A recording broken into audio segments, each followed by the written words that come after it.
Dragons and Dragon Lore. By Ernest Ingersoll. Introduction. I became intensely interested in dragon worship and the dragon myth during my recent journey in China and Mongolia in support of the Central Asiatic expeditions of Roy Chapman Andrews. Especially, in the royal city of Peking appears the apotheosis of the dragon in every conceivable form of symbolism and architecture. The dragons leading up to the steps of the temples and palaces of the Manchu emperors, and the superb dragon screen guarding the approach to one of the royal palaces, are but two of the innumerable examples of the universal former belief in these mythical animals, and of the still prevailing beliefs among the common people of China. For example, one night in a far-distant telegraph station in the heart of the desert of Gobi, I overheard two men pointing out Leader Andrews and myself as men of the dragon bones. On inquiry, I learned that our great Central Asiatic expedition was universally regarded by the natives as engaged in the quest of remains of extinct dragons. And that this superstition is connected with the still universal belief among the natives that fossil bones, and especially fossil teeth, have a high medicinal value. Not long after my return from Central Asia, I suggested to my friend, Ernest Ingersoll, that he write the present volume, preparing a fresh study of the history of the dragon myth which, now largely confined to China, once spread all over Asia and Europe, as dominant not only in mythology but entering even into the early teachings of Christianity, as so many other pagan myths have done. I knew that the author was well qualified for a work of this character, because of his remarkable success in previous volumes for old and young, and in his original observations on various forms of animal life, from the American oyster to many birds and mammals. He is especially versed, perhaps, in regard to one very interesting question which is often asked, namely, how far the animals of myth and of legend, like the dragon, the hydra, the phoenix, the unicorn and the mermaid, are products of pure imagination, and how far due to some fancied resemblance of a living form or to the tales of travelers. For example, it occurred to me, while examining the giant fossil eggs of the extinct ostrich of China, now known under the scientific name Strathiolathus, assigned by the late Dr. Eastman, that it may have given rise to the myth of the phoenix or of the roc. On this point, the author sends me the following very interesting notes. I have not studied the unicorn. The mermaid is usually attributed to somebody's story of seeing a dugong nursing its baby, but I guess the idea goes back to the time when old Poseidon was half man, half fish, and had plenty of water maidens, half woman, half fish, disporting around him. The first time anyone saw Mistress Venus she was in that shape if I remember rightly. I do not find the roc indigenous in the Far East, and I greatly doubt whether anywhere it had a physical progenitor, or was suggested by any big, extinct, ratite egg. I have discussed this in my Birds and Legend, Fable and Folklore, and conclude it to be a figment of an ancient boasting storyteller's fancy. The only other imaginary form of importance in China is the fenghe pheasant-like bird analogous to the phoenix and probably hatched in the same sun nest. As to your query about mythical and legendary animals, my whole thesis in regard to the dragon is that it is entirely imaginary. And I regard the hydra, absent from the Chinese mind, as merely an extravagance that arose in the West, perhaps by confusion of snake and octopus. I feel confident that the present work will arouse a widespread interest among students of animal form and history on the one hand, and of folklore, primitive religion and mythology on the other. Henry Fairfield Osborn. American Museum of Natural History. December 20, 1927. How do you find this book? Any thoughts about the book or the author? Any suggestion for improvement? Please take a moment to share your thoughts in a comment. If you like it, share it with your friends who might enjoy it as well. Subscribe to keep in touch. Visit CompleteAudiobooks.com for more quality content. Chapter 1.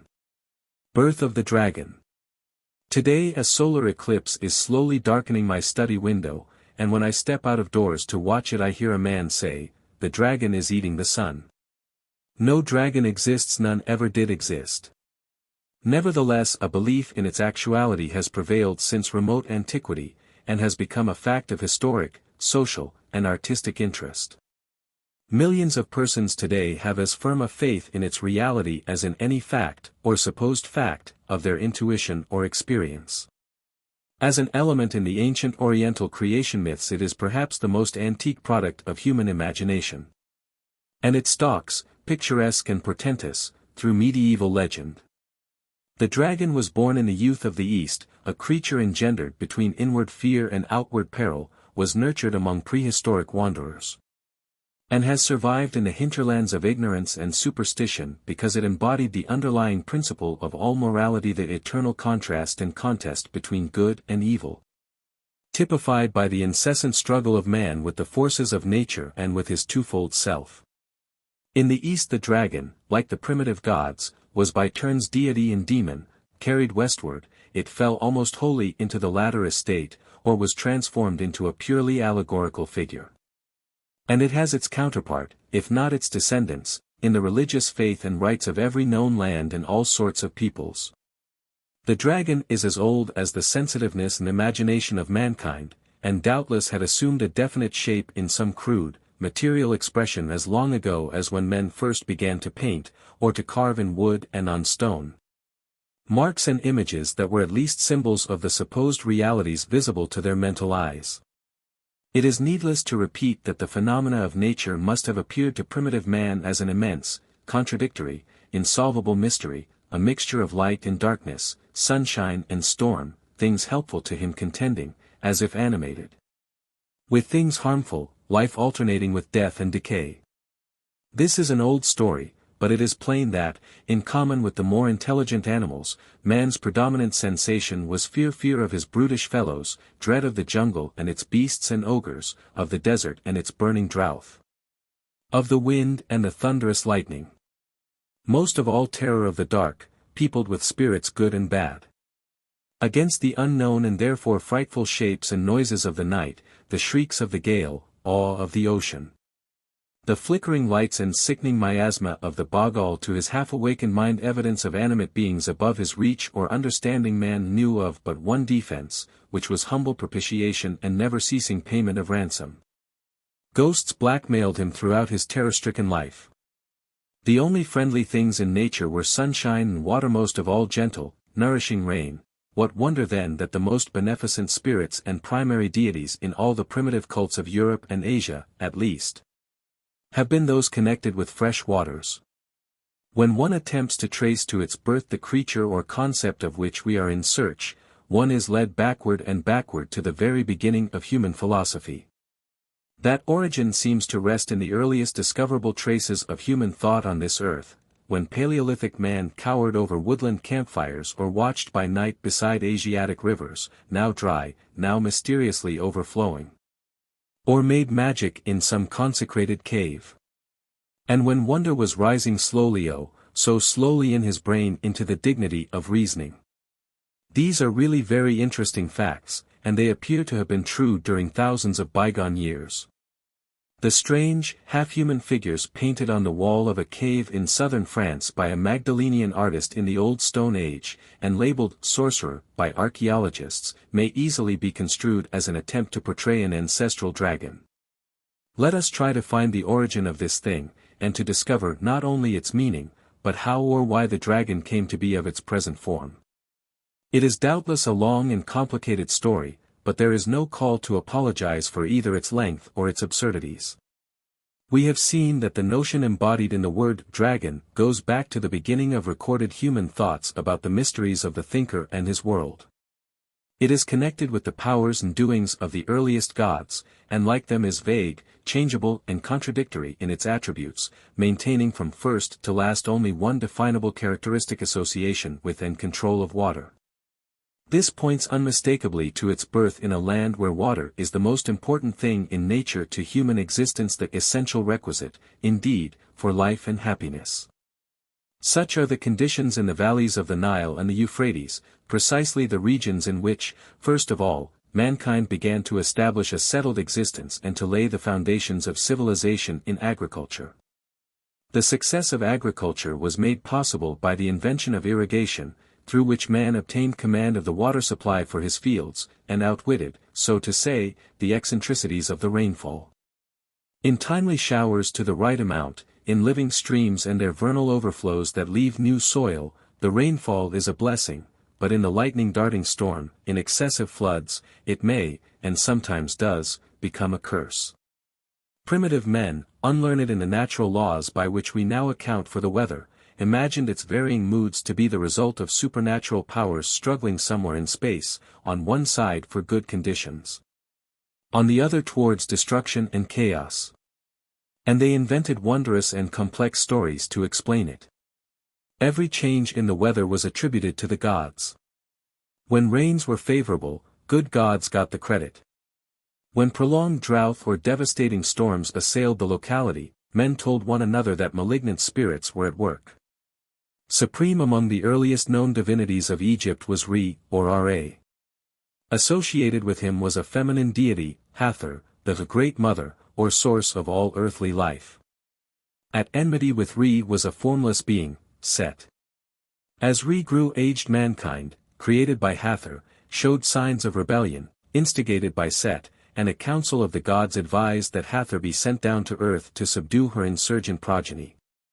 She complied, received the additional epithet, Sekhet, acquired the ferocious lioness as her symbol, and went about cutting throats until the land was flooded with blood. Alarmed at the destruction of his subjects, which threatened to be total, Re begged Hathor Sekhet to desist. She refused, whereupon Re caused to be brewed a red liquor, a draught of which subdued Hathor's maniacal rage, and so a remnant of mankind was saved. From that bloody time Hathor's reputation fell to that of a malignant spirit, for she, who theretofore had been a beneficent giver of life, had shown herself, in the avatar of Sekhet, a demon of destruction. In this skeleton of a legend we have the kernel of Egyptian mythology and religion. Re fades out and Osiris appears, an earthly king deified as a sort of water god, who becomes more definitely a personification of the Nile in its beneficent aspect. Hathor becomes his consort Isis, and they produce a son Horus whose symbol is a falcon, sometimes accompanied by serpents, and who carries on Re's feud with Set, subsequently murderer of Osiris, under various warrior methods, such as driving to battle in a chariot drawn by griffins, perpetuated in the Greek griffin, perhaps the most primitive incarnations of the dragon. Set is a water devil whose followers take the form of crocodiles and other dangerous creatures of the great river. And later we read of a gigantic snake-like reptile Apop, which apparently was that long-lived old monster Set, and which later was known among the gods of Greek Olympus as Typhon, a snake-headed giant. Apop had a corps of typhonic monsters at his call. A host of fabulous monsters seem to have been derived, with more or less claim to true ancestry, from these prehistoric creatures of the Egyptian imagination. While this epic or drama of the development of the human intelligence was in progress in Egypt, exhibiting the celestial triad at the basis of all cosmic mythology, a similar development of legendary history was proceeding in Mesopotamia. The Egyptian legends cannot be fully appreciated, we are told, unless they are studied in conjunction with those of Babylonia and Assyria, the mythology of Greece, Persia, India, China, Indonesia, and America.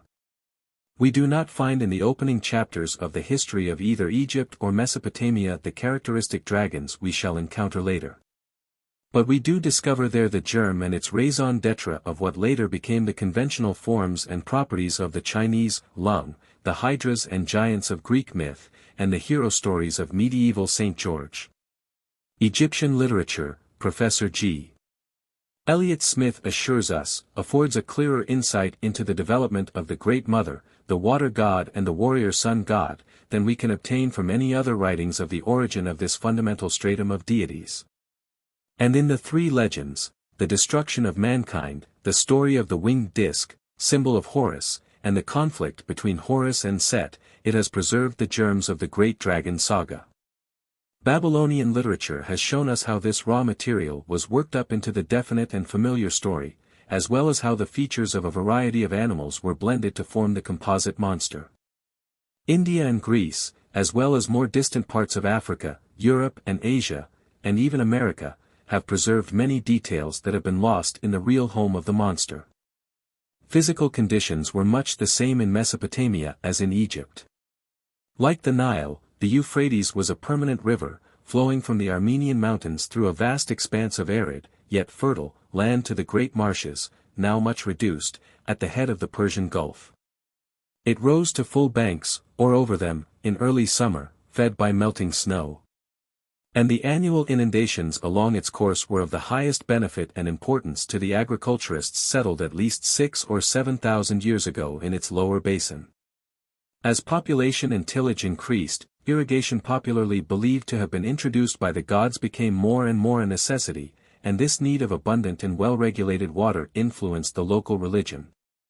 The features of which we have learned from the engraved seals, inscribed tablets, and other evidences exhumed from the ruins of temples and royal houses.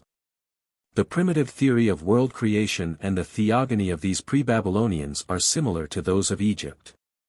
And the Sumerians, the earliest known permanent residents in the Euphrates Valley, were perhaps allied racially with the men of the Nile country. Certainly there was communication between them long before the date of any records yet obtained. There is evidence, moreover, that the peoples whom we know by the earliest, civilized, remains thus far discovered were preceded in the valleys of both the Euphrates and the Nile by a population far more primitive, which was displaced in the case of Sumer, presumably by immigrants from southern Persia. For probably the culture represented by Susa is older than that of the cities of Sumer. Both peoples conceived the earth to be an island floating on an infinite expanse and depth of water which welled up around it as an ocean, often imaged forth as an encircling serpent, on whose horizon rested the dome of the sky. At first, darkness was upon the face of the deep, yet the great primeval gods were even then alive, indistinct, fickle, anthropomorphic originators and representatives of natural phenomena. The Babylonian god with which we are most concerned is Ea, who seems to stand in about the same relation to the Sumerian myth of creation as did Osiris to the Egyptian. Among the oldest pictures that have come down to us is one of a creature called Oanose, a human figure whose body, from the middle down, is that of a fish. Perhaps it is meant for Ea, who otherwise is represented as a man wearing a fish skin, as a fish, or as a composite creature with a fish's body in tall. Ea was a water god, personifying and governing all the waters on the earth, above or under it, including rivers and irrigation canals. Nevertheless, although regarded as primarily a personification of the beneficent, life-giving powers of water, as in producing and sustaining crops, he was also identified with the devastating forces of wind and water, as in storms. As Osiris was confusingly reincarnated in Horus, so the earlier Enlil was absorbed in Ea, and gradually Ea in his son Marduk, when he became a sun god, the slayer of Tiamat the water demon. Tiamat, chaos personified, with just such a troop of malignant subordinates as attended Set, came out of the murky primeval ocean on purpose to balk in their creative plans the well-intentioned gods of the air who gave the land the blessed rains on which the people depended for life and happiness. Tiamat was feminine, and this she-dragon, a counterpart of Harbor, heads a long line of demons, good and bad. The word dragon as we see it written today calls to mind the grotesque, writhing figure of Chinese or Japanese ornament. But in this treatise we must accept the term in a far wider scope, as representing supernatural powers in any sense, yet not invariably hateful. As to the matter of sex, demon women arose very early to vex the sun gods of Egypt, but they soon became changed in sex, and dragons have been masculine ever since. What happened to Tiamat is variously explained. Dar. Hopkins summarizes her history, gathered from the tablets and seals recovered from the ruins of Nippur and elsewhere, thus. Chaos bred monsters, and then the divine heaven and earth, as Anshar and Kishar, ancestors of Anu, Enlil, and Ea, prepared for conflict, to maintain order. The 11 opposing monsters of chaos are created by Tiamat and headed by Kingu, to whom Tiamat gives the tablets of destiny and whom she makes her consort. The peace-loving gods seem to fear. They send a messenger to Tiamat, may her liver be pacified, her heart softened, apparently without effect.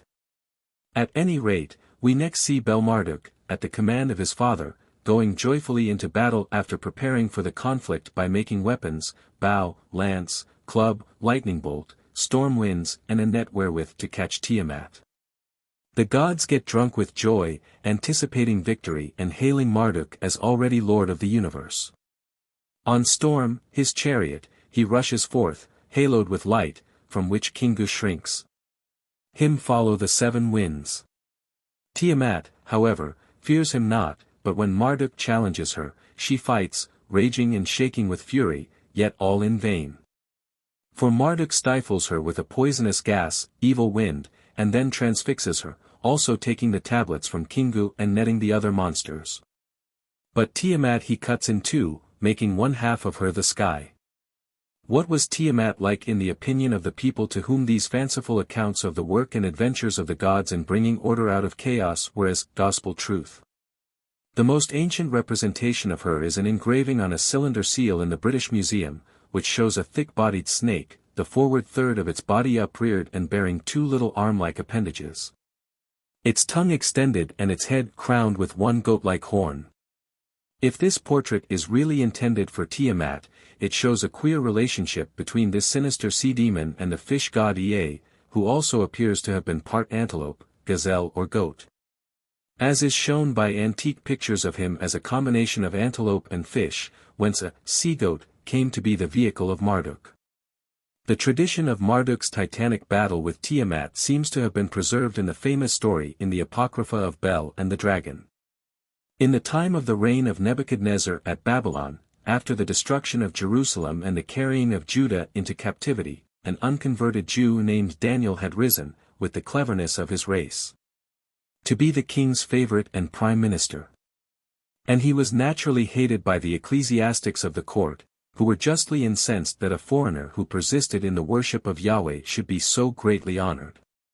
Scholars disagree as to whether he is the same Daniel who had similar distinction and troubles according to the book of Daniel, or another man, or whether either of them ever had an existence, but this does not concern us.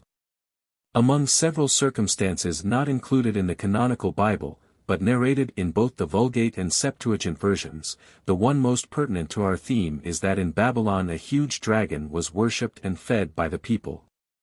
Daniel refused to pay it homage, and told the king that if permitted he would kill the monster without using any weapons, and so free the populace from its exactions. His Majesty consented, whereupon Daniel made a bolus of indigestible materials, mainly pitch, but some say it was a ball of straw filled with sharpened nails, and threw it into the reptile's maw. It was promptly swallowed, wherefore the monster presently burst and died. One commentator notes that in Hebrew writing the word for pitch looks much like that for tornado, recalling the great wind by which Marduk put an end to Tiamat. The ungrateful populace, enraged at this Herculean feat, demanded Daniel's death, and the king reluctantly cast him into a den of lions kept as royal executioners, where he stayed a full week unharmed. But likely to starve to death as also were the lions, inhibited by magic from their prey. On the seventh day another Jew, Habakkuk, was cooking dinner for his harvest hands on his farm somewhere in the country. When he was lifted up by an angel, as once happened to Ezekiel, and carried to the capital with a quantity of provisions to feed the unfortunate reformer. Daniel was thereupon restored to liberty and power as chief magician, and the famishing lions were fed with humbler priests. Very ancient Babylonian drawings show Tiamat harnessed to a four-wheeled chariot in which is seated a god who, in the opinion of Dr. William Hayes Ward, we may call Marduk. She is drawn as a composite and terrifying quadruped with the head, shoulders and forelimbs of a lion, a body covered with scaly feathers, two wings, the hind legs like those of an eagle, and a protruding, deeply forked tongue like that of a snake. In another glyph a goddess sits on a similar beast, holding the lightning trident. A third cylinder design exhibits such a beast standing on its hind legs and with open mouth over a kneeling man. A curious feature of all these representations is that a second, smaller dragon always appears, running along on all fours like a dog, the meaning of which remains unexplained. Another figure, reproduced by Maspero, and said to represent Nergal, an underworld agent of war and pestilence, shows him accompanied by many devils combining horrid animal and human features, and also Nergal's consort Ereshkigal. A serpent-wielding queen, the ugliest picture of a woman imaginable. Nergal has here the body, 4 limbs and tail of a big, square-headed dog, 4 wings, the under and foremost 2 being small and roundish, while the posterior pair reach back beyond the creature's rump like the shards of a beetle. The body is scaly, and the hind legs have the shape of an eagle's. Perhaps what follows will help us to interpret this ugly composition. All these art efforts and their like belong to the earliest period, when southern Babylonia was in possession of the Sumerians. Later a different, Semitic, people from the north and west of them became occupants and rulers of Mesopotamia, and we find among their relics at Nineveh and elsewhere seal cylinders bearing pictures of the conflict between the warrior god Bel-Marduk, and the evil genius of the universe, in which the latter is always being struck at, put to flight or killed. Afterwards in Assyria such figures were grandly drawn, always with a serpentiform head surmounted by 2 sharp horns, as in that alabaster slab found in the palace of Ashurbanipal at Nimrud, where a storm god, wielding tridents, fights the traditional monster. The horned dragon, says Jastrow, from being the symbol of Enlil, becomes the animal of Marduk and subsequently of Ashur as the head of the Assyrian pantheon. These horns long persisted as a royal mark in memory of the fact that Enlil, as Ea, and afterward Marduk, subjugated Tiamat, showing that the conquering dynasty of Ashur assumed their glory and attributes as part of the spoil. In subsequent and more cultured times an artistically conventionalized image, retaining all the essential elements required by religious tradition, was devised to represent the evil spirit. As is shown by the really elegant colored and glazed tiles that ornament the exterior walls of the magnificent Gate of Ishtar, the approach to the sacred area of Marduk's temple in the ruins of ancient Babylon. An approach built by Nebuchadnezzar 475 years before the Christian era. Here the dragon reaches its glorification in Assyria, as, in another way, it attained artistic eminence in China and Japan. Yet here too it holds tenaciously to the original conception, even then thousands of years old, so impressive and persistent was the underlying reason therefore. The very earliest representation known, the model so closely adhered to, is the simplest of all, and in its simplicity best reveals its mythical origin. It is an outline cut on an archaic seal found at Susa, in Persia, which unites the head, wings and feet of a bird, the falcon of Horus, with the lioness of Hatharseket. Now it is not necessary to assume that ordinary folk in the towns and gardens and pastures beside either of the 2 great rivers had a full knowledge, or a lively comprehension, of such ideals and correlations of gods and men as we have traced. The plain farmer, if given by some priest or sheik such an image as a worshipful object, would probably take it to represent a union of his 2 worst pests, the lion and eagle that ravaged his herds and preyed on his lambs. While his wife would think of it as a combined jackal and hawk, and treasure it as a charm against their raids upon her chicken yard. The mystical allegory worked out by the philosophers of the time probably escaped them, and still more likely escaped the busy citizens of Memphis, Nippur, or Susa. Yet apparently this philosophy is the principle that has vitalized the persistent, although highly variable, idea which is the soul in the dragon. The fundamental element in the dragon's powers, declares Professor Smith, is the control of water. Both the benevolent and the destructive aspects of water were regarded as animated by the dragon, who thus assumed the role of Osiris or his enemy Set. But when the attributes of the water god became confused with those of the Great Mother and her evil avatar, the lioness, Sekhet, form of Hathor in Egypt, or in Babylon the destructive Tiamat, became the symbol of disorder and chaos. The dragon became identified with her also. This means that all these primeval gods were in nature both good and bad, could be either saints or devils. And certainly they played contradictory roles in an amazing way, were dragon, dragon slayer and the weapon employed, all in the same personage. This wonder beast ranges from Western Europe to the far east of Asia, and, in the view of a few extremists, even across the Pacific to America. Although in the different localities a great number of most varied ingredients enter into its composition, in most places where the dragon occurs the substratum of its anatomy consists of a serpent or a crocodile. Usually with the scales of a fish for covering, and the feet and wings, and sometimes also the head, of an eagle, falcon, or hawk, and the forelimbs and sometimes the head of a lion. An association of anatomical features of so unnatural and arbitrary a nature can only mean that all dragons are the progeny of the same ultimate ancestors. Chapter 2. Wanderings of the Young Dragon. On the assumption, which seems fair, that the historic traces of the dragon have led us back to Egypt and Babylonia and very likely would lead us much farther could we penetrate the obscurities of a remoter past, it is fitting to inquire next how we may account for its presence and varied development elsewhere. Two theories oppose one another in respect to the fact that this and other myths, prejudices, and customs that appear alike, not to say identical, are encountered in widely separated regions, often half the globe apart.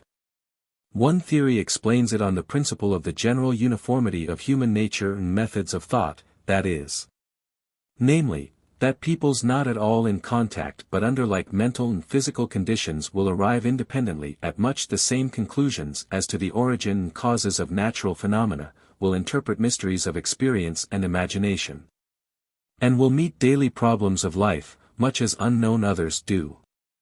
This is the older view among ethnologists, and in certain broad features it finds much support, as, for example, in the almost universal respect paid to rainfall and the influences supposed to affect this prime necessity.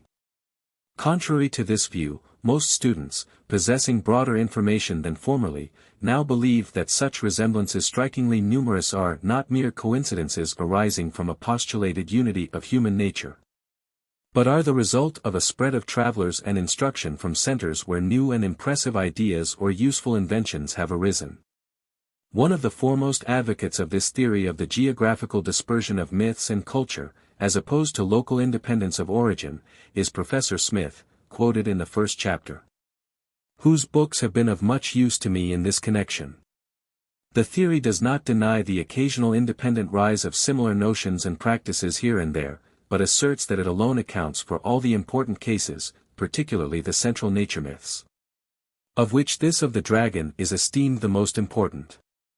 The doctrine derives its main strength from its ability to show that in the very early, virtually prehistoric times much closer contact and more frequent intercommunication than was formerly known or considered probable existed among primitive peoples all over the inhabited world. Assuming that at the dawn of history the most advanced communities were those of Egypt and Mesopotamia, with Elam, which were certainly in communication with one another both by land and by sea 40 or 50 centuries before Christ. Let us see how widespread, if at all, was their influence. That the Egyptians were building large, seagoing ships as early as 2000 BC is well known. In them they traded with Crete and Phoenicia, whence the Phoenicians probably first learned the art of navigation, and with western Mediterranean ports.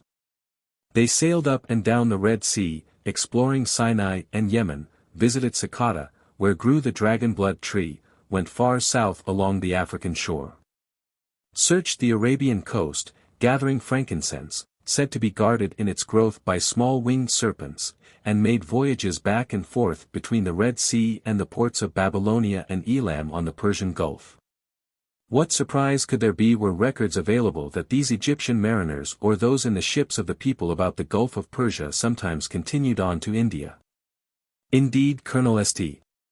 Johnston elaborates a theory that not only the Malay archipelago but the islands of the South Pacific, especially Polynesia, were colonized prehistorically by a stream of immigrants from Africa and India, who crept along the shore of the Indian Ocean, and from island to island in the East Indies, gradually reaching Australia and going on thence to the sea islands beyond. And he and others believe that they carried with them ancestral ideas of supernatural beings, whence they made for themselves fish gods and sea monsters which some ethnologists regard as not only analogues, but descendants, of dragons. It is stoutly held, furthermore, that the religion of the half-civilized tribes of Mexico owes its characteristic features of serpent worship and dragon-like symbols to the teaching of Asiatic visitors reaching Middle America via Polynesia. But this is disputed, and I shall be content to avoid this controversy also as far as possible serpent worship per se and confine myself to continental Asia and Europe. The southwestern part of Persia, or Elam, was inhabited contemporaneously with early Babylonia, if not before, by a people of equal or superior culture, and holding a like religion. Their capital, Susa, was the most important city east of the lofty mountains between them and the valleys of Mesopotamia, and attracted traders and visitors from a great surrounding space. Most numerous, probably, were those from the north, from Iran, the country about the Caspian Sea and the Caucasus Mountains inhabited by a race that used to be called Aryans. But many came also from tyrannic nomads wandering with their cattle in the valley of the Oxus and eastward to the foot of the Hindu Kush, and still others from the eastern plains and coastlands stretching to the Indus Valley. We may suppose these herdsmen and hunters to have been very simple-minded and crude, and their only semblance of religion to have been the rudest fetishism, animated by fear of ghosts and magic. Only the most enterprising among them, or prisoners of war brought back as slaves, would be likely to visit the more educated south, but there they would hear of definite gods, with stories behind them of the creation of the world, the gift of precious rain, and of unseen beings of immeasurable power. And they would learn the reason for representing these divine heroes in the forms they saw inscribed on monuments and temples, or in little images given them, thus getting some notion of the philosophy of worship. They would talk of these things by the campfire, when they had returned to Iran or Bactria or the Afghan hills, along with their tales of the civilization in Susa, and gradually plainsmen and mountaineers would grow wiser and more imitative. Sailors and merchants also carried enlightening information and ideas, crude as they may seem to us, into the minds of the natives of the shores of India and along the banks of the navigable Indus. Whence this news from the west percolated into the more or less savage interior of the peninsula. Later we shall meet with some results of this slow and accidental propaganda. Meanwhile, a stronger influence was affecting the North Persians. Soon after we first become acquainted with the Sumerians settled in Ur and other places on the lower Euphrates, we learn that they were conquered by Semitic tribes from the west, who created the Babylonian Empire. After a while this was overthrown by still more powerful forces higher up the river, until finally the Assyrians became rulers of the whole valley, and ultimately of all Asia Minor north of the Arabian Desert. The ancient gods received new names, but the old ideas remained. The antique dragon still stood at the gates of the Assyrian king's palace, and Ea, the fish god, reappeared on the shores of the Mediterranean as Dagon of the Philistines. But this is running ahead of my story. North of Assyria, among the mountains of Armenia, dwelt the Medes, a nation of uncertain affinities, but apparently well advanced toward civilization even in the earlier period of Babylon's history. They were not, at least primitively, influenced much by the sea-born myths of their southern neighbors, but held a religious creed combined of sun worship and reverence for Serpent, a conjunction which has had many examples elsewhere.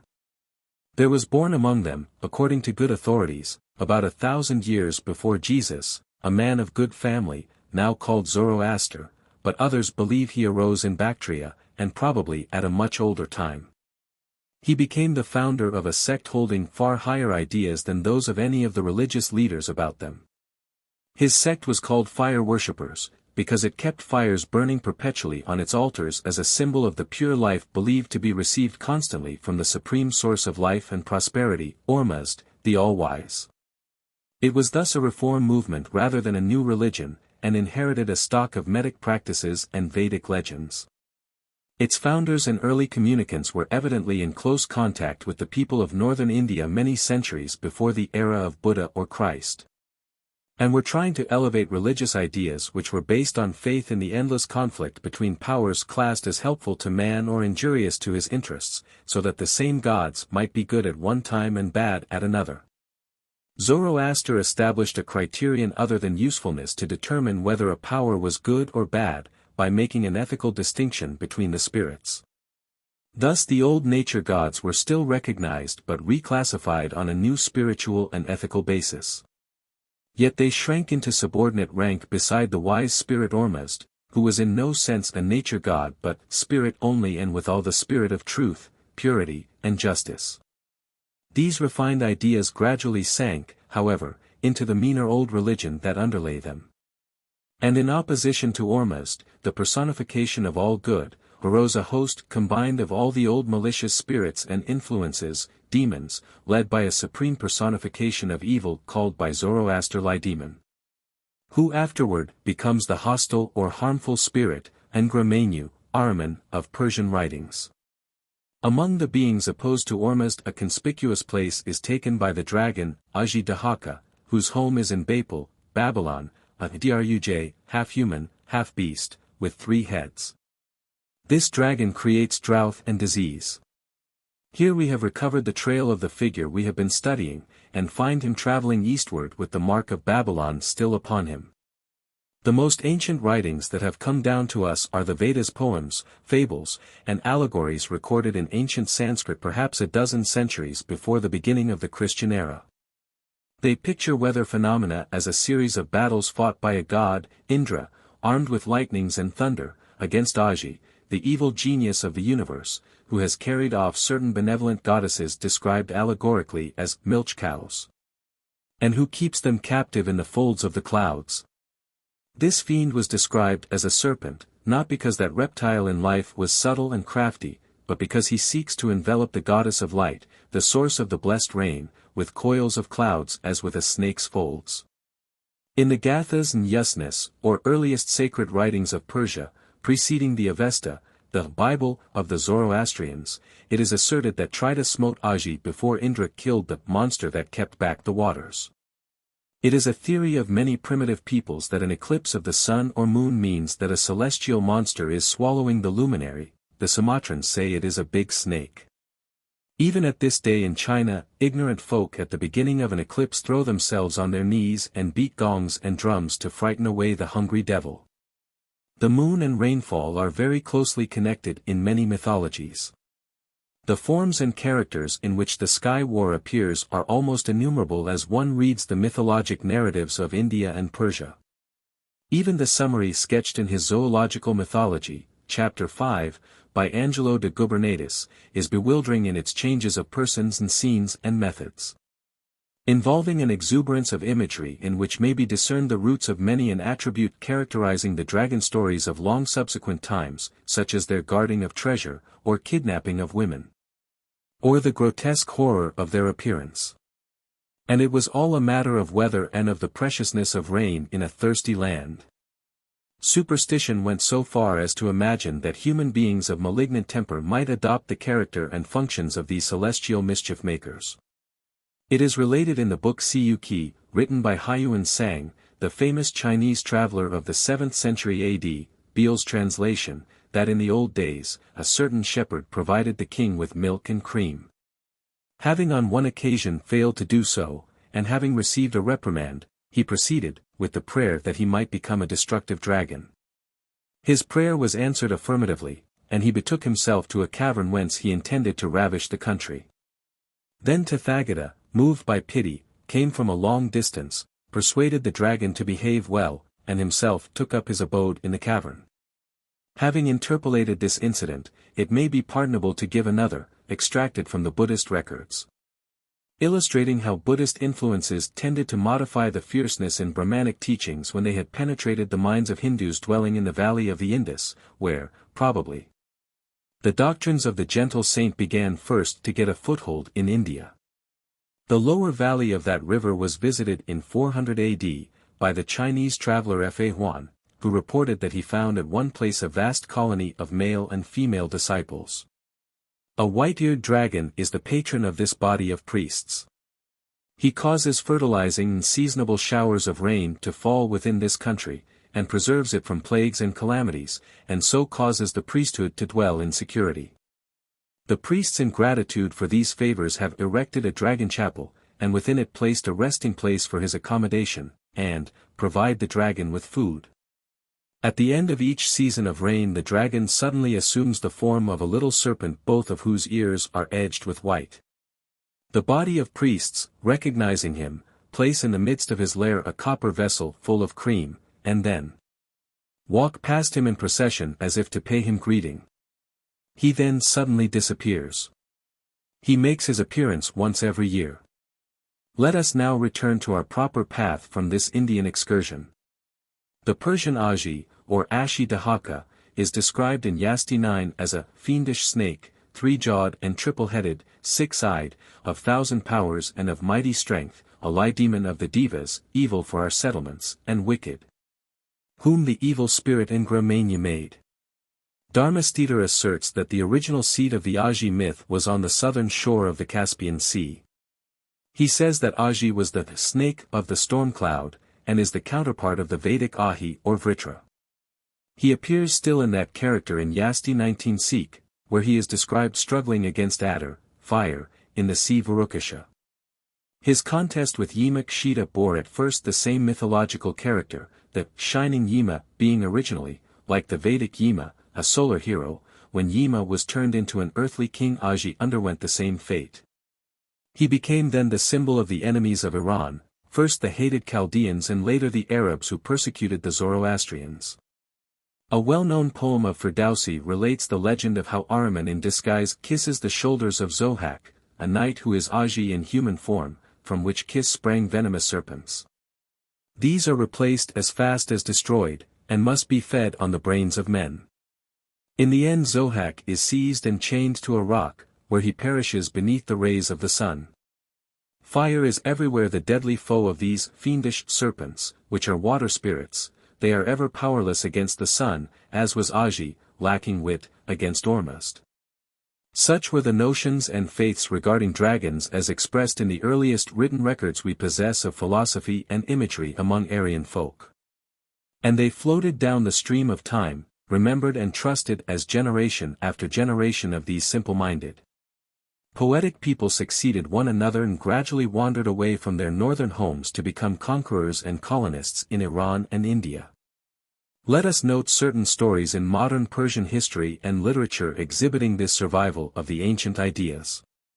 In his narrative of his travels in Persia, published in London in 1821, Sir William Ouseley relates that in his time there stood near Shiraz the remains of a once mighty castle called Fahender after its builder, a son of the legendary King Ormuz, or Hormuz.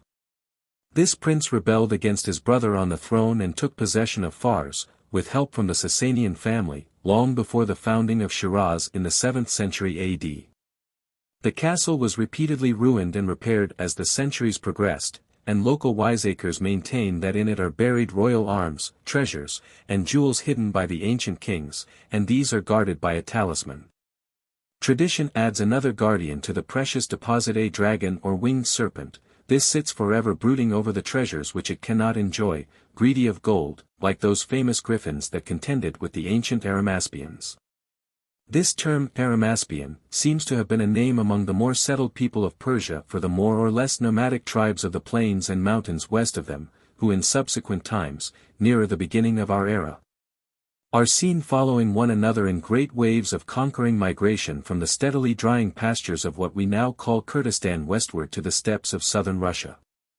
The earliest of these known as a definite nation were the Sumerians, who perhaps reached their special country north of the Sea of Azov by migration across the mountains of Armenia and the Caucasus. These were followed and replaced by the Scythians, and they in turn were driven out or absorbed by the Sarmatians. The area they occupied successively north of the Black Sea has been explored by Russian archaeologists, who find that during several centuries previous to the Christian era a substantial though crude civilization existed there, and the worship, or at least a respect for, the snake dragon prevailed among these peoples. The writings of Professor M. Rostovtsev make these investigations accessible to English readers. The dragon relics discovered make it evident that the notions relating to this matter preserved among the barbarians and peasantry of north-central Europe, which we shall encounter later, were largely derived from these Proto-Russians, especially the Sarmatians. And also that they influenced the ideas of the dragon that we shall find in China, with which these early people of the western plains were in constant communication by way of Turkestan, Thibet and Mongolia. Thus Oswald Siren, author of Chinese art, in speaking of very early Chinese sculptures, and especially of dragon figures, remarks, "It seems evident that these dragons are of Sarmatian origin. Their enormous heads and claws are sometimes translated into pure ornaments, their tails into rhythmic curves like the ornamental dragons on the runic stones in Gotland. These two great classes of ornamental dragons, the Chinese and the Scandinavian, are no doubt descendants from the same original stock, which may have had its first period of artistic procreation in Western Asia. The artistic ideals of the Northern Wei dynasty remained preponderant in Chinese sculpture up to the 6th century, AD. In his famous epic The Shah Nami, translated by Atkinson, Ferdowsi describes the wondrous adventures of the Persian hero Rustam, who like Hercules had to perform 7 labors. At the 3rd stage of this task he was alone in a wilderness with his magical horse Rakesh, and lay down to sleep at night, after turning the horse loose to graze. Presently a great dragon came out of the forest. It was 80 yards in length, and so fierce that neither elephant nor demon nor lion ever ventured to pass by its lair. As it came forth it saw and attacked the horse, whose resistance awakened Rustam. But when Rustam looked around nothing was visible, the dragon had vanished and the horse got a scolding. Rustam went to sleep again. A second time the vision frightened Rakesh, then vanished. The 3rd time it appeared the faithful horse almost tore up the earth with its heels to rouse his sleeping master. Rustam again sprang angrily to his feet, but at that moment sufficient light was providentially given to enable him to see the prodigious cause of the horse's alarm. Then swift he drew his sword and closed in strife with that huge monster. Dreadful was the shock, and perilous to Rustam, but when Rakesh perceived the contest doubtful, furiously with his keen teeth he bit and tore among the dragon's scaly hide, whilst, quick as thought, the champion severed off the grisly head, and deluged all the plain with horrid blood. Another hero of popular legend woven into his history by Ferdowsi was Esfendiar, son of King Gushtask, himself a dragon killer, who also had to perform 7 labors. The second of which was to fight an enormous and venomous dragon such as this. Fire sparkles round him. His stupendous bulk looks like a mountain. When incensed his roar makes the surrounding country shake with fear. White poison foam drips from his hideous jaws, which, yawning wide, display a dismal gulf. The grave of many a hapless being, lost, wandering amidst that trackless wilderness. Esfendiar's companion, Kurugsar, so magnified the power and ferocity of the beast, which he knew of old, that Esfendiar thought it well to be cautious, and therefore had constructed a closed car on wheels, on the outside of which he fastened a large number of pointed instruments. To the amazement of his admirers he then shut himself within this armored chariot, and proceeded towards the dragon's haunt. Listen to Ferdowsi. Darkness now is spread around. No pathway can be traced. The fiery horses plunge and bound amid the dismal waste. And now the dragon stretches far his cavern throat, and soon licks the horses and the car, and tries to gulp them down. But sword and javelin sharp and keen wound deep each sinewy jaw. Midway remains the huge machine, and chokes the monster's maw. And from his place of ambush leaps, and brandishing his blade, the weapon in the brain he steeps, and splits the monster's head. But the foul venom issuing thence is so o'erpowering found. Esfendiar, deprived of sense, falls staggering to the ground. As for the dragon, in agony he breathes, a dire convulsion fires his blood, and, struggling ready to expire, ejects a poison flood. And thus disgorges wain and steeds, and swords and javelins bright. Then, as the dreadful dragon bleeds, up starts the warrior knight. Chapter 3. Indian Nagas and Draconic Prototypes. At a very early period northern India acquired a mixed population composed of conquerors and more peaceful immigrants from the west and north, which became amalgamated with whatever remained in the previous inhabitants. And an antique form of Sanskrit spoken by the invaders became the general language. They appear, as far back as they can be traced, to have been an agricultural and cattle-breeding people, using horses, settled mainly in towns and villages, and considerably advanced towards civilization. Their religious ideas, at least within the millennium next preceding the beginning of the Christian era, as we learn from the Vedas, were expressed in a mythology of nature gods related to the sun and sky and especially to the weather as affecting grass and crops, with which was mixed a very ancient and fetishistic serpent worship. In short, these ancestral Hindus much resembled in ideas the people of Elam and Chaldea with whom they were already in communication, but far exceeded them in their reverence of serpents naturally, perhaps, as these are more numerous and dangerous in India than in Mesopotamia. Their particular object in serpent veneration was the deadly cobra, called Naga, and every one of these hooded reptiles was regarded as the living incarnation or representative of a great and fearful company of mythological Nagas.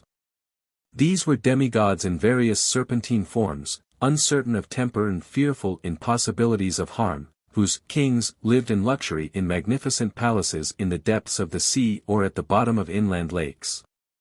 They were also said to inhabit an underworld, Patala land, and were believed to control the clouds, produce thunderstorms, guard treasures, and do weird and marvelous things in general. Many feats were attributed to them which could be performed only by beings having human powers and faculties, whence they were said to assume human form from time to time.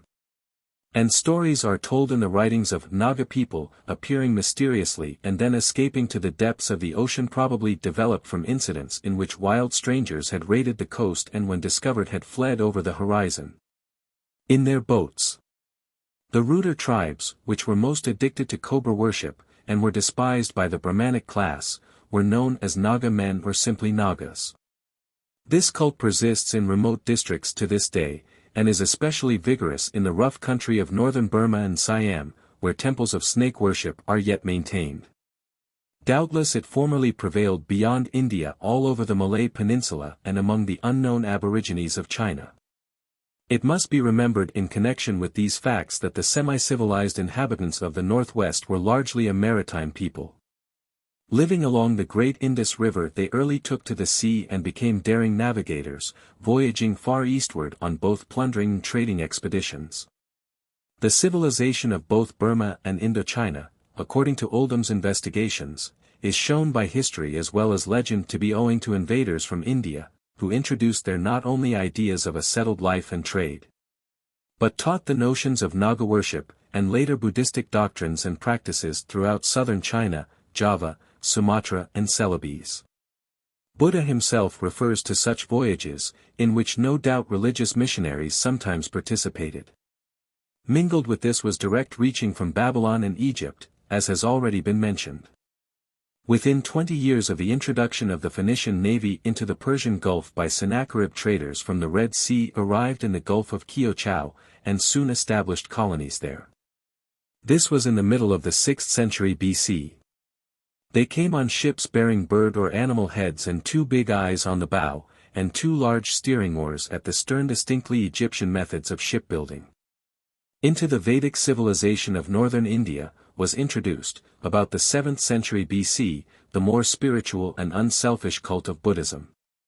Its most difficult problem was the overcoming of cobra worship, and as this proved impossible, the Buddhists were compelled to be content with trying to improve the worst features of ophiolatry among the Naga tribes.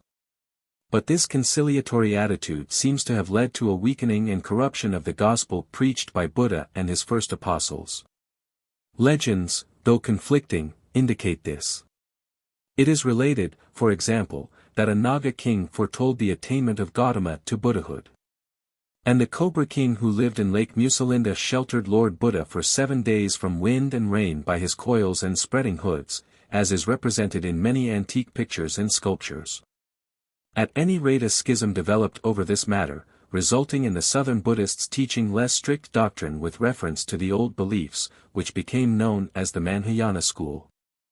The Naga's ability to raise clouds and thunder when out of temper was cleverly absorbed by this school into the highly beneficent power of giving rain to thirsty earth. And so these dreadful beings became by the influence of Buddha's law blessers of men. In this garb, as Dr. Visser points out, they were readily identified with the Chinese dragons, which were also beneficent rain gods of water. And it was this modified, semi-Hindu, Manhayana conception of Buddhism, with its tolerance of serpent divinity, which was carried by wandering missionaries and traders during the later Han period into China and eastward. Visser ascertained, in his profound examination of this serpent cult, that in later Indian, that is Greco-Buddhist, art, the Nagas appear as real dragons, although with the upper part of the body human. So we see them on a relief from Gandhara, worshipping the Buddha's alms bowl in the shape of big water dragons, scaled and winged, with 2 horse legs, the upper part of the body human. They may be found represented even as men or women with snakes coming out of their necks and rising over their heads, which recalls the prime fiends of Persian legend. And also the prehistoric pictures of the more or less mythical Chinese sage Fu Xi. The 4 classes into which the Indian Manhayanists divided their Nagas were, quoting Visser, heavenly Nagas who uphold and guard the heavenly palace. Divine Nagas who cause clouds to rise and rain to fall. Earthly Nagas who clear out and drain off rivers, opening outlets. Hidden Nagas guardians of treasures. This corresponds closely with Professor Cyrus Adler's list, Report U.S. National Museum, 1888, of the 4 kinds of Chinese dragons. The early cosmogonists enlarged on the imaginary data of previous writers and averred that there were distinct kinds of dragons proper: the Tianlong or celestial dragon, which guards the mansions of the gods and supports them so that they do not fall. The Shenlong or spiritual dragon, which causes the winds to blow and produces rain for the benefit of mankind, the Tiailong or dragon of the earth, which marks out the courses of rivers and streams. And the Fu Tiesonglong or dragon of hidden treasures, which watches over the wealth concealed from mortals. Modern superstition has further originated the idea of 4 dragon kings, each bearing rule over one of the 4 seas which form the borders of the habitable earth. In a Tibetan picture referred to by Visser, Nagas are depicted in 3 forms: common snakes guarding jewels, human beings with 4 snakes in their necks, and winged sea dragons, the upper part of the body human, but with a horned, ox-like head, the lower part of the body that of a coiling dragon. This shows how a queer mixture of Chaldean, Persian and Hindustani elements reached Tibet by very ancient caravan roads north of the Himalayan ranges. And it throws light on one possible origin of the 4-legged figure adopted by the Chinese, especially in the northern marches of the empire where the inhabitants were open to Bactrian, Scythian, and other Western influences. That composite animal form of the rain god of the Euphrates people, the horned sea-goat of Marduk, immortalized as the Capricornus of our zodiac, was also the vehicle of Varuna in India, whose relationship to Indra was in some respects analogous to that of Ea to Marduk in Babylonia. In his account of Sanchi and its ruins, General Mazie, as quoted by Smith, states that, as to the fish incarnation of Vishnu and Sakya Buddha, and as to the Makara, dragon or fish lion, another form of which was the Naga of the waters. The use of the symbol by both Brahmins and Buddhists, and their common use of the sacred barge, are proofs of the connection between both forms of religion and the far older myths of Egypt and Assyria. Havel is of the opinion that the crocodile dragon which appears in the figure of Shiva dancing in the great temple of Tanjore, may have been older than the 11th century when the temple was built. In the earlier Indian rendering of this sun symbolism, as seen in the Buddhist horseshoe arches, says Havel, the crocodile dragon, the demon of darkness, who swallows the sun at night and releases it in the morning, is not combined with these sun windows until after the development of the Manhayana school. Sun worship, serpent worship, phallicism, and dragons are inextricably interwoven in Oriental mythology. It is in the Indian Makara, I think, that we have the link between the Western conception and that of the Chinese as to the shape of this fabulous water spirit. Yet, all the Makaras of Vedic myth are simply a crocodile in simple form, or else are variants of Marduk sea-goat with 2 front feet only, varied according to the head and body into antelopes, blackbuck, cats, elephants, etc. All carrying fish tails. The Chinese dragon, on the other hand, has nothing of the fish about it, but is wholly serpent. Except its horn and fantastic head and the fact that it invariably possessed, crocodile-like, 4 legs and feet which are quite as like those of a bird as like those of a lion. There is evidently some significance in the bird-like feet. Can they be a relic of the introduction ages ago of the Babylonian or Elamite figure of the rain god, composed by joining the symbols of Hatharseket and Horus?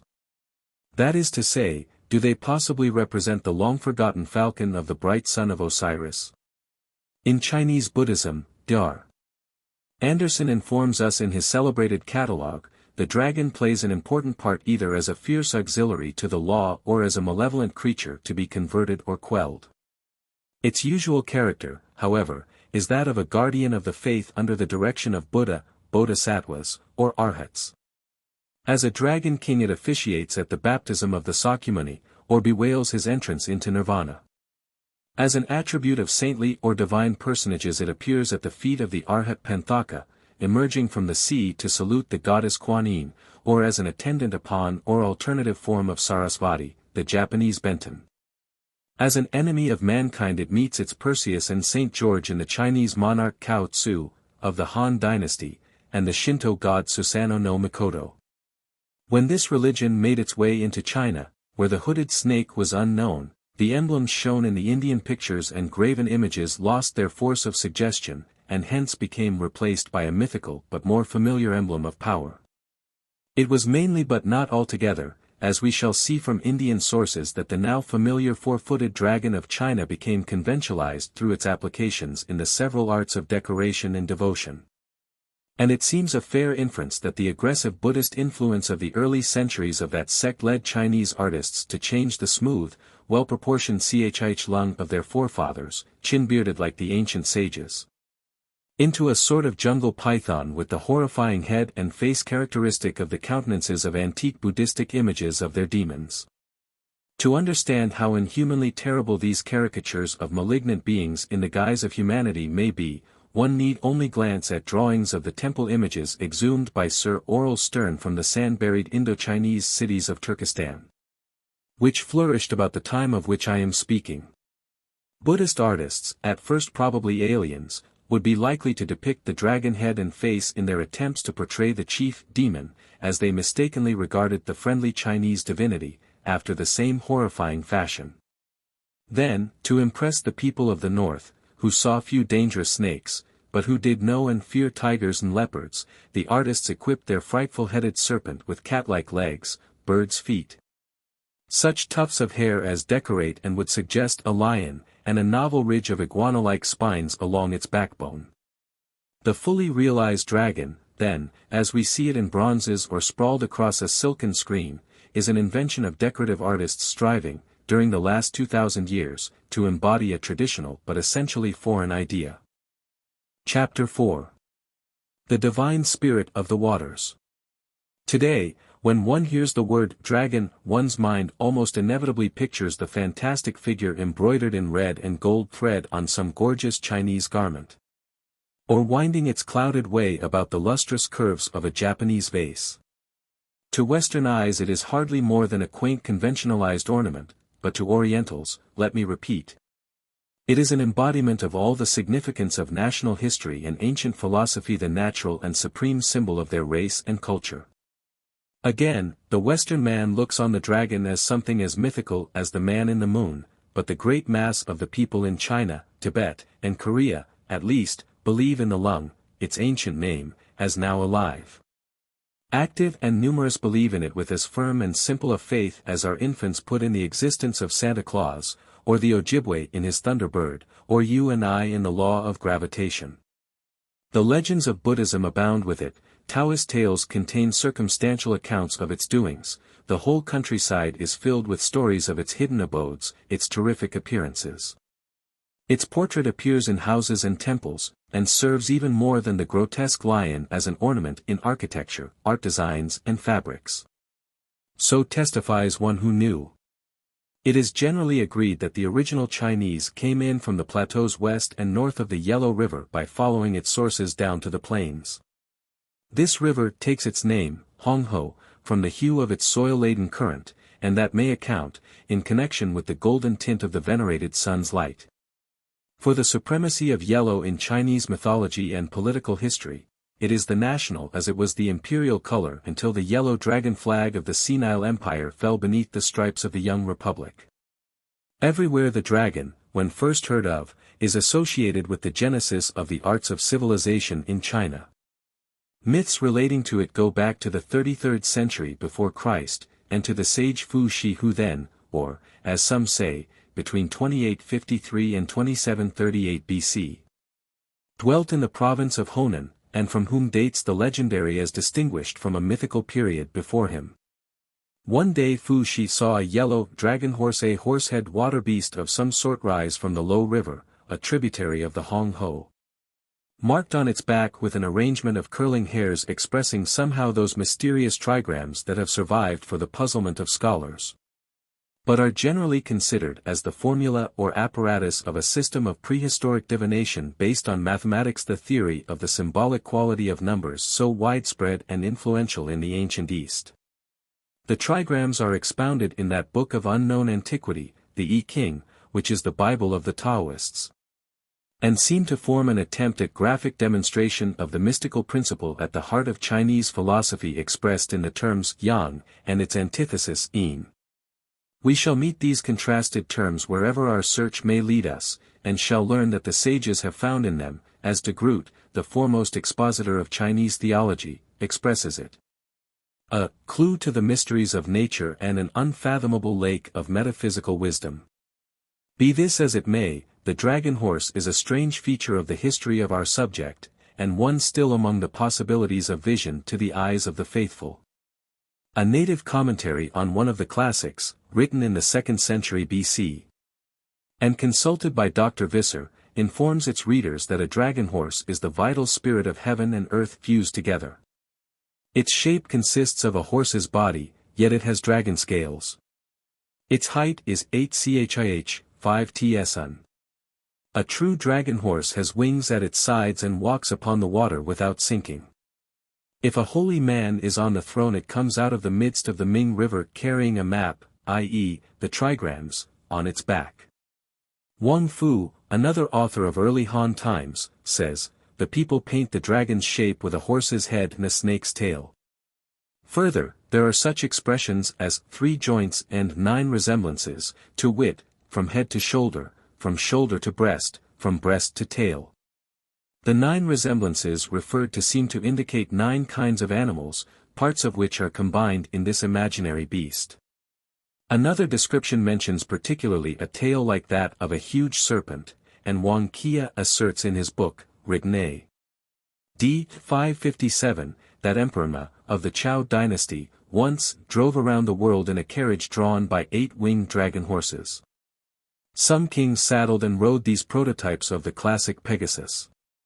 Certainly horse-like figures with queer little feathery wings and upturned feathery tails appear in art produced under the Han dynasty, and later one finds drawings or sculptures of them showing well-developed wings.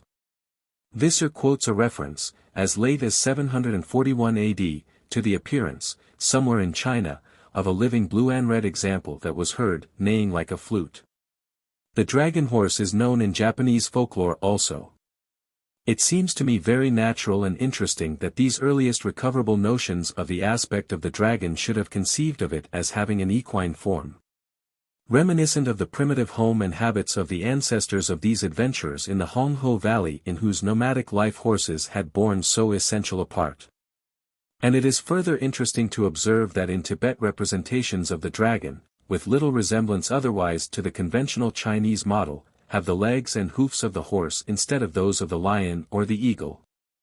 Recalling the significance attached by some native commentators to the strange markings on the back of the equine creature which legend says appeared before the sage Fu Shi, that, namely, they taught him the making and use of the ideographic characters by which Chinese is written, it is worthwhile to mention a tradition of the legendary Emperor Sangqi, to whose reign is popularly attributed the introduction of writing as well as other inventions of importance. One day, the emperor, surrounded by his principal ministers, was thinking of how much had been accomplished, when an immense dragon descended from the clouds, and placed itself at his feet. The emperor, and those who had assisted him in his wonderful discoveries, got upon the reptile's back, which forthwith took its flight to celestial regions. Several early Buddhist heroes and worthies were similarly translated. The interesting point of resemblance in these legends is that they agree in making the knowledge of writing a divine gift a fact most appropriate to the pride of the Chinese in literary accomplishments. The earliest example known to me of a dragon in recognizable Chinese form is shown on some ancient pillars in the city of Yangtze near Tientsin. During an archaeological survey of the coastal district of southern Shanxi province, China, wherein much of the earliest history and tradition of the Chinese has its source, Dr. Qi Li was led to inspect certain old temples in the city of Yunqiang, a brief note on which appears in The Explorations and Field Work of the Smithsonian Institution in 1926. Accompanied by the photograph which the institution has generously allowed me to reproduce here. Dr. Li's account is as follows. In Shanxi Tiangqi, Volume 52, page 2, it is recorded that the stone pillars of these temples were formerly the palace pillars of Wei Huiwang, 335 to 370 AD, recovered from the ruined city south of An'ai. Some of them are now used as the entrance pillars in Ch'enhuang Miao and Hotiu Miao, and those of Ch'enhuang Miao certainly show peculiar features which are worth recording. Two pillars, hexagonal in section, and carved with dragons coiled around them, are found at the entrance. The left one is especially interesting because in the claws of the dragon are clasped two human heads with perfect Grecian features, curly hair, aquiline and finely chiseled nose, small mouth and receding cheeks. One head with the tongue sticking out is held at the mouth of the dragon, while the other is held in the talons of one hind leg. It is an unusually fine piece of sculpture in limestone. I saw 28 of this kind of pillar in the succeeding 2 days, but most of them were imitations. It is possible, however, that some are of the ancient type and were made earlier than others. The whole subject is well worth more detailed study. This brief account, which comes while the book is in the hands of the printer so that the facts may not be further elucidated here, is of particular interest as one of the earliest representations of the creature we are studying after it had begun to take its modern shape. Here it has a more naturally crocodilian form, especially as to the head, which has not yet acquired the fantastically frightful shape and appendages given it by later artists. It is also notable that the precious flaming pearl, so important a feature in all modern figures, is already associated with this statue of 15 centuries ago. A very ancient bit of folklore, which accounts for the birth of the dragon in the form in which we now know it, was found in the archives of Wei Haiwai, in Shantung, by R. F. Johnston, and is recorded in his book as follows. The legend current in Wei Haiwai regarding the origin of the Dragon King, who may be compared with the Nagaraja of the Indian peninsula, runs somewhat as follows. His mother was an ordinary mortal, but gave birth to him in a manner that was not to say the least quite customary. Being in his dragon shape, the lusty infant immediately flew away on a journey of exploration, but returned periodically for the purpose of being fed. As he grew larger and more terrifying day by day, his mother grew much alarmed, and confided her woes to her husband, the dragon's father. The father, after due consideration, decided there was no help for it but to cut off his preposterous son's head, so next day he waited behind a curtain, sword in hand, for the dragon's arrival. The great creature flew into the house in his usual unceremonious manner, curled his tail around a beam below the roof, and hung head downwards in such a way that by swaying himself he could reach his mother's breast. At this juncture his father came from behind the curtain, whirled his sword around his head, and brought it down on what ought to have been the dragon's neck. But whether it was that his hand shook or his prey was too quick for him, the fact remains that the dragon's head remained where it was. Before the sword could be whirled a second time, the dragon seized his father round the waist, untwisted his tail from the beam in the roof, and flew away to the eastern seas. The dragon's father was never seen again, but the dragon and his mother were elevated to divine rank from which they have never since been displaced. The reasons for elevation to godhead are perhaps not quite apparent, but the popular saying that the dragon's bounty is as profound as the ocean, and the mother dragon's virtue is as lofty as the hills, has a reference to their functions as controllers of the rains and clouds. Passing by various more or less fabulous sources of doubtful information, we come down to the time of the Zhou dynasty in the 12th century, BC, where begins a fairly trustworthy account of imperial acts. Collections of songs and stories that are older remain, but the most important of ancient literary productions, the 5 great classics, were published during the early reigns of this period. With the Zhou founder, the Great One Wang, writes Professor Ernest Fenollosa, we are on pretty firm historic ground. This acute personage, whose name means, King of Literature, was the first great Chinese author and philosopher. It was he who composed in prison the original score of the I Ching, or Book of Changes, which Confucius much later elaborated. In this work the symbolism of dragon categories is so bound up with imperial acts as to be the origin of all that is still implied in the terms dragon throne, dragon face, dragon banner. In a sense the dragon is the type of a man self-controlled and with powers that verge on the supernatural. It must not be forgotten, meanwhile, that these notions are closely connected with that mysterious Chinese conception called feng shui, which from time immemorial has been the ruling influence in determining a large part of personal and public affairs throughout the nation, especially with whatever has to do with disturbance of the ground. Fixing a local position, as for a house or a grave, or the supposed celestial influences. Feng shui, literally translated, means nothing more than wind and rain, water, but these words alone fail to convey its full significance.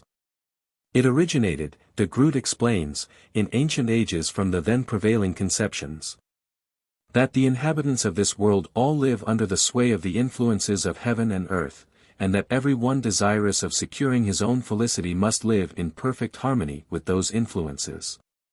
This reverential awe of the mysterious influences of nature is the fundamental principle of an ancient religious system usually styled by foreigners Taoism, Tao's way, i.e., path. Few Chinese even now are enlightened or brave enough to put up any sort of building except in accordance with the theories of feng shui, which often require childish particulars. Most important is it, for instance, that a grave should have something symbolic of the tiger on its right, or theoretical west side, and of a dragon on the left, east, side, for these animals represent all that is meant by the word feng shui, viz., both aeolian and aquatic influences. So writes de Groot. Anisaki explains further, in his book on Buddhist art, the reference to the association of dragon and tiger, in this contending pair the Zenists, a sect of Buddhists, saw a graphic representation of the all-controlling forces which break down terrestrial distinctions and fuse together heaven and earth. Ball quotes an example of how feng shui may be troublesome to both European and native attempts at progress in Western fashion. He writes, in the phraseology of this occult science, when two buildings are beside one another the one on the left is said to be built on the green dragon, and the one on the right on the white tiger. Now the tiger must not be higher than the dragon, or death or bad luck will result. Supposing now a European or American gets a site for a residence next to and on the right-hand side of a native dwelling, here are all the elements ready for trouble, for, to begin with, the foreigner will naturally desire a house more suitable for habitation than the low abode of the average Chinaman. Feng shui has well been called China's curse. In view of the association of dragons with this geomantic superstition, it need not surprise us to find that divination and prophecy belong to their powers. But the portents and omens derived from this source depend so much on external conditions and the opinions of soothsayers that no satisfactory rules for consultation seem to exist. Visser learned that the appearance of a black dragon presaged destruction, but who knows a black dragon when he sees it? Traditions report that the advent of certain great men of the past was foretold by dragons. They say that in the night when Confucius was born 2 azure dragons came from the sky to his mother's house. A dragon appeared in a red vapor just before the birth of Hyo-Wu, the famous man of the Han dynasty. The appearance of yellow or azure dragons was always in old times considered a very good omen, provided they did not present themselves at the wrong time or place.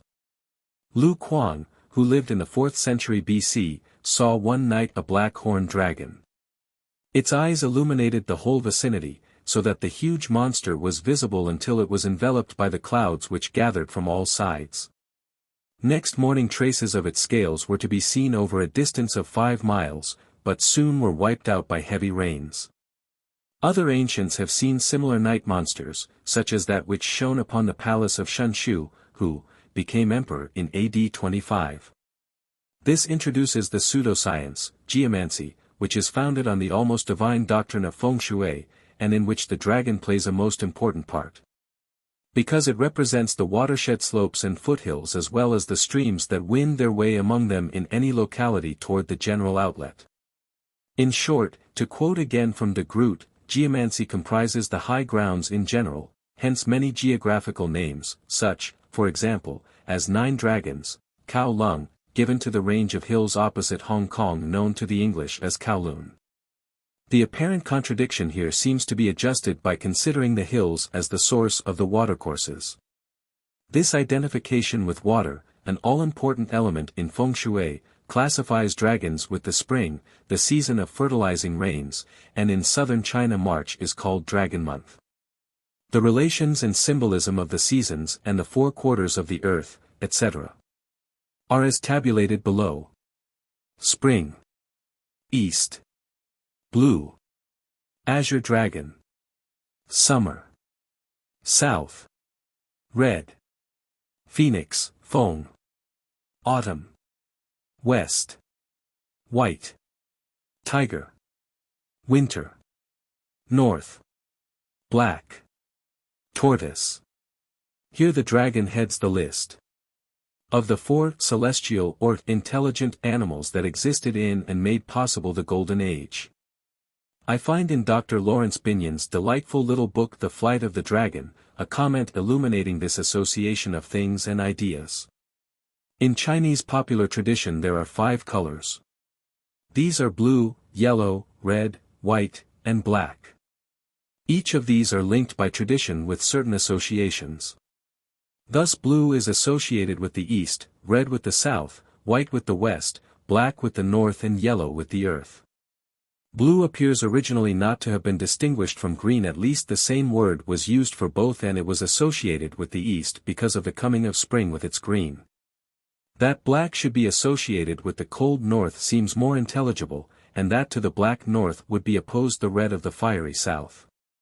But that white should belong to the west because autumn comes with the winds from that quarter, heralded by white frosts, seems a far-fetched explanation.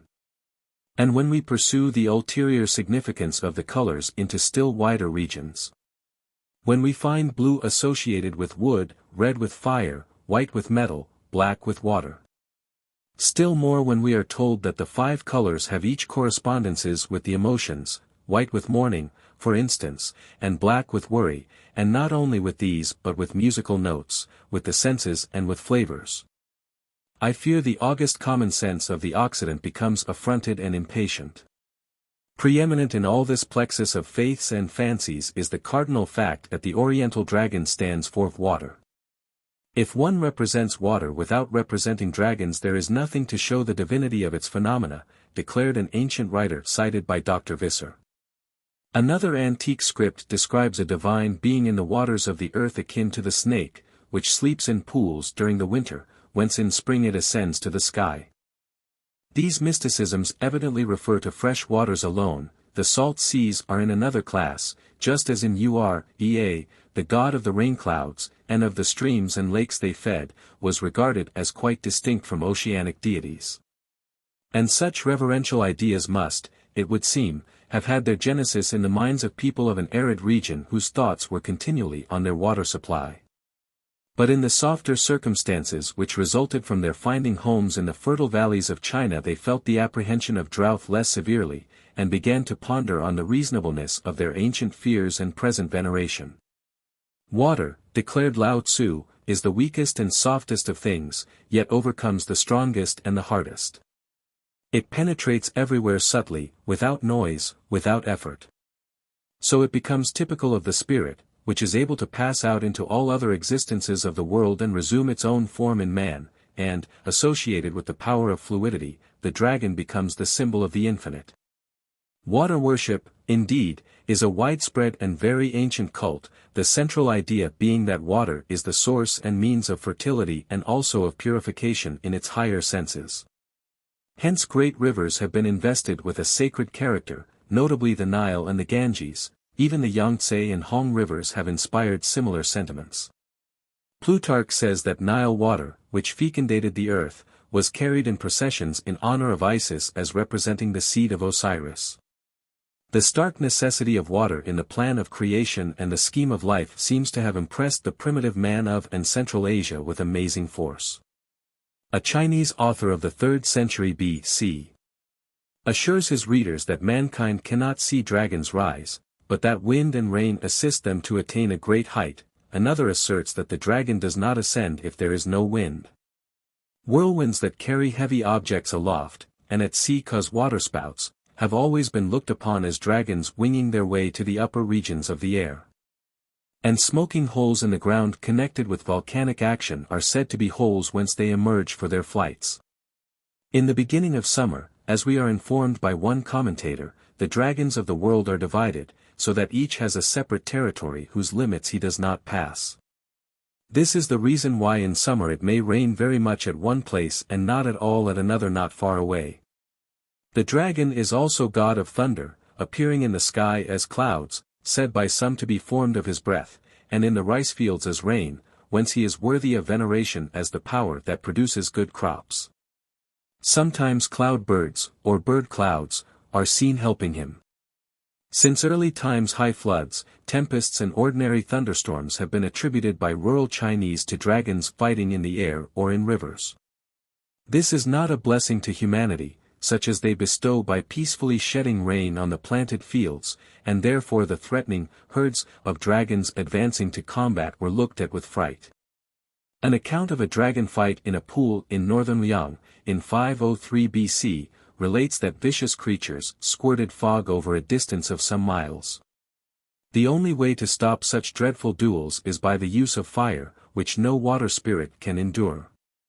Therefore heaven sends sacred fire, the lightnings, to compel angry demons to cease troubling the clouds or mundane waters and injuring poor farmers, as all-destroying deluges might result. Hence, occasional small or local damage to mankind, as innocent bystanders, from the vigorous quelling of Draconic riots, is regarded as cheap payment for security against overwhelming floods. More dreadful however than immediate storm damage was the presage in the sky battles of possible harm to, or even the overthrow of, the reigning family, which almost certainly would follow were the yellow and the blue dragon hosts. Partisans of the imperial house, to be defeated. It is true that in primitive China as elsewhere serpents were regarded as the genii of lakes, springs and caves, and here and there the people paid them worship. The dragon, however, is not, nor ever was, an ordinary snake deified, but has been exalted, albeit rather uncertainly, into a true deity as a manifestation of a principle that underlies all Chinese philosophy, and is expressed in the contrasted and pregnant words yang and yin, fight versus darkness, the constructive as opposed to the destructive, goodwill contrasted with bad-heartedness. In the Shanghai King, a very old classic, is described a god seated at the foot of Encheng. He is called enlightener of the darkness. By looking, i.e., opening the eyes. A popular belief is that a dragon's vital spirit lies in his eyes, also that he is deaf. He creates daylight, and by closing his eyes he creates night. By blowing he makes winter, by inhalation he makes summer. He neither eats nor drinks, nor does he rest. His breath causes wind. His length is 1,000 miles. As a living being he has a human face, the body of a snake, and a red color.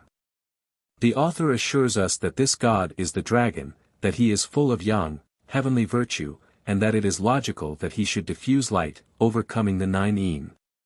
Wherefore he symbolizes great men, assumed to be full of yang, particularly the emperor and his sons, dragon seed, which is one of the many explanations of the association of the thunder dragon, specifically the yellow one, with the imperial estate. If this be true and the possession of yang by dragons is affirmed by sages again and again, the good nature of Chinese dragons in general is well accounted for. In China, at any rate, they have been on the whole benevolent and helpful when treated with respect and generously encouraged by sacrifices and gifts. Undoubtedly they have sometimes shown poor judgment in the matter of flooding rains and a careless use of lightning, yet in general they seem to mean well, and to be kind in answer to prayers for rain when the crops really need it. If not well, the farmers know how to bring them to their sense of duty. Such an abstraction, precious to devout minds in spite of puzzling characteristics and a vague aspect, must of course be visualized in some way if it is to hold heroic place and influence. The dragon is the spirit of change, writes Okakoro Kakuzo in his Book of Tea, therefore of life itself, taking new forms according to its surroundings, yet never seen in final shape. It is the great mystery itself. Hidden in the caverns of inaccessible mountains, or coiled in the unfathomed depth of the sea, he awaits the time when he slowly arouses himself into activity. He unfolds himself in the storm cloud, he washes his mane in the darkness of the seething whirlpools. His claws are the fork of the lightning. His voice is heard in the hurricane. The dragon reveals himself only to vanish. Chapter 5. Draconic Grandparents. As soon as men learn to form, by means of a drawing or an image, a representation of what is in their mind's eye, they apply their art to religion. The first attempts are often grotesquely rude and uninspiring, yet embody an idea. And if the people cherish this idea, and themselves grow in art skill and refinement, a conventionalized figure will in time be evolved that will satisfy tradition, and thereafter no essential change will be made in it. Fair progress toward this satisfactory representation of the, or a, dragon, now apparently realized, seems to have been reached by the Chinese at a time when the earliest existing, or at any rate oldest known, pictures and carvings of it were made. Nor are any written descriptions much older, so that we may assume a long anterior period for the growth of the dragon notion in public thought. A few years ago many large inscribed slabs of stone were found buried in Shantung, one of the most anciently occupied provinces of China. They bore engravings in an amazing mixture of more or less legendary incidents and worthies, and experts refer this work to the 3rd century BC. One of these slabs shows a silhouette-like drawing that we are told represents Fu Shi with a woman regarded as his consort. Both are crowned and fully dressed down to the waist, but the lower half of their bodies is serpent-like, in proportionate length for legs, and the tails are intertwined. Attendant pairs of sprites of anomalous outline, with tail-like lower halves similarly twisted together, are supported by rolled clouds terminating in birds' heads. And the remaining space of the picture is crowded with figures of mythical creatures, some queer beyond description, many recognizable birds, fishes, or other animals, all with reptilian tails. Rubbings of these astonishing lithographs are before me as I write, and small reproductions of some of the figures may be seen in Bushell's Handbook of Chinese Art. They, as well as other relics from Han times, earlier than which no useful representations have been recovered, show clearly the Ophidian origin of the dragon idea, and also indicate strongly its derivat from the West. It is a curious circumstance that among remains of the earlier Gnostics, whose strange doctrines are credited with descent from Aryan, Persian, serpent worship, are representations of deities, half man, half snake, precisely similar in shape. Save that they have 2 snake legs instead of a single thickened tail, as was the case with some of the figures on the stone slabs of Shantung. With the overthrow of the Chou, or Zhou, dynasty by the widely conquering General Qin, so impressive were the extent and publicity of his enterprises that his domain came to be known to the commercial West as China, the enlightened and progressive Han period began. And in the general stimulus to art that followed, the dragon furnished to artists a motive constantly employed and ingeniously varied. No depiction in painting or on pottery as ancient as that has survived, if any such ever existed. It is surely an interesting fact, however, that the first Chinese painter on record, Tsao Fuqing, who died in 250 AD, was famous for his Buddhist pictures and sketches of dragons. An oft-told legend recounts that a certain painting by him which had been preserved until the advent of the Sung dynasty, then produced rain in a time of bitter drought when appealed to by the desperate farmers. As for Han carvings in this direction, the most striking and exceptional are those strange and beautiful girdle buckles, which were almost unknown in the United States until Mr. Arthur D. Fick brought a large collection of them to New York, where they were sold at the Anderson Galleries in January, 1925. The work on them, in exquisite modeling, proper anatomy and fine sense of action, and in the glyptic skill involved, indicates a long antecedent familiarity by artists with both the conception and rendering of the mythical creature portrayed. Most of these articles were carved in jade, a few only in rock crystal, agate or other hard stone. Mr. Fick wrote of them in his catalogue. It would be impossible, in a brief catalogue such as this, to give any intimation of the wealth of symbolic meanings that have been carven into these buckles. The dragon, the hydra, the bat, the fungus, the horse, the mantis, the cicada, the monkey, and the ram, has each its significance in Chinese mythological legend. Some of these forms go back at least 2,000 years, repeated over and over again in bronzes and jades of century after century. These fantastic shapes are therefore racial rather than personal inventions, they are the creatures of prehistoric ritual mythology turned to stone. Few of these are as old as the Han period, but all remind a naturalist of a salamander by their flexible, soft-skinned bodies, limber legs usually with 3 toes, and their long, cleft tails. In every specimen the tail is branched. I write branched, not forked, because the lobes are unequal, a shorter one curving out of the larger or main stem as, by the way, sometimes happens in the case of real newts whose tails have been lost or damaged. This style of dragon is named Chih Lung, and is said to be pre-Buddhistic also, according to Bushel, Kutanji Lung, or dragon of old bronzes, and he mentions that it appears on a Kuang Yao vase of the 2nd century BC. While another pair is to be seen on a more recent incense burner, disporting in the midst of scrolled clouds and projecting their heads to make 2 handles.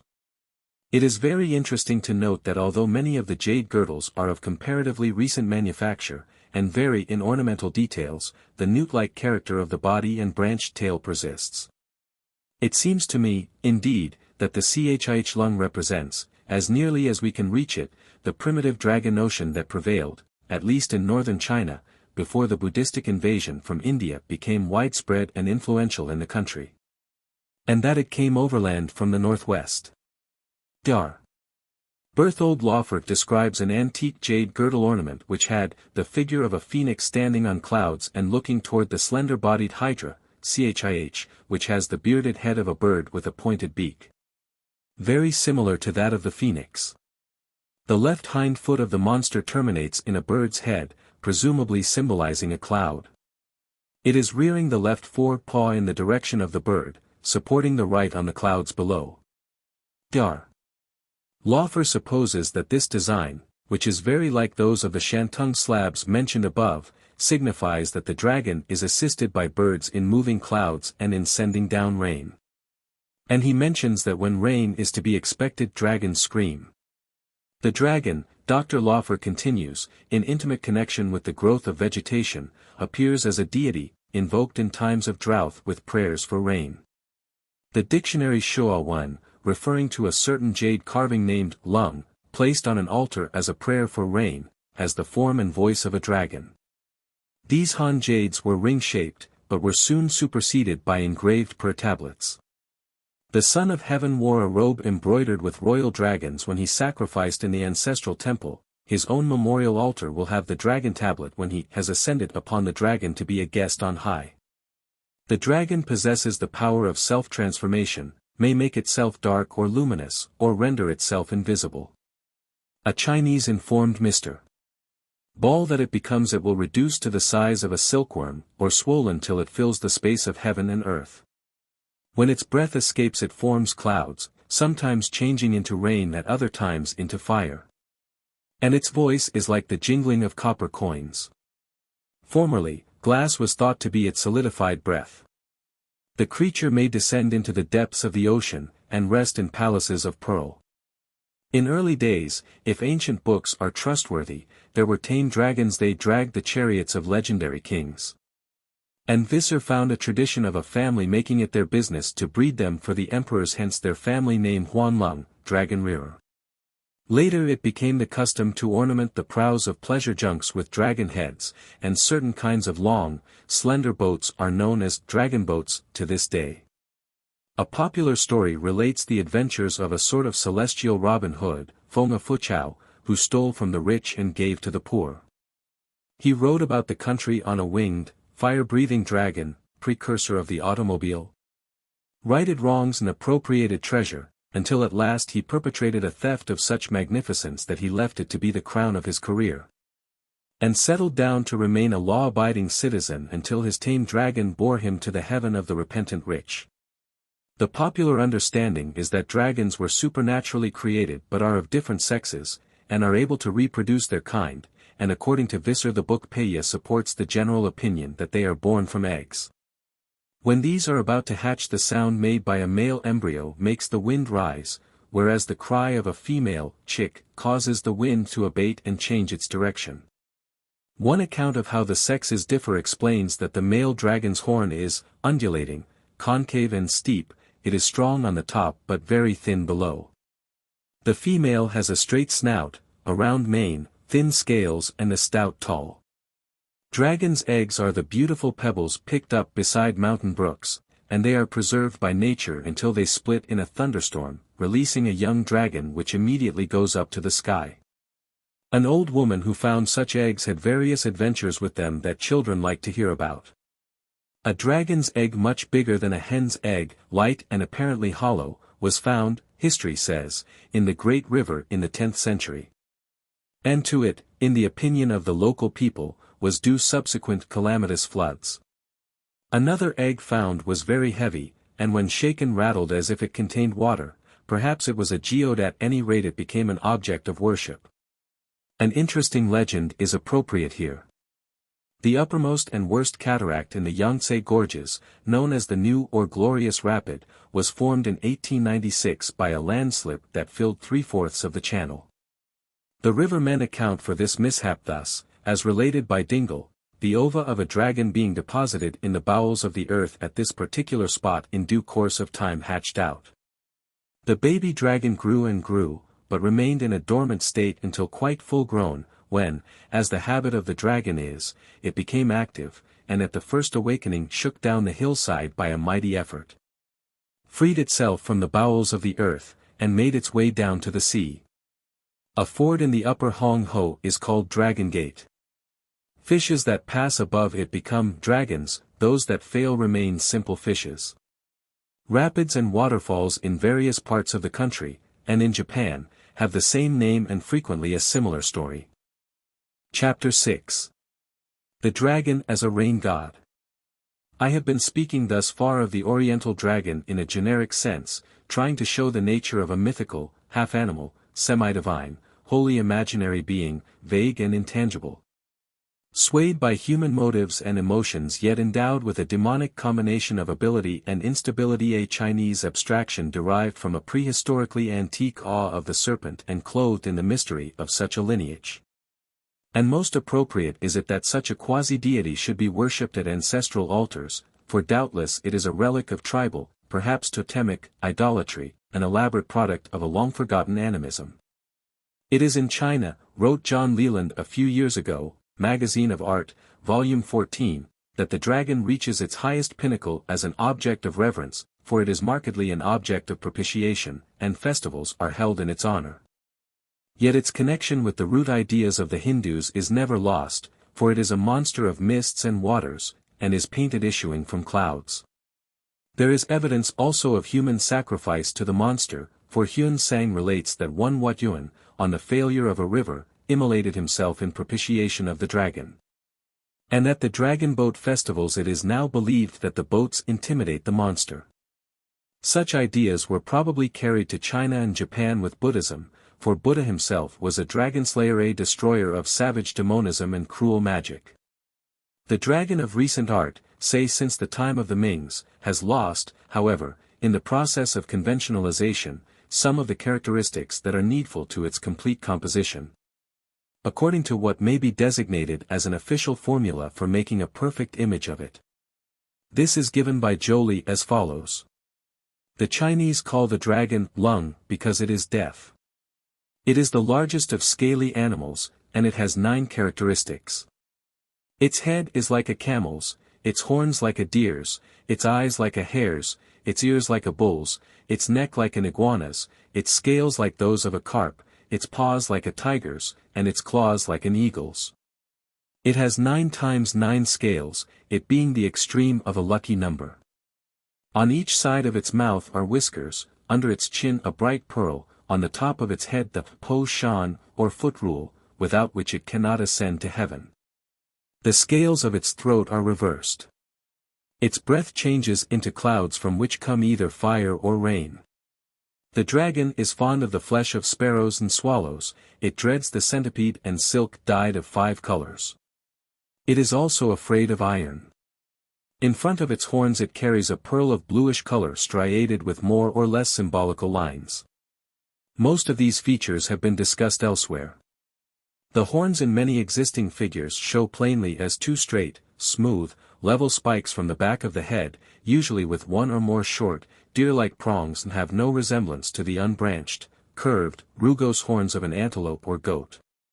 Hence they do not suggest descent from those of the Babylonian goatfish. The scales, however, are regarded as piscine rather than ophidian. They seem to be related to those of the carp, with which the dragon in one of its aspects is closely connected. These scales, we learn, are properly 81 in number, that is 9 times 9, which in mystical calculations represent yang, as the number 6 equals een. Both golden and silver scales are spoken of in the classics. The Annals of Welsh, studied by R. F. Johnston, contain a story on this point. In the year 1732 there was a very heavy shower of rain, in Shantung. In the sky, among the dark clouds, was espied a dragon. When the storm passed off, a man named Chang of the village of Ho Ching or Hua Chien picked up a thing that was as large as a sieve, round as the sun, thick as a coin, and lustrous as the finest jade. It reflected the sun's light and shone like a star, so that it dazzled the eyes. The village soothsayer was appealed to for a decision. A single glance at the strange object was enough for the man of wisdom. "This thing," he said, "is a scale that has fallen from the body of the dragon." Chinese mythology and custom recognize, or used to, various separate kinds of dragons, species of the genus Lung. The most ancient and highly respected of these are 3, the Lung in the sky, the Li in the sea, and the Kiao in the marshes. The first of this trio is properly styled Tian Lung, celestial or heavenly dragon. It doubtless typifies and embodies the original object of veneration, and remains supreme and most sacred. It resides in the sky where it guards the mansions of the gods and sustains their power.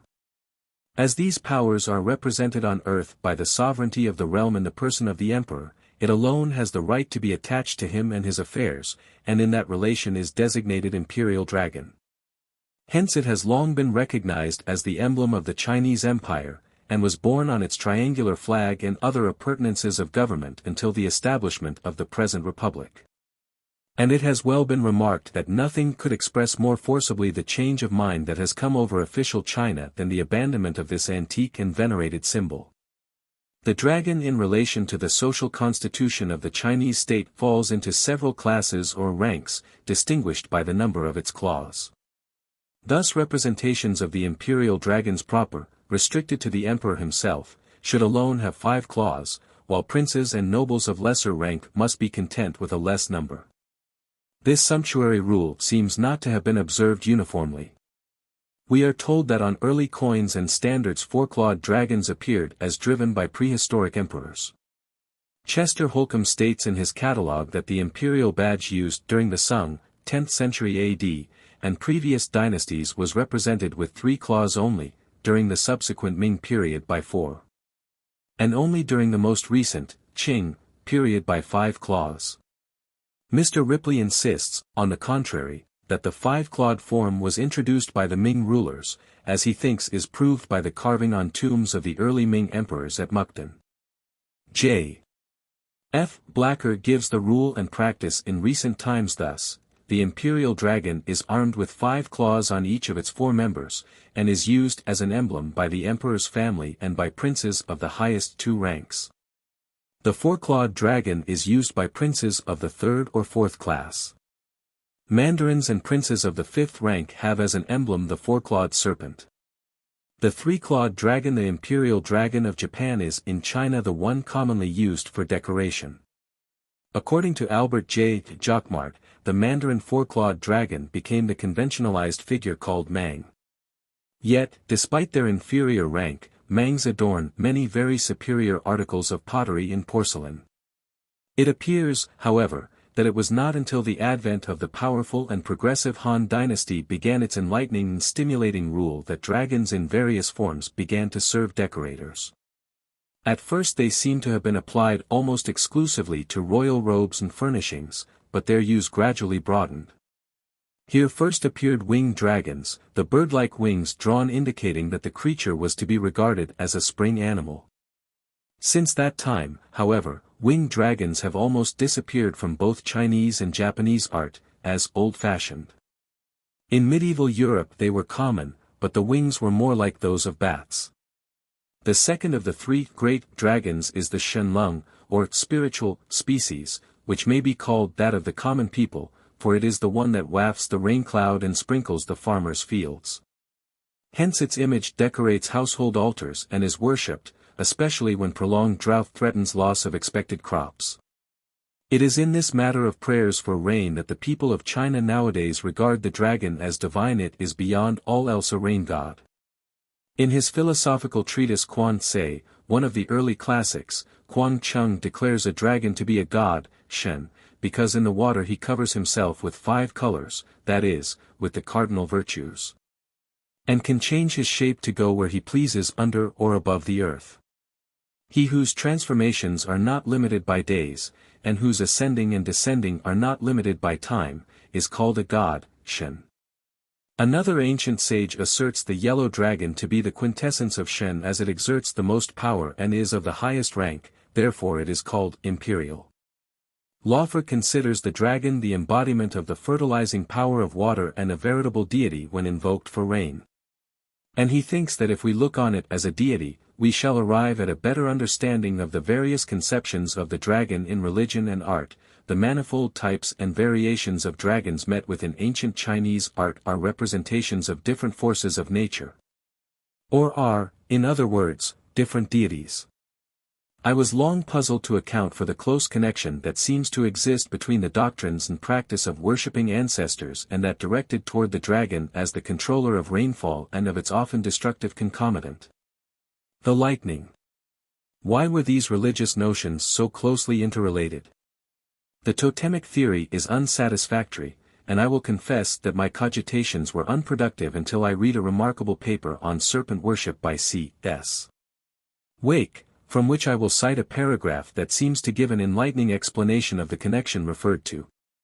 The serpent superstition is intimately connected, in China, with ancestor worship. Probably originating among uncultured tribes who, struck by the noiseless movement and the activity of the serpent, combined with its peculiar gaze and marvelous power of fascination, viewed it as a spirit embodiment. As such it would appear to have the superior wisdom and power ascribed to the denizens of the spirit world, and from this would originate also the ascription to it of the power over life and health, and over the moisture on which these benefits are dependent. Among ancestor-worshipping peoples, however, the serpent would be viewed as a good being who busied himself about the interests of the tribe to which he had once belonged. When the simple idea of a spirit ancestor was transformed into that of a great spirit, the father of the race, the attributes of the serpent would be enlarged. The common ancestor would be relegated to the heavens, and that which was necessary to the life and well-being of his people would be supposed to be under his care. Hence the great serpent was thought to have power over the rains and the hurricane, with the latter of which it was probably often identified. A writer of the 2nd century before Christ, says Visser, explains that clouds follow the dragon, winds follow the tiger. These cloud dragons are invited to dispense rain by means of their likenesses, wherefore when earthen, clay-made, dragons are set up, yin and yang follow their likenesses and clouds and rain arise. The making of such earthen images is of forgotten antiquity. Rules existed for molding and ornamenting them according to varying circumstances, and an elaborate ritual and set of costumes was long ago prescribed for the priests and officials in the praying for rain. The dragon boats, to be described, had the same character and purpose. These ceremonies may be described as sympathetic magic intended to force the dragons to follow their images and to ascend from their pools to the skies. But often scolding and even flogging of the images has been necessary to bring about the desired action. Dar. Visser found in a well-known old book, the Wat Satsu, dated near the end of the 16th century, information as to the significance of several different young dragons, whose shapes are used as ornaments, each according to its nature. Those that like to cry are represented on the tops of handles of bells, those that like music figure on musical instruments, and so forth. The Chi1, which like swallowing, are placed on both ends of the ridgepoles of roofs, to swallow all evil influences. The Chow Feng, lion-like beasts which like precipices, are placed on the four corners of roofs. Sword belts have as ornaments the murderous Ai Wa, and so on through a list of significant applications. Dragons are embroidered on the front curtains of catafalques and on graveclothes, surrounded by many emblematic animals. It is not plain, however, that all these belong to the Shen class. Laufer also mentions, in his paper on grave sculptures, that in certain Han bas-reliefs on stone, dragons are fettered by bands, i.e., do not send rain are in a state of repose. These are surrounded by bird-shaped clouds which he interprets as tranquil clouds yielding no rain. Whether the metaphysics of this matter of the relation between dragons and rainfall is comprehended by ordinary folk in the flowery kingdom may well be doubted. But at any rate when dry weather prevails, two long clay images of the Shenlong are likely to be carried about the district, accompanied by priestly ceremonials and incantations arranged with carefully suitable accessories and colorings. The ritual and colors varying with the season of the year. This has been a custom since remote ages, but in modern times prayers inscribed on tablets of jade and metal are much used, or the appeal is made in a more public and forcible way than formerly by means of large, image-bearing processions. The Chinese are adepts in the art of taking the kingdom of heaven by storm, remarks the author of the Golden Bough. These great processions have been frequently described by travelers. Mr. Ball says that in Canton, where he frequently witnessed them, the mock rain god is a serpentine creature of great girth and 150 to 200 feet long, made of lengths of gaily colored crepe, and sparkling with tiny, spangle-like mirrors. Every yard or so a couple of human feet, those of the bearers, buskined in gorgeous silk, are visible. The whole is fronted by an enormous head of ferocious aspect, before the gaping jaws of which a man maneuvers a large pearl, after which the dragon prances and wriggles. These figures are of two kinds, but on what ground is not stated by Mr. Ball, one sort having golden scales and the other silver scales. Such processions may occur whenever one seems called for, but are staged regularly about January 15th and June 5th, dates representing the winter and summer solstices. The latter is the time of the Dragon Boat Festival. But before proceeding to that, let me say that should no rain follow these ceremonial prayers, the images are abused, even torn to pieces, to remind the god that he must do his duty or he will be similarly punished. Furthermore, he must do it properly and be watchful to stop the downpour when enough has fallen, or take the consequences. The story goes that once when the Lung neglected to stop an immoderate storm, the local mandarins put his image in jail, whereupon the downpour quickly ceased. The famous Dragon Boat Festival of southern China is held on the 5th day of the 5th moon, which usually falls in our June. Tradition informs us that it began in commemoration of a virtuous minister of state, Kai Yuan, whose remonstrances against the unworthy acts of his sovereign were met by his dismissal and degradation. This happened some 450 years before Christ. He committed suicide, presumably by drowning, for on the first anniversary of his death began a search for his body in the water, which still continues in the form and meaning of this festival. More scientifically minded persons, however, such as Visser, de Groot, and Fraser, scout the pious tale, and regard this water festival as in its origin an effort or supplication for rain. That it has become a time of feasting, fun and goodwill is doubtless owing to the sense of midsummer, celebrated by rejoicing in all parts of the world. In Burma and Siam, also, it is marked by 3 days of jollity when everybody plays with water, rowing, swimming, ducking one another, spraying the crowds in the streets from big syringes, and rollicking generally.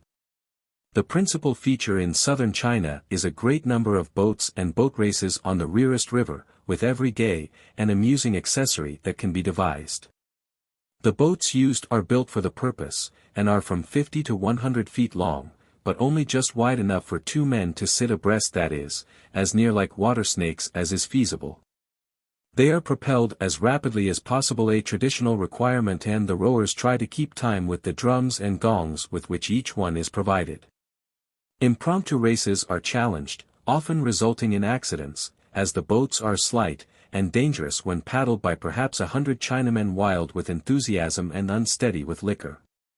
Large crowds of spectators occupy the river banks urging their favorite boats to win, and the excitement and fun are intense.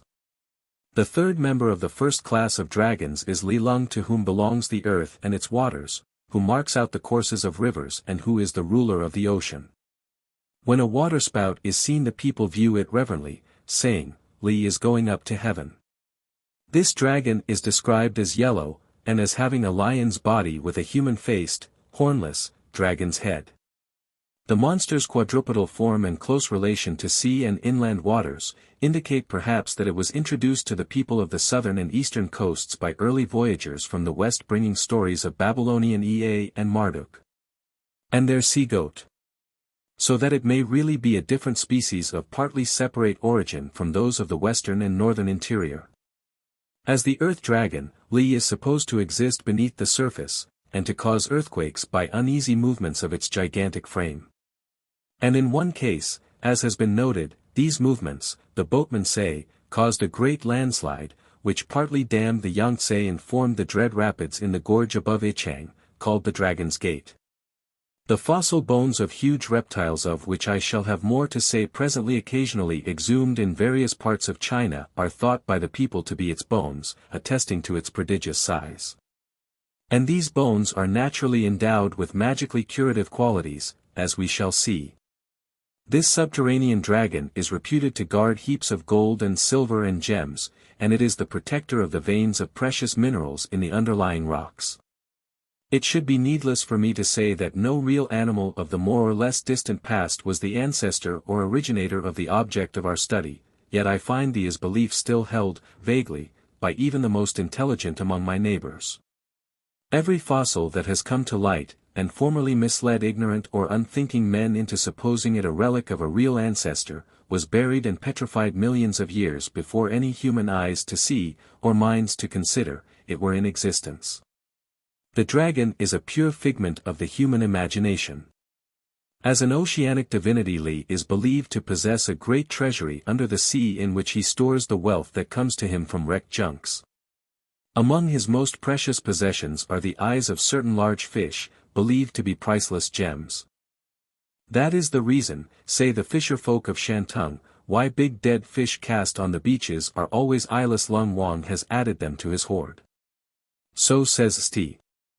Johnston, and then tells us that in the Yongxiecheng district is a pool of water which, though several miles in the interior from the Shantung coast, is said to taste of sea salt, to be fathomless, and to remain always at sea level. It is dedicated to the sea dragon, locally known as Lung Wang. One day an inquisitive villager tried to fathom its gloomy depths with his carrying pole. Hardly had he immersed it in water when it was grasped by a mysterious force and wrenched out of his hand. It was immediately drawn below, and after waiting for its reappearance the villager went home. A few days later he was on the seacoast, gathering seaweed for roof thatch, when suddenly he beheld his piantang floating in the water below the rocks on which he was standing. On the first available opportunity after this he burned 3 sticks of incense in Lung Wang's temple, as an offering to the deity that had given him so striking a demonstration of its miraculous power. This one may be the coiled dragon, Pan Lung, mentioned by some writers, which hibernates in the watery depths and marshes, and is often met with in the form of medallions in porcelain bowls and dishes. It may also be the creature referred to in a little story by L. J. Vance, Open Court, 1892, of a small girl that fell into a Chinese river where boats and boatmen were numerous. Nobody helped her, and when finally she caught at a rope and climbed on a boat, she was scolded, sent home and punished. The apathy exhibited was due to the belief that the river dragon wanted that child and mysteriously caused her to fall overboard. The account of the golden dragon kings given by Dr. Du Bois perhaps belongs here. These kings are said to be yellow, snakes that come floating down the Hong Ho in times of great flood. One of them is recognized by the priestly authorities as the Golden Dragon. It has a square head with horns, and is hailed with delight as it signifies that the waters are about to recede. The governor, Dubose tells us without geographical particulars, receives the divine snake in a lacquered waiter, carries him in his sedan to the temple, and the mandarins all worship the heaven-sent messenger. Many courtesies are offered him until at last he takes his leave. Mandarins who do not believe in idolatry are entirely satisfied with the divinity of this snake. One phase, or avatar, of this dragon seems to be that named Yulung. The special model and emblem of perseverance and success to literary aspirants who are seeking public offices by way of the stipulated education in the classics the only way in old times. This is the fish dragon, so well illustrated on blue and white commercial jars, where the metamorphosis that links together the dragon and carp is variously depicted. The legend is that when a carp has succeeded in climbing over the cataracts in the Dragon Gate of the Yangtze, it finds its reward by being transformed into a dragon, with which goes a grant of immortality. Seizing on the apt imagery of this legend, the fish dragon was adopted as their patron saint by the students who toiled in their cheerless cells over the still more cheerless lore of long-dead sages, whose star of hope was the prospect of a government office and a possible chance for immortal fame, if only they could surmount the rocky obstacle of the official examinations. The parallel is grimly humorous.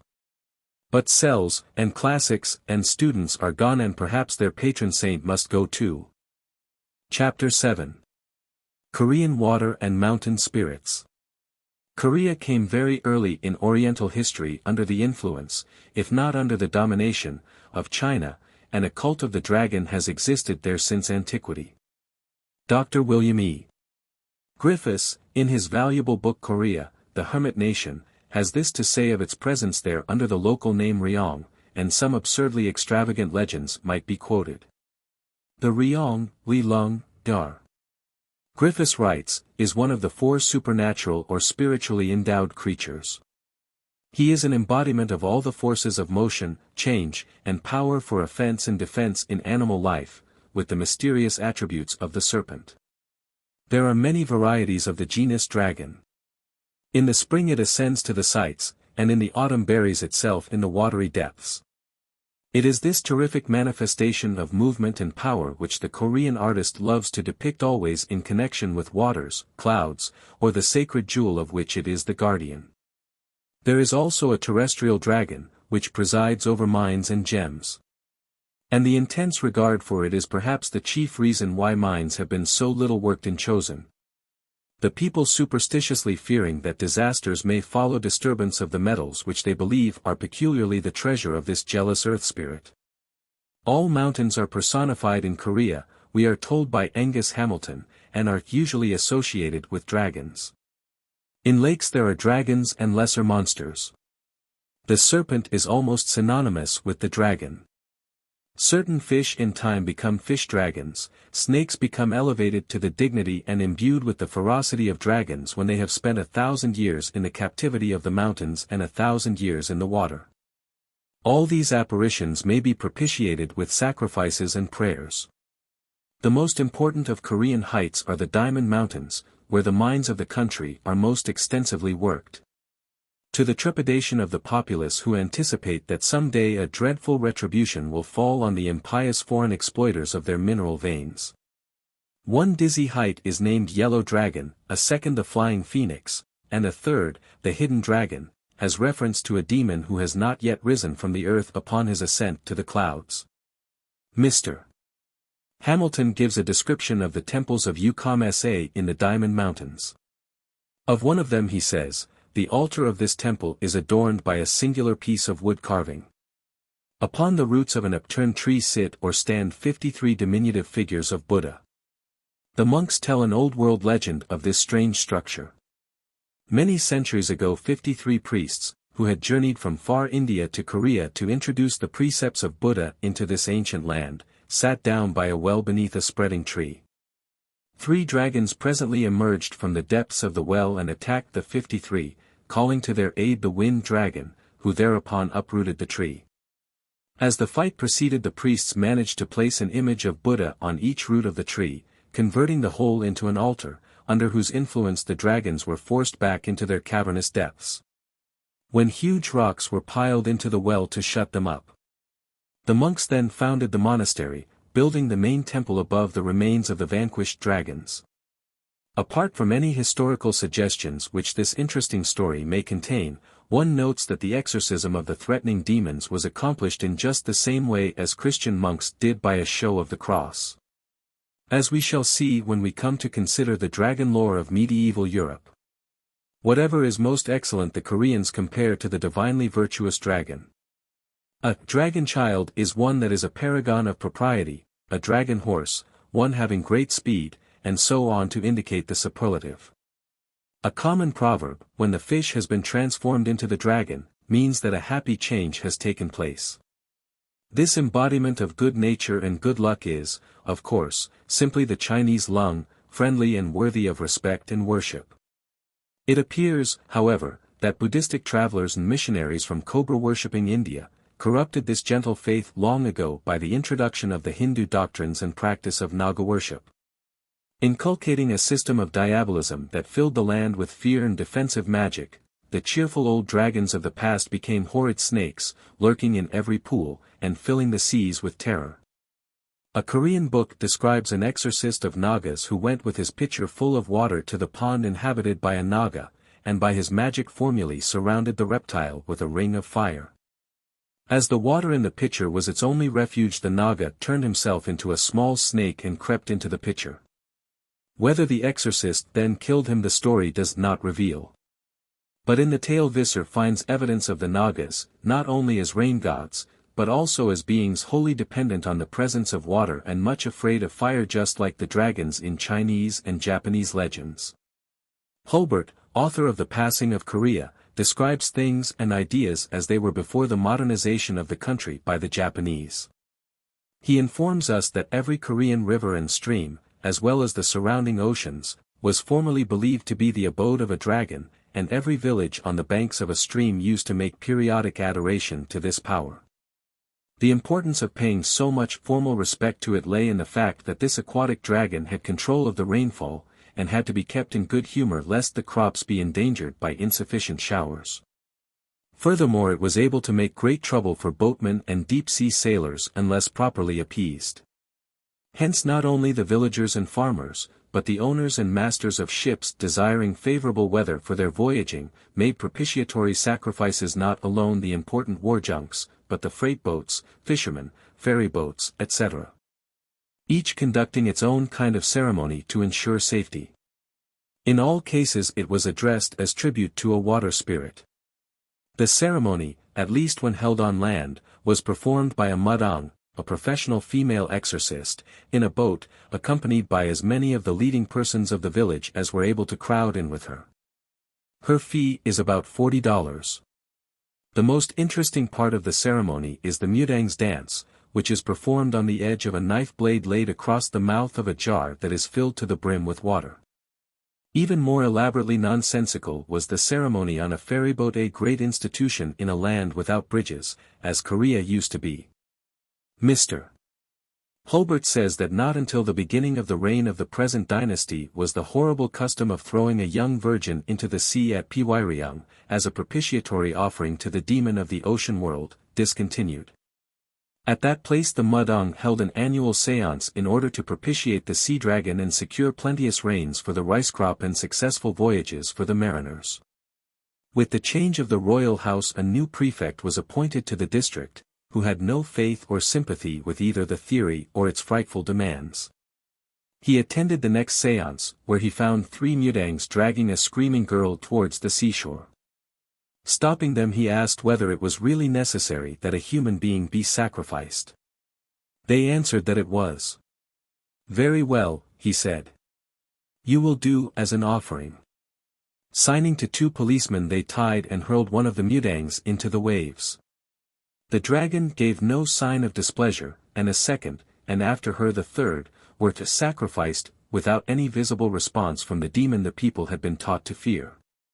This demonstration ended the practice and the profession of the mudangs together. Chapter 8. The Men of the Dragon Bones. When in September, 1923, Dr. Henry Fairfield Osborn, president of the American Museum of Natural History in New York, was on his way to visit the camps of the Third Asiatic Exploring Expedition, conducted by Dr. Roy Chapman Andrews, aided by a staff of expert assistants, he halted for the night at a frontier Chinese village. Strolling about the station in the early evening, as he relates in the museum's magazine Natural History, May-June, 1924. I suddenly noticed a small group of men in the darkness pointing toward Andrews and myself. I asked Andrews to listen to what they were saying, and it was here that I learned the Chinese designation of our party, for the words were, "There go the American men of the Dragon Hones."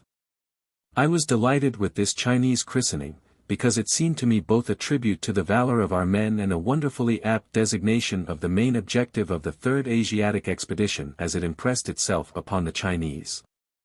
For what purpose were we in Mongolia?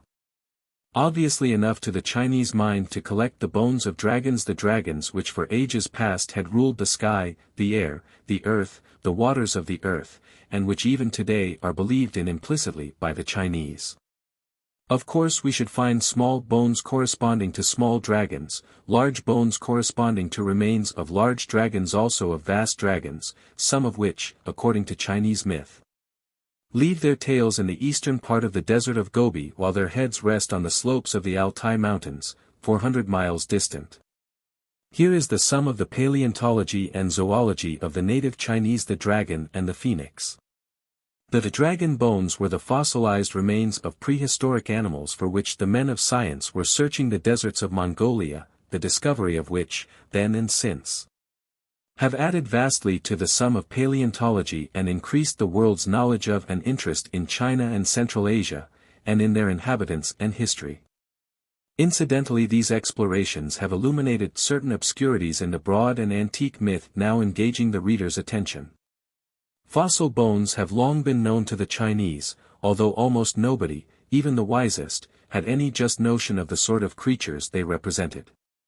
One may find in every apothecary's shop their fragments, or the powder made by crushing them, but rarely can a druggist tell you whence they came, for the wholesale dealers are loath to reveal trade secrets. They offer them as the bones of dragons which, when properly administered, must have strong curative virtues. The source of supply is, in their view, unimportant either for trade or healing. The more mystery about it the better. As everybody believes this, not suspecting any magic in the matter, the demand is so extensive that an immense supply of bones is annually gathered and dispensed. Various theories exist among the people, however, as to the nature of these bones. It was generally agreed in the past that they were the cast-off skeletons of living dragons which had sloughed away their bones as well as their hides once in 1,000 years, according to one authority. But some persons, with less credulity even in those ancient days, pronounced them the bones of dead dragons. This was much nearer the truth, for we now know that they are the fossilized skulls and limbs of real animals of long past eras. And in our own time it has been soberly argued that from these fossils has been built up the whole fabric of faith in the reality of dragons past and present. From this universal faith has arisen the popular trust in the therapeutic value of these mid-tertiary fossils. According to the Pentsao Kongma, the best source of information as to medical practice among the ancients, and extensively quoted by Visser, from whom I borrow again, the best bones are those having 5 colors, corresponding to the 5 visceral parts of the human body, namely, liver, lungs, heart, kidneys and spleen. White and yellow specimens rank next in healing value, and black ones are poorest, while those gathered by women are useless. Thin, broad-veined bones are regarded as female, those coarse and with narrow veins as male. The preparation of the bones for administration in medicine is described as follows by Lei Hyo: for using dragon's bones, first cook odorous plants, bathe the bones twice in hot water, pound them to powder, and put this in bags of gauze. Take a couple of young swallows, and after having taken out their intestines and stomach, put the bags in the swallows and hang them over a well. After one night take the bags out of the swallows, rub the powder, and mix it into medicines for strengthening the kidneys. The efficacy of such a medicine is as it were divine. An author of the Sung dynasty recommends that the bones are to be soaked in spirits for one night, then dried on the fire and rubbed to powder. Another authority warns the people that some bones are a little poisonous, and in preparing and using them iron instruments and utensils should be avoided, because, as is well known, dragons dislike iron. The list of illnesses curable by means of dragon bones is a long one. Their curative power is attributed to the strong yang virtue in the bone, which makes demons abandon those portions of the body in which they have been trying to establish themselves. The teeth and horns of dragons are especially good for diseases developing madness, or difficulty in breathing, or convulsions, also for liver diseases. A Sung physician explains that, because the dragon is the god of the eastern quarter, his bones, horns and teeth can conquer any disorganization of the liver. A book of the 9th century carries the information that when dragon's blood enters the earth it becomes amber, and in the Pentsao Kongma you may read, dragon saliva is seldom used as a medicine. Last spring the saliva spit out by a herd of dragons appeared floating, on the sea. The Aborigines gathered, obtained and sold it, each time for 2,000 copper coins. Another treatise, written in the Sung period, instructs us that the most precious of all perfumes is sea dragon spittle, which is hardened by the sun, floats, and is blown ashore by the wind in hard pieces. This may be amber, or ambergris. Another source of perfume is the froth produced by fighting dragons. From the same book, says Visser, we learn that anciently, at least, dragon's blood, fat, brains, saliva, etc. were also deemed useful as medicines, but how obtained is not clear from the classics. Perfumes were made from the spit, hence it was asserted that fighting dragons might be smelt. An old emperor used dragon spittle for ink for writing on jade and gold. Having got a quantity of saliva he mixed it with the fruit of a herb which bore flowers in all 4 seasons. This produced a red liquid which penetrated into gold and jade. Many more particulars as to this medicinal use of the bones are given by H. N. Moseley in his book Notes of a Naturalist on the Challenger. When, early in the present century, the Geological Survey of China was organized, little more was known of the geology of that country than its broad outlines. Well aware that thousands of fossil skeletons of the utmost importance to science were being ground to powder and swallowed by millions of people daily, it was plain that the discovery of the sources of supply would lead to the paleontological knowledge so much desired. But between general ignorance and the jealousy of wholesale collectors and merchants of the bones it was difficult to learn where the fossils were found. Therefore when, in 1921, Professor Osborne and Mr. Walter Granger sought to cooperate with the China Survey, all the director of the survey could say was that he had been told that at a place in eastern Sichuan a short distance above Aichang, on the Yangtze River, many fossils had been excavated for the medicine dealers. Mr. Granger went there and finally learned that the spot was near a small village called Yinqingao, 20 miles from the town of Wanshin, and there Granger made his residence. He described the situation in Natural History, for May-June, 1922, as follows. The fossils at Yinchinko occur in pits distributed along a great limestone ridge about 30 or 40 miles in length and rising above our camp more than 200 feet. These pits are the result of the dissolving action of water on limestone, and some of them have a depth of 100 feet or more. They are of varying sizes averaging say 6 feet in diameter, and are filled with a reddish and yellowish mud, which is, I take it, disintegrated limestone. The fossils are found embedded in the mud at varying depths, usually below 20 feet.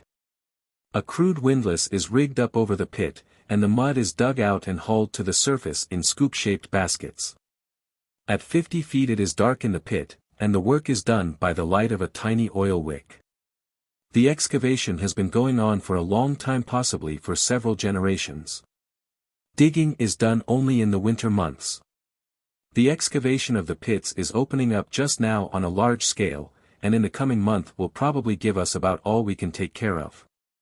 The fauna is stegodon, a primitive elephant, bison, bos, cervus, tapirus, sus, rhinoceros, besides many small ruminants, several carnivores, and many rodents, no horses, queerly enough.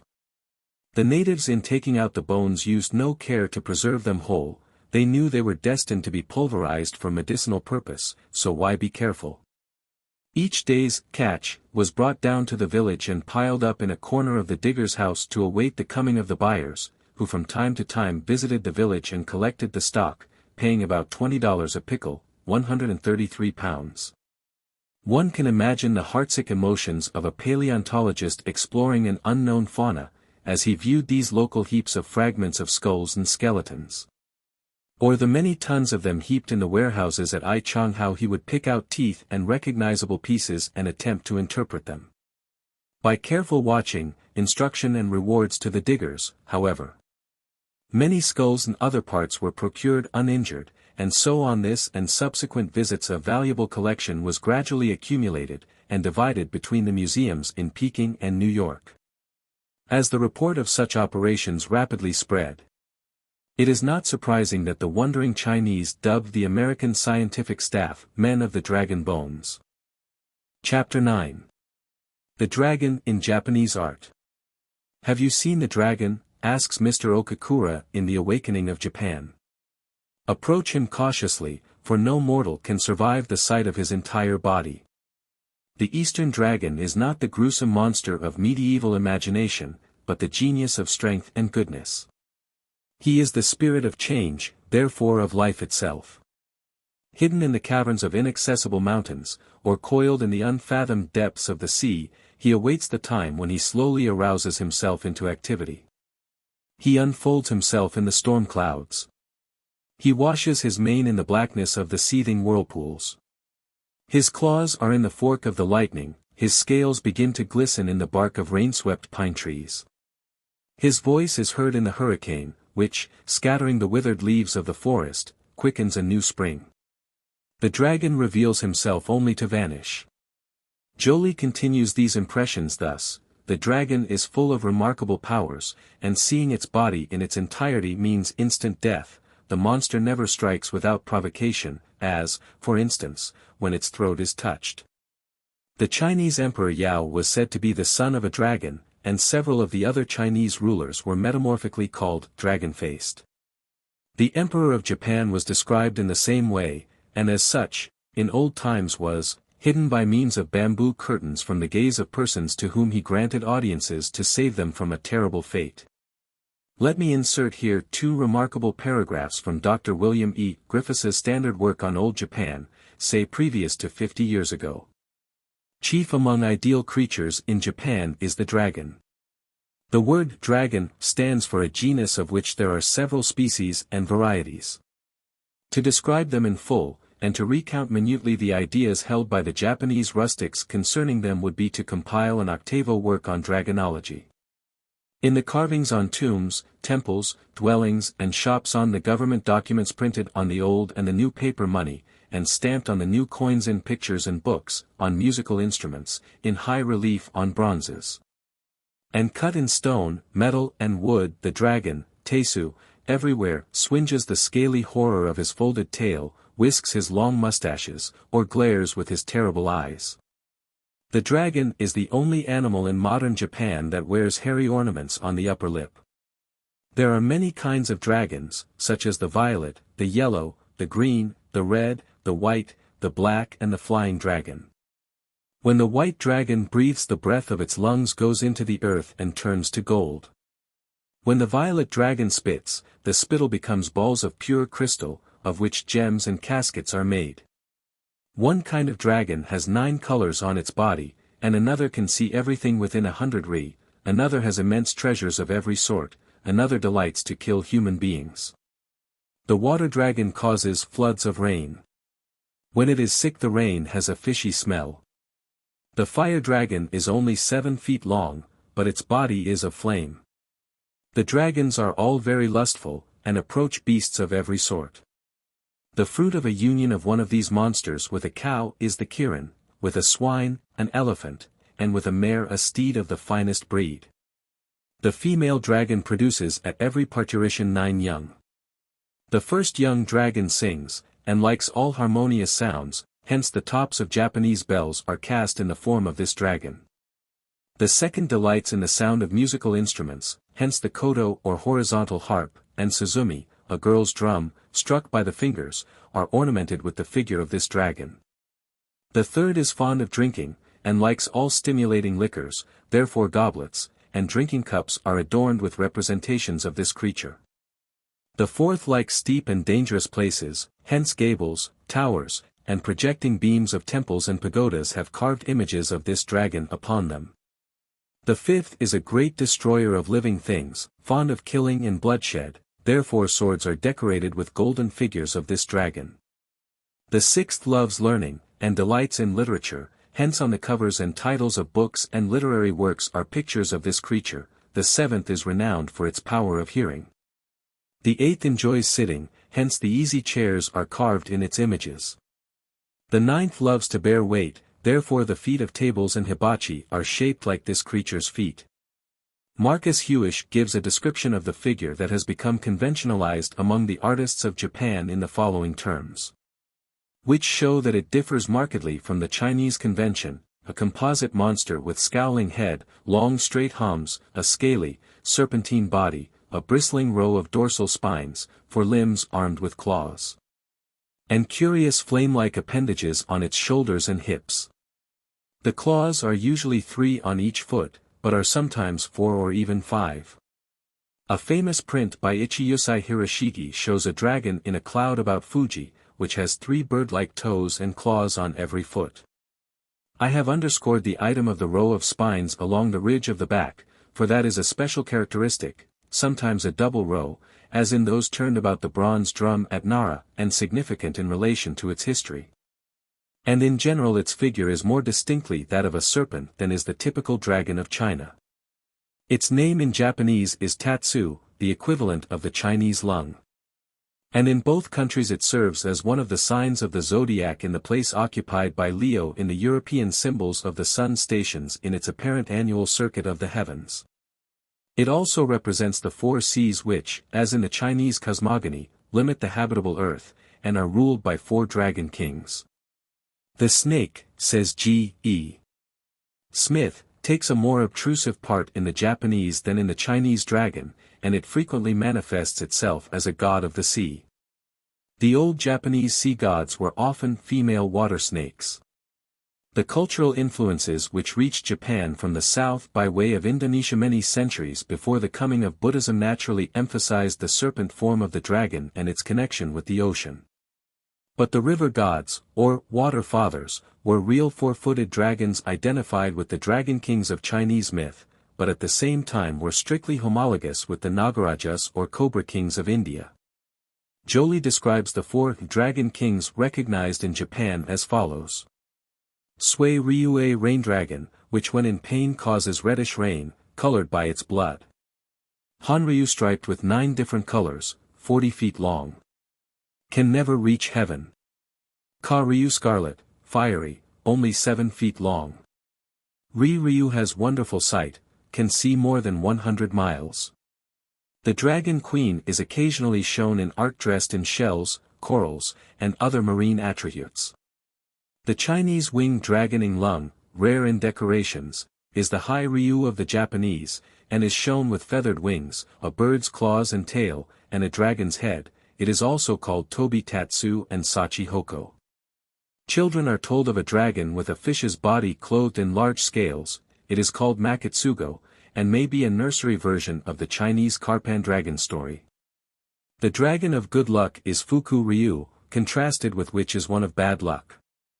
It is popularly believed that dragons may breed by intercourse with earthly animals as a cow or mare, and in folklore a special name is given to each kind of hybrid so resulting. Joly, whose interest in this subject is in explaining its symbolism in art, says that a dragon ascending Fuji in a cloud is symbolic of success in life. That one issuing from a hibachi has the proverbial significance of, it is the unexpected that happens. And that in connection with a tiger, usually drawn near a cave or some bamboos, the dragon in the sky above represents the power of the elements over the strongest animals. We have seen hitherto that the tiger is the antithesis of the dragon in many situations. Joly concludes, as an emblem the dragon represents both the male and female principles, the continual changes and variations of life, as symbolized by its unlimited powers of adaptation, accommodating itself to all surroundings. A Japanese myth represents Susanoo no Mikoto as an impetuous man who killed an 8-headed dragon, or snake, by making the brute drunk with 8 cups of sake, 1 for each head, and then cutting off all the heads at once. 8 is a number of great significance in Buddhistic mysticism. From the tale he drew a marvelous sword, later consecrated to and preserved in the temple of Otsuta. A sword got from a dragon figures, by the way, in several other legends. And various dragons are common ornaments of sword guards and netsukes, presumably with symbolic intent. Another version of this story runs thus: a man came to a house where all were weeping, and learned that the last of 8 daughters of the house was to be given to a dragon with 7 or 8 heads, which came to the seashore yearly to claim a victim. He changed himself into the form of the girl, and induced the dragon to drink sake from 8 pots set before it, and then slew the drunken monster.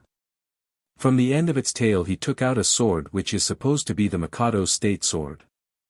The hero married the maid and with her got a jewel or talisman, which is preserved with the royal regalia. Another prize so preserved is a mirror. Commenting on these tales from Japanese folklore, Dr. G.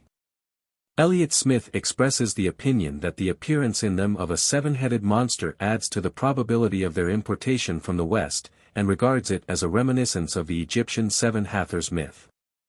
The 7-headed dragon is found also in the Scottish dragon myth, and the legends of Cambodia, India, Persia, Western Asia, East Africa, and the Mediterranean area.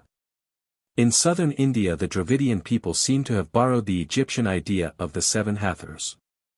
There is a close analogy between the Swahili and the Gaelic stories that reveals their ultimate derivation from Babylonia. In the Scottish story the 7-headed dragon comes in a storm of wind and spray. The East African serpent comes in a storm of wind and dust. In the Babylonian story 7 winds destroy Tiamat. But the Babylonians not only adopted the Egyptian conception of the power of evil as being 7 demons, but they also seem to have fused these 7 into one. Foremost, however, among Japanese dragon legends is that of Ryujin and his submarine palace Ryugojo. His messenger is Ryuja, or Hakuja, a small white serpent with the face of an ancient man.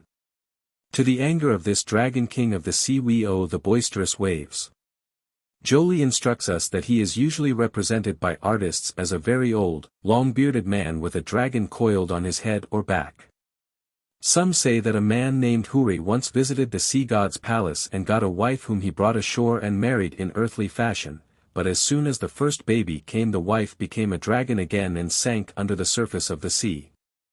Other tales are told of visits of this submarine ruler of storms, some of which deal with marvelous gems romantically recovered. This brief sketch indicates that the dragon is a different affair in Japan from what it is in China, despite a superficial similarity. In both countries the learned and more or less modernized top crust of society is, or pretends to be, unaffected by this superstition if it be permissible so to designate it, but this unbelieving class is far broader and deeper in Japan than in China. Although still finding in the dragon of tradition an art motive which is more than merely effective in decoration, for it is instinct with an antique sentiment which all cannot help feeling. This sympathy and sense of symbolism, fostered by the romantic wonder tales of childhood, in which the dragon figured, is perhaps stronger in sensitive Japan than among the more matter-of-fact Chinese. While faith in the actuality of dragons and the reality of their powers and divine influence is much stronger among the latter people than in Japan. I shall quote here a paragraph illustrating this point from that most delightful book, John Lafarge's An Artist's Letters from Japan. The author is speaking of what he saw at Nikko when visiting the splendid temple built by the Tokugawa rulers in memory of the great shogun Ieyasu, who died in 1616, and was buried and deified on the holy mountain of Nikko. It is entered by the gate called Magnificent, above which is an ornate balcony. The balcony is one long set of panels of little panels carved and painted on its white line with children playing among flowers. Above, again, as many white pillars as below, along their sides a wild fringe of ramping dragons and the pointed leaves of the bamboo. This time the pillars are crowned with the fabulous dragon horse, with gilded hoofs dropping into air, and lengthy processes of horns receding far back into the upper bracketings of the roof. Upon the center of the white and gold lintel, so delicately carved with waves as to seem smooth in this delirium of sculpture, is stretched between two of the monster capitals a great white dragon with gilded claws and gigantic protruding head. But all these beasts are tame if compared with the wild army of dragons that cover and people the innumerable brackets which make the cornice and support the complicated rafters under the roof. Tier upon tier hang farther and farther out, like some great mass of vampires about to fall. They are gilded, their jaws are lacquered red far down into their throats, against which their white teeth glitter. Far into the shade spreads a nightmare of frowning eyebrows, and pointed fangs and outstretched claws extended toward the intruder. It would be terrible did not one feel the coldness of the unbelieving imagination, which perhaps merely copied these duplicates of earlier terrors. An interesting legend, which has been made the theme of a popular Japanese play, is related by Arthur D. Fick in his Catalogue of Color Prints, 1920. In the 10th century the monk Anshin, having repulsed the amorous advances of an infatuated girl Kyoheim, fled from her wrath and hid in the shadows beneath the great bell that hung in the grounds of the temple at Dajaji, in the province of Ki, near Kyoto. She, having procured the aid of evil spirits, pursued him, and transforming herself into a dragon she touched the enormous bell, which at once fell to the ground covering the unfortunate priest. Thereupon the revenged dragon woman curled her fiery length about the bell and, lashing it into a white heat with her flaming body, she consumed her reverent lover and perished herself as the bell collapsed in a molten flood. The prevalence of the Shinto doctrines in Japan has weakened, no doubt, the more corrupt and superstitious features of medieval Buddhism. And the natural gentleness and sensitiveness to beauty in the Japanese have freed them from the grossness and terror belonging to such ideas and rites as came with the horrible Naga cult imparted to their ancestors by early travelers and emissaries from India. Relics of this ancient demonism remain, however, in both their literature and their antique art. The emphasis put in the legends on the sea god in his submarine palace, and his attendants of both sexes, their ability to become humanized and to mate on shore with human beings, show distinctly an Indian origin. Climate also has had an effect here as elsewhere on men's views of life. The dragon in northern and central China, at least, is primarily a rain god, as it was in Mesopotamia and in the valley of the Indus, where droughts were dreaded. In Japan, on the contrary, rain was rarely lacking in agriculture, so that prayers for it were seldom necessary often, rather, were petitions that its excess should cease. Hence among landsmen the principal motive for prayer and sacrifice to sky dragons, at any rate, disappeared. While the scarcity of dangerous snakes destroyed the fear of and consequent veneration for serpents, so that actual Naga worship probably never took a strong hold of the people. What held most firmly and longest was the notion of a sea god, for the Japanese have ever been mariners, and all seamen are inclined to love mysteries and to deify the wondrous phenomena of the ocean. Chapter 10. The Dragon's Precious Pearl. A most curious, interesting, and at the same time obscure feature of this whole baffling subject is that of the so-called pearl which accompanies the dragon in pictures and legends from the earliest times, and is common to the religious traditions of the whole East India, China and Japan. Necklaces of pearls are a regular part of the regalia of Naga queens in their submarine palaces. And we read often in the old Vedic books of a magical jewel of good luck, which was in custody of the Naga maidens but was lost by them through terror of their monstrous enemy, the bird Garuda. There are traces of it in early Taoism, but it is best preserved in Buddhism as the jewel in the lotus, the mani of the mystic, ecstatic, formula Om Mani Padme Hum, that jewel that grants all desires. The divine pearl of the Buddhists throughout the Orient. Koreans commonly believe that the yellow, chief, dragon carries on his forehead, as also in Japan, a pear-shaped pearl having supernatural properties and healing power. In China alone, however, is this mystical accessory of the dragon made a significant part of pictures and decorative designs.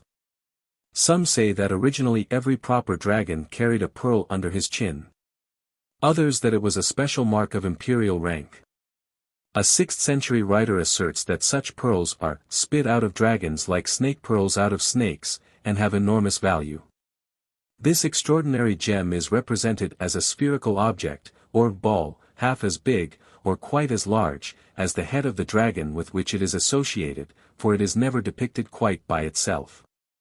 The gem is white or bluish with a reddish or golden halo, and usually has an antler-shaped flame rising from its surface. Almost invariably there hangs downward from the center of the sphere a dark-colored, comma-like appendage, frequently branched, wavering below the periphery.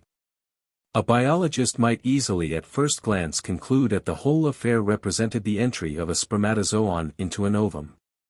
And the Chinese commonly interpret the ball with its comma mark as a symbol of yang and yin, male and female elements, combined in the earth, which seems pretty close to the biologist's view. Such is the dragon pearl.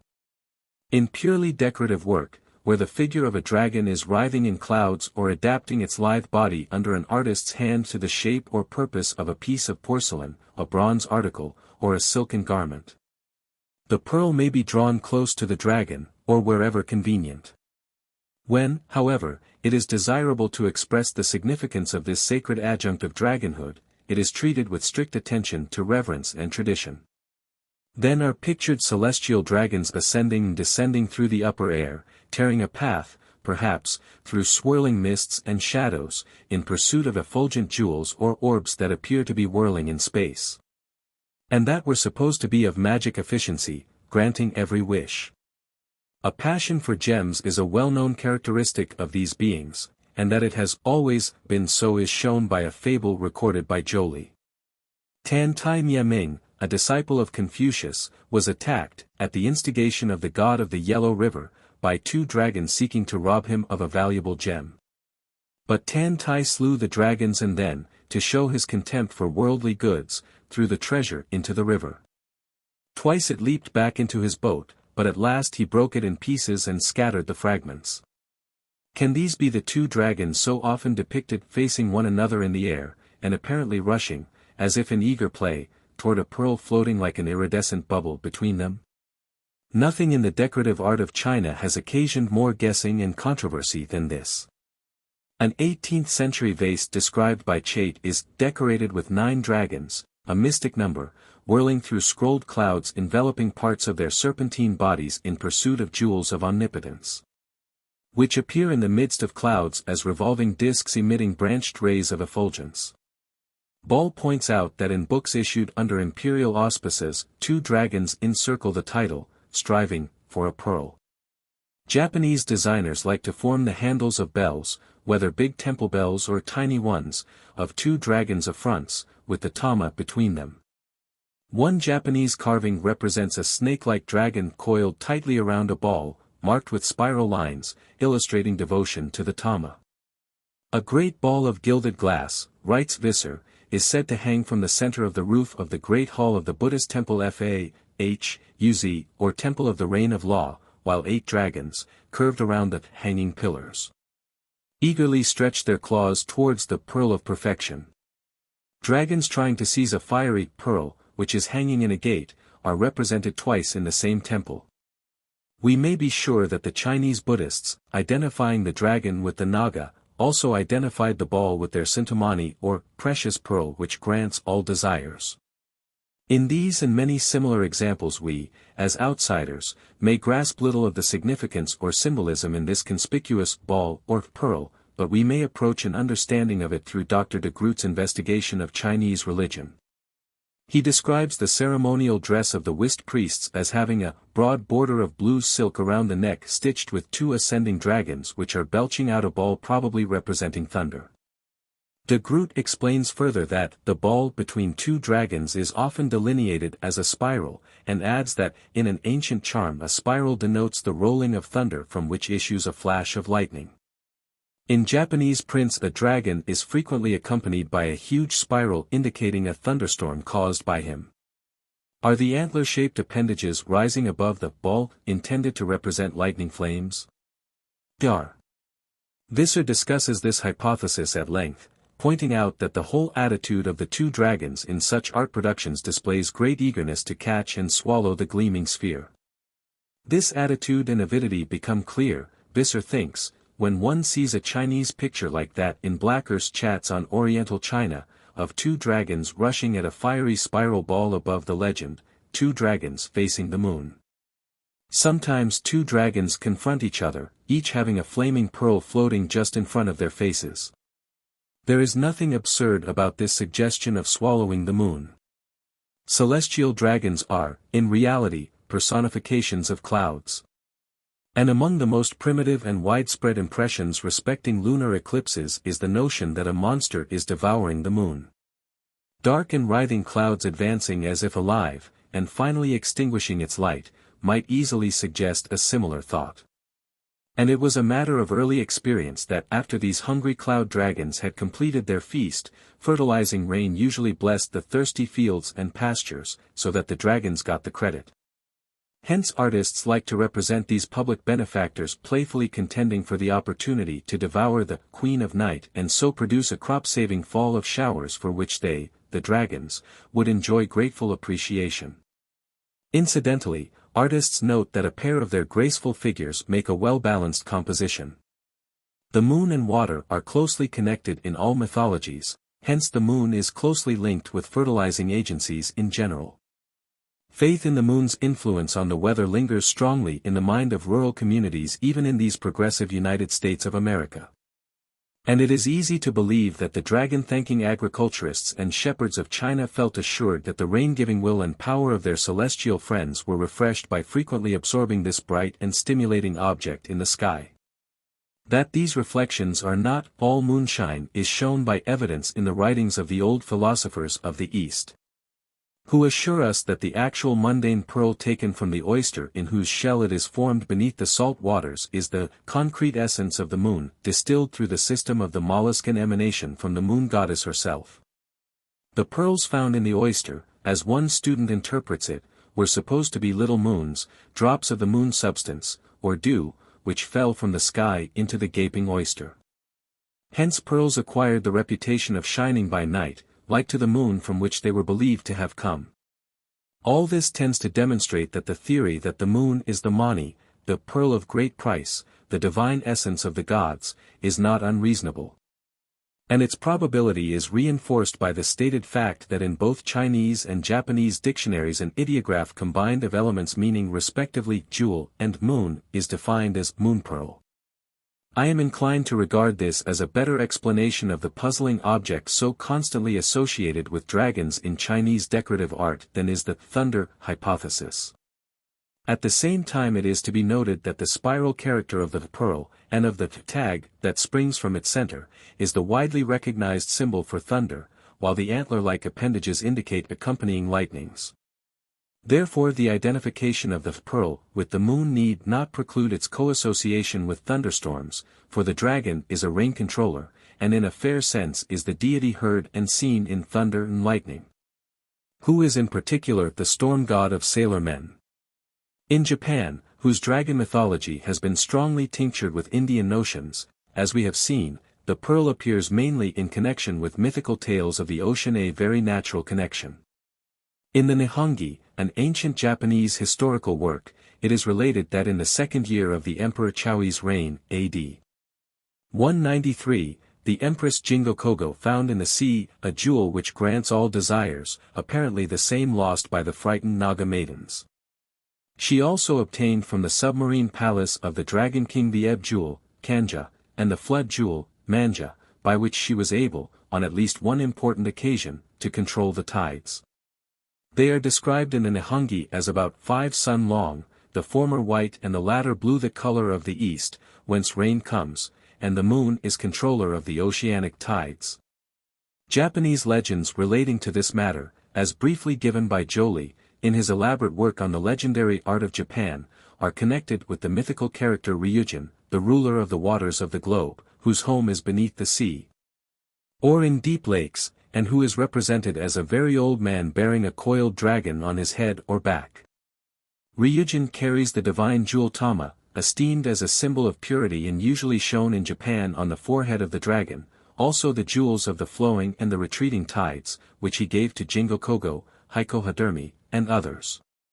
In representations of Hendaka Sonya, one of the worshipful 16 arhats, special disciples of Buddha, he is generally shown, Jolie tells us, with a bowl from which issues a dragon or a rain cloud. He holds the bowl aloft with his left hand and with his right carries the sacred gem. Sometimes he is shown seated on a rock, the dragon occasionally aside, and crouching to reach the Tama. Another legend relates that Ryujin once captured from the Chinese queen, the daughter of Kamatari, a most precious jewel, which later was recovered from Ryujin by a fisher girl, wife of Kamatari, who went to the dragon's submarine palace and got possession of the gem. She immediately stabbed her breast and hid the jewel in the wound, then floated to the surface and was found by Kamatari, the jewel guiding him to her by the dazzling light it shed from the concealing wound that became fatal to the heroine. Such stories are logical if the jewel, Tama, pearl, is identified with the moon.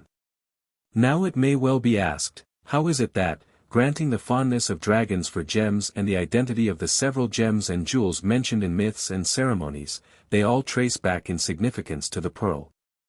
Well, the pearl is an excellent image in miniature of the full moon. It, like the moon, represents water, and is a part of the history of the sea and sea wanderings. Hence pearls were regarded as in the special possession of the sea gods and water spirits, and these beings were often pictured in forms far more fishy, or crocodilian, or shark-like, than were the terrestrial, serpentine dragons. But Japanese mythology includes also an earthquake fish, Namazu, like an eel, with a long, attenuated head and long feelers on both sides of the mouth, which stirs about underground, thus causing earthquakes. The cultural drift from west to east, along the south coast of India, Dr. Smith reminds us, was effected mainly by sailors who were searching for pearls. Sharks constituted the special dangers the divers had to incur in exploiting pearl beds to obtain the precious giver of life. But at the time these great enterprises were undertaken in the Indian Ocean, the people dwelling in the neighborhood of the chief pearl beds regarded the sea as the great source of all life-giving. And the god who exercised these powers was incarnated in a fish, ancestor of Dagon. The sharks therefore had to be brought into this scheme, and they were rationalized as the guardians of the storehouse of life-giving pearls at the bottom of the sea.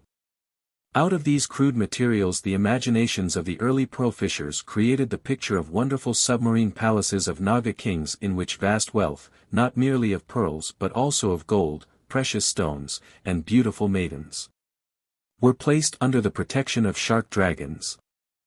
Chapter 11. The Dragon Invades the West. An entirely new field of research lies before us in the West in Europe. There the word dragon is as familiar as in China, but its form and connotations are decidedly different. Certainly civilization began much farther back in time in Egypt and Iraq, India and China, and the object of our curiosity took form in the Orient long before its image appeared in the West, but was it invented anew in Europe, or was it brought in? If imported, whence? And how? The earliest traces of European civilization belong to Greece. And the oldest indication of the Mediterranean man's thoughts about great mysteries is given in the hero tales that have come down to us from that history-laden peninsula and its islands. These ancient and cloudy myths imply that, in those days, the earth was possessed by a race of titans, giants huge and fierce, whose bodies below the waist were supported by a pair of thick serpent tails instead of legs, reminding us of those pictures of mythical forerunners of Chinese tribes engraved on the tombs of the ancestors of the Wu family in Shantung. And the Titans' wives were the Lamy abominable hags. The chief god of that time was Ophion, the great snake. And it is difficult in studying these primitive fables to distinguish between the giants of some stories and the dragons of others. They seem to be the same. It was the task of newcomers, heroes bringing foreign gods, to conquer the giants and to enthrone on Olympus holy human figures of power in place of the monstrous Ophion and his reptilian hosts. Saturn and Neptune, himself half man, half fish, and after them Zeus the sky god, struggled for mastery of the world, and famous deeds against giants and dragons were performed by the Olympian heroes before Greece was rid of them. Now, if all this Ophidian prehistory was an original conception of the primitive inhabitants of eastern Greece, where the incident seemed to have been laid, and was remembered in tradition and folklore down to the time of Homer. The fact is remarkable, because no real serpent exists on the coasts or islands of the Aegean Sea, or on the mainland of Greece, that has large size or would inspire either fear or respect worth mention. The only venomous snake thereabout is the small viper common all over the warmer half of Europe.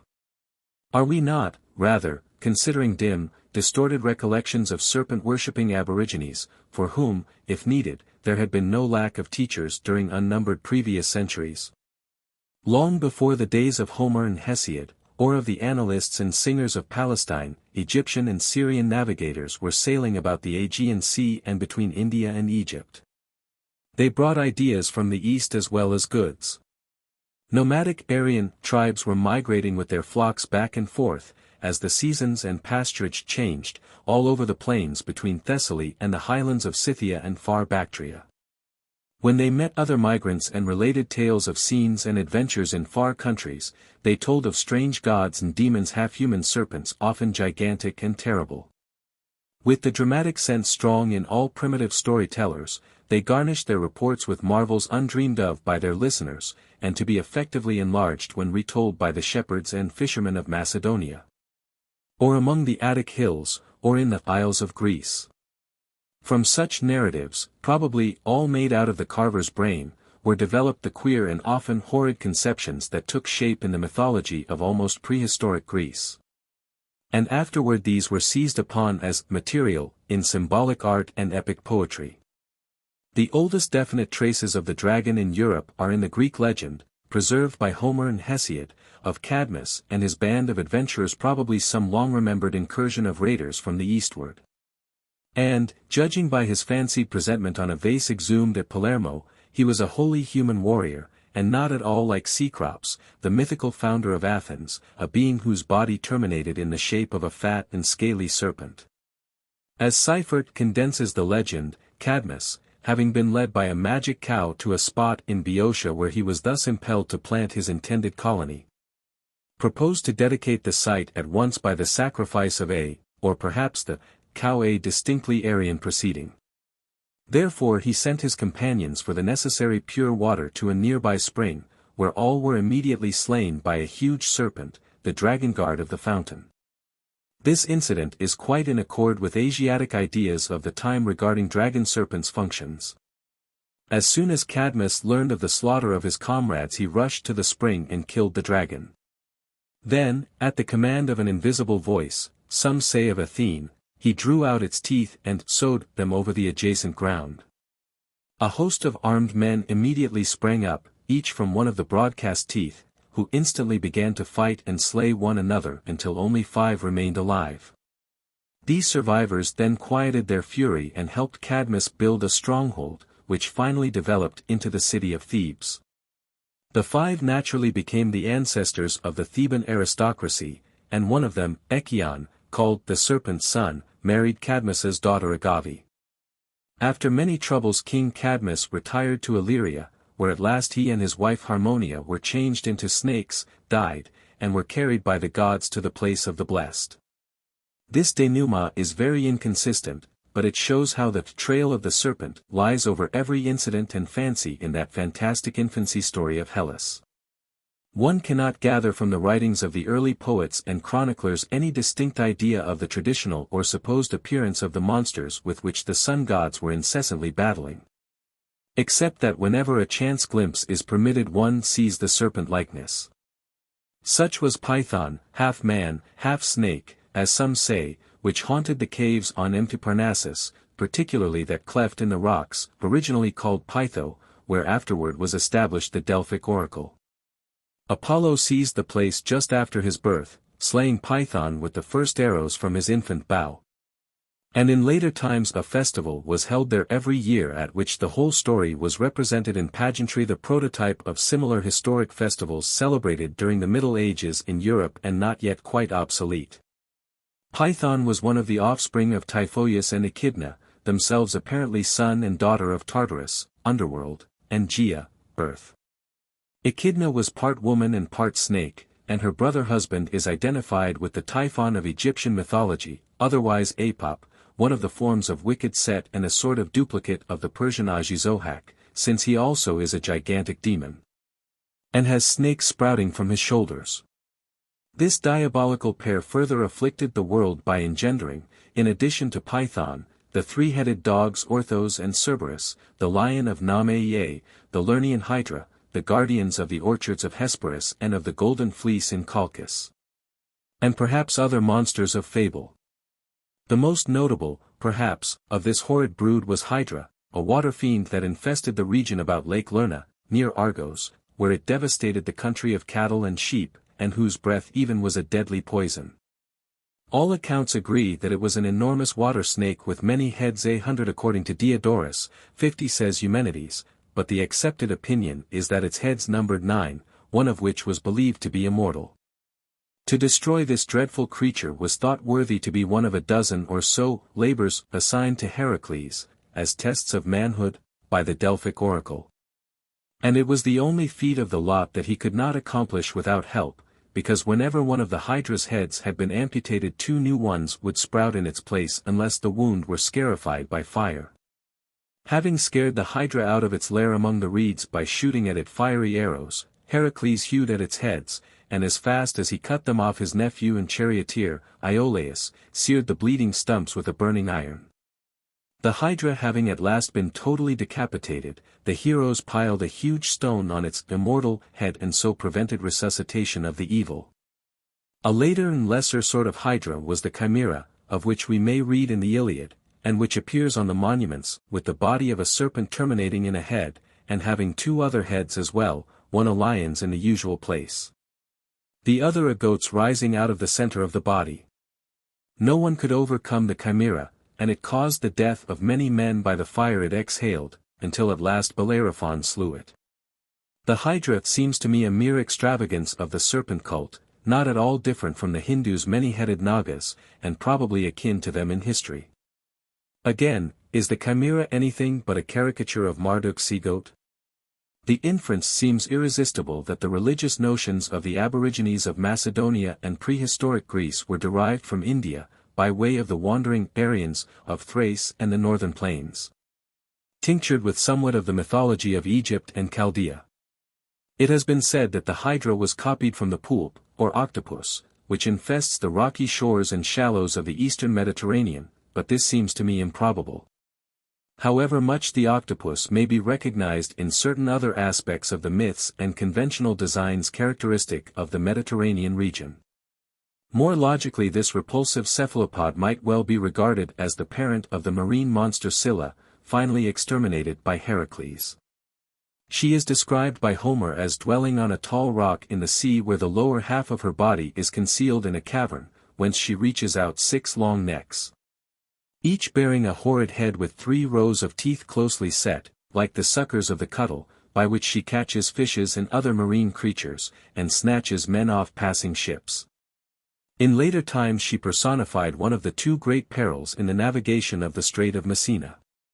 It is needless to catalogue all the misshapen and fearful monsters recorded in the legends found in the writings of Homer and Hesiod, and revived by Ovid and the later poets and artists of Greece and Rome. Heracles, Perseus, Theseus and other heroes arose to kill them off when a developing civilization and humorous skepticism required their extinction. Meleager freed the peasantry from the ravages of a gigantic boar. Heracles slew the huge Nemean lion, dispersed the man-eating Stymphalian birds, and overcame in amazing battles several giants, such as Cacus and the river god Aeschylus, who nearly escaped by transforming himself into a snake, and captured the island of the Hesperides from the 100-headed serpent Ladon, protector of the golden apples that Gaia had cultivated as a wedding gift for Hera when Zeus should marry her in this garden of the gods. Ladon, expelled from earth, was set up in the sky by Juno as the constellation known to us as the Serpent. Extremely ancient is the tale of the Argonauts, which has so many features in common with that of Cadmus, and records Jason's final achievement of their purpose by vanquishing the dragon that held the post of custodian of the coveted golden fleece. And who was the last of the progeny of Echidna and Typhon. Finally Perseus, by conquering a prodigious sea serpent, rescued the forlorn but interesting maid Andromeda, and thereby became the remotest ancestor of all the redoubtable Saint Giaries, whose adventures are in store for us. Trail of the Serpent again. Perseus became the son of Zeus and Danae, after Zeus had visited her in the guise of a shower of gold poured into her lap. He had many adventures, including the killing of Medusa, the chief of the snake-locked Gorgons, but the heroic incident that interests us most is his saving of Andromeda. This unhappy maid was a daughter of Cepheus and Cassiopeia. Cassiopeia had boasted herself fairer than the Nereids, whereupon Poseidon, the sea god, to punish this profanity, sent a flood to overwhelm the land and a sea monster to consume the people. The oracle of Ammon promised riddance of the plague should Andromeda be thrown to the monster, represented in a sculpture of the classic period, preserved in the Capitoline Museum in Rome, as a big, pike-like fish. Cepheus therefore felt compelled to chain his daughter to a rock on the shore, convenient to the marine dragon, when the tide rose. In this distressful situation Perseus appears, full of gallantry, destroys the approaching monster, and having thus rescued her and freed the threatened country, obtained the girl as his wife. The legend of Heracles and Hesione is virtually the same. These snake stories, and other figments of the imagination of a rude and adventurous people would have been forgotten long, long ago. Had not their dramatic possibilities been seen and utilized by the early bards to enrich the more or less rhythmical stories they chanted in village huts and by the shepherd's campfire, not to mention their use by the early vase painters. Considering these matters in his valuable treatise on modern Greek folklore, Mr. John C. Lawson has distinguished several kinds or classes of genii visible in the fables and folktales of the Hellenic people past and present. The third class of genii, he remarks, is terrestrial, inhabiting mountains, rocks, caves, and other grim and desolate places. These genii are the most frequent of all, and are known as dragons. Not, of course, that all dragons are terrestrial. The dragon form has already been mentioned as among the forms proper to the genii of springs and wells. The term Dracos or Dracontes indicates to the Greek peasant a monster of no more determinate shape than does dragon among ourselves. The Greek word, however, is often employed in a strict and narrow sense to denote a serpent as distinguished from a small snake, phodi. On the other hand, a Greek dragon, in the widest sense of the word, is sometimes distinctly anthropomorphic in popular stories, and is made to boil kettles and drink coffee without any sense of impropriety. It is in fact only from the context of the story that it is possible to tell in what shape the dragon is imagined. In general it is neither flesh, fowl, nor good red devil. Heads and tails, wings and legs, teeth and talons, are assigned to it in any number and variety. It sleeps with its eyes open, and sees with them shut. It makes war on men and love to women. It roars or it sings. It is the dragon above all other supernatural beings, who provides the wandering hero of the fairy tales with befitting adventures and tests of prowess. Now, a striking feature of this whole race of prehistoric Greek dragons, is that they have no lizard-like, four-footed body, no kindliness of disposition, and nothing to do with rainfall or productivity of the soil. The exception to complete dissimilarity with the Chinese variety is that some of them have the office of guardians of women and treasure. On the other hand, these fierce and horrid Pelasgian creatures of a lively imagination portray, far more evidently than do the Oriental dragons, the fears and emotions of a people half savage, it is true, yet possessed of an alertness of mind very different from the rather bovine and single-track mentality of the Hindus and Chinese. The varied personages and adventures of the Greek hero stories appeal in one way or another to us as they did to the men of antiquity, and as the Oriental ones do not. And this must account both for their seizure and preservation for us by the poets and artists between us and them in time, and for their present power to move us as symbols of things we feel and understand, though long disregarded as facts.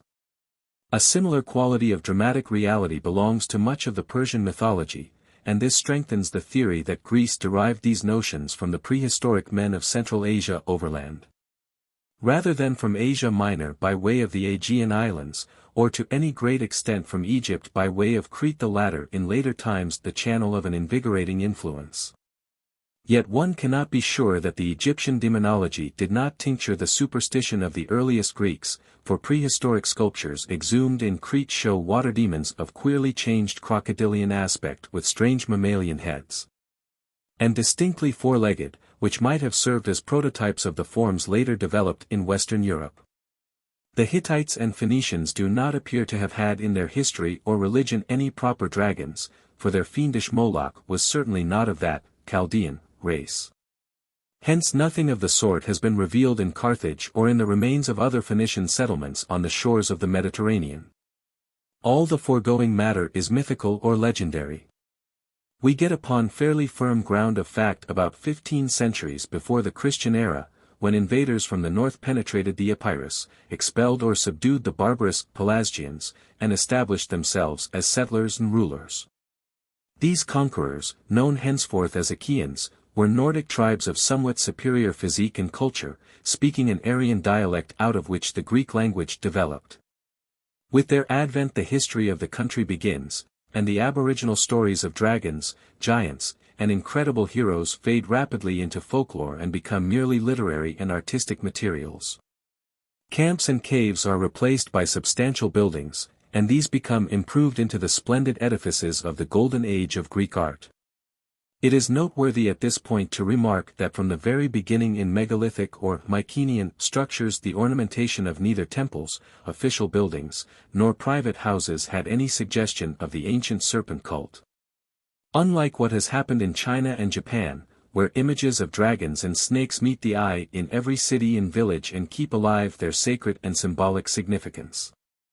Even statuary and decorative designing among the Greeks almost completely ignored this temptingly useful material, evidently rejected on grounds of good taste because of the unpleasant suggestions involved in everything reptilian. The horrifying figures of the Laocoon form a notable exception, but there the terrible serpent is an image of a real snake, not one derived from a myth. When, in its decadence, Greece sank into the Roman Empire, its legends were absorbed along with its lands, but the Romans were a very hard-headed people, apart from their day-by-day watching for omens. And having thrown away long before such antique lumber as dragon tales, if ever they had any, they were not inclined to adopt any new ones from a Naour's garret. Save as here and there a small and picturesque bit might be worth saving as a museum piece of folklore or poetry. They still held to some relics of serpent worship, such as the attribution of snakes to Apollo and to Aesculapius, and their connection with the cult of the Lares, or household gods. Under the impression that these house-haunting mouse hunters were guardian spirits, whence images of them were hung up in shrines for luck. But Lares were not dragons. The nearest approach to our subject appears to be the fable of the basilisk or cockatrice, and that I judge to be of Egyptian origin, and made up of travelers' tales about spitting vipers. At best this undesirable creature was nothing but a venomous serpent endowed with supernatural qualities. That they knew in Rome what a proper dragon looked like is plain from the engravings that remain of the standard of one of the legions in the Roman army. The Reverend J.B. Dean, whose old book bears the appearance of patient care, assures his readers that at the time when Rome was growing up the warriors of the Persians, Scythians, Parthians, Assyrians, and even the Saxons, had dragon standards.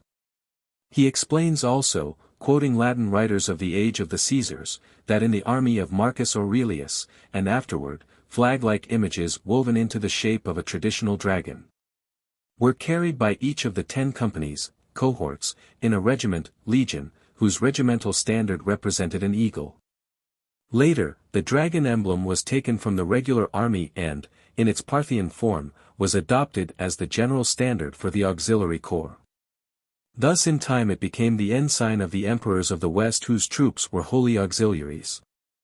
And in the painting in the Vatican depicting Constantine the Great announcing to his soldiers his conversion to Christianity, a buoyant image of a winged, four-footed, proper dragon is prominently displayed, floating from a lofty pike head. With the decline and fall of Rome, then, knowledge of the dragon might have disappeared from the Western world forever had it not been revived at the last gasp, as it were. In the interest of Christianity and in the person of His Eminence the Devil. Chapter 12.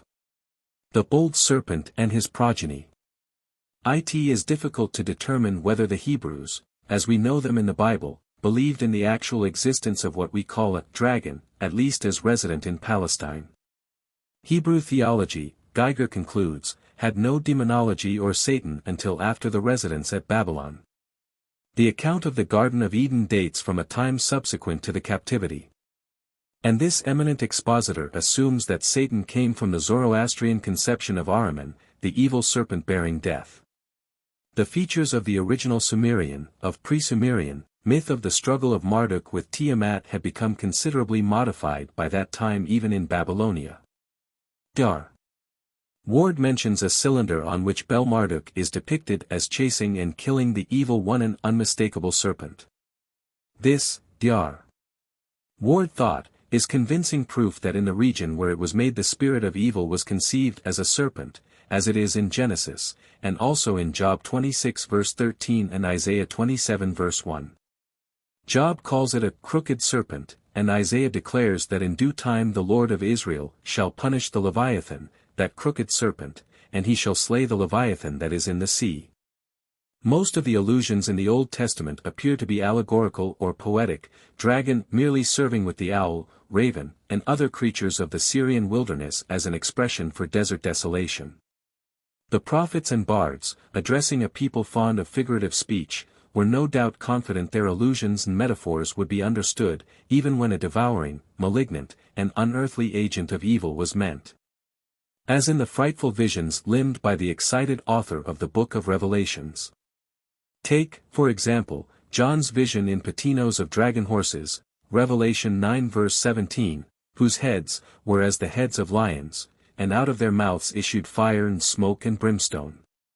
For their power is in their mouth and in their tails, for their tails are like unto serpents, and had heads, and with them they do hurt.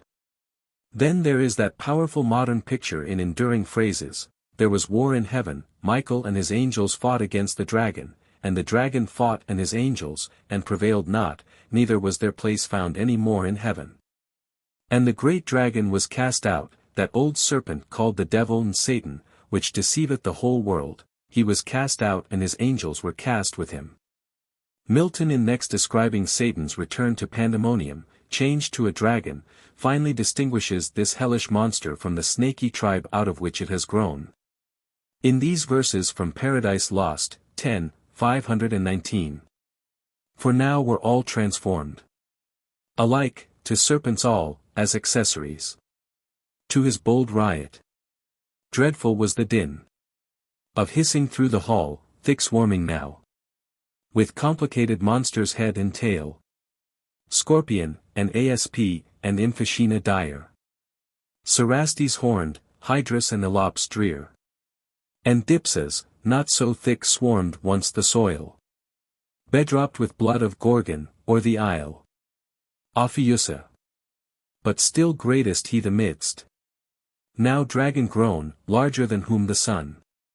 Engendered in the Pythian vale on slim.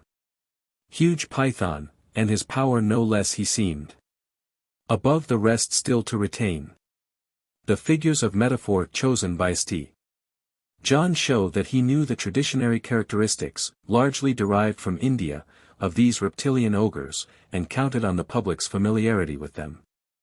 No doubt he had often heard or read dozens of legends about them, such tales, for example, as the following one recounted in the long story about Job by Thalabi, who died in 1035 AD. It is a part of the Book of the Stories of the Poets, from which it was quoted into the American Journal of Semitic Languages, Volume 13, page 145. God is haranguing the fretful Job. Where wast thou in the day when I formed the dragon? His food is in the sea and his dwelling in the air, his eyes flash fire, his ears are like the bow of the clouds, there pours forth from them flame as though he were a whirling wind column of dust. His belly burns and his breath flames forth in hot coals like unto rocks, it is as though the clash of his teeth were sounds of thunder and the glance of his eye were the flashing of lightning, armies pass him while he is lying. Nothing terrifies him, in him there is no joint, he destroys all that by which he passes. The rendering by the English word dragon, in the authorized version of the Bible of both the two similar words tan and danon is explained by Canon Tristram in his authentic natural history of the Bible. Tan, he announces, is always used in the plural for some creature inhabiting desert places, frequently coupled with the ostrich and wild beasts. The prophets and psalmists abound in such references, and hear their cries from the most desolate haunts they are able to picture to their minds.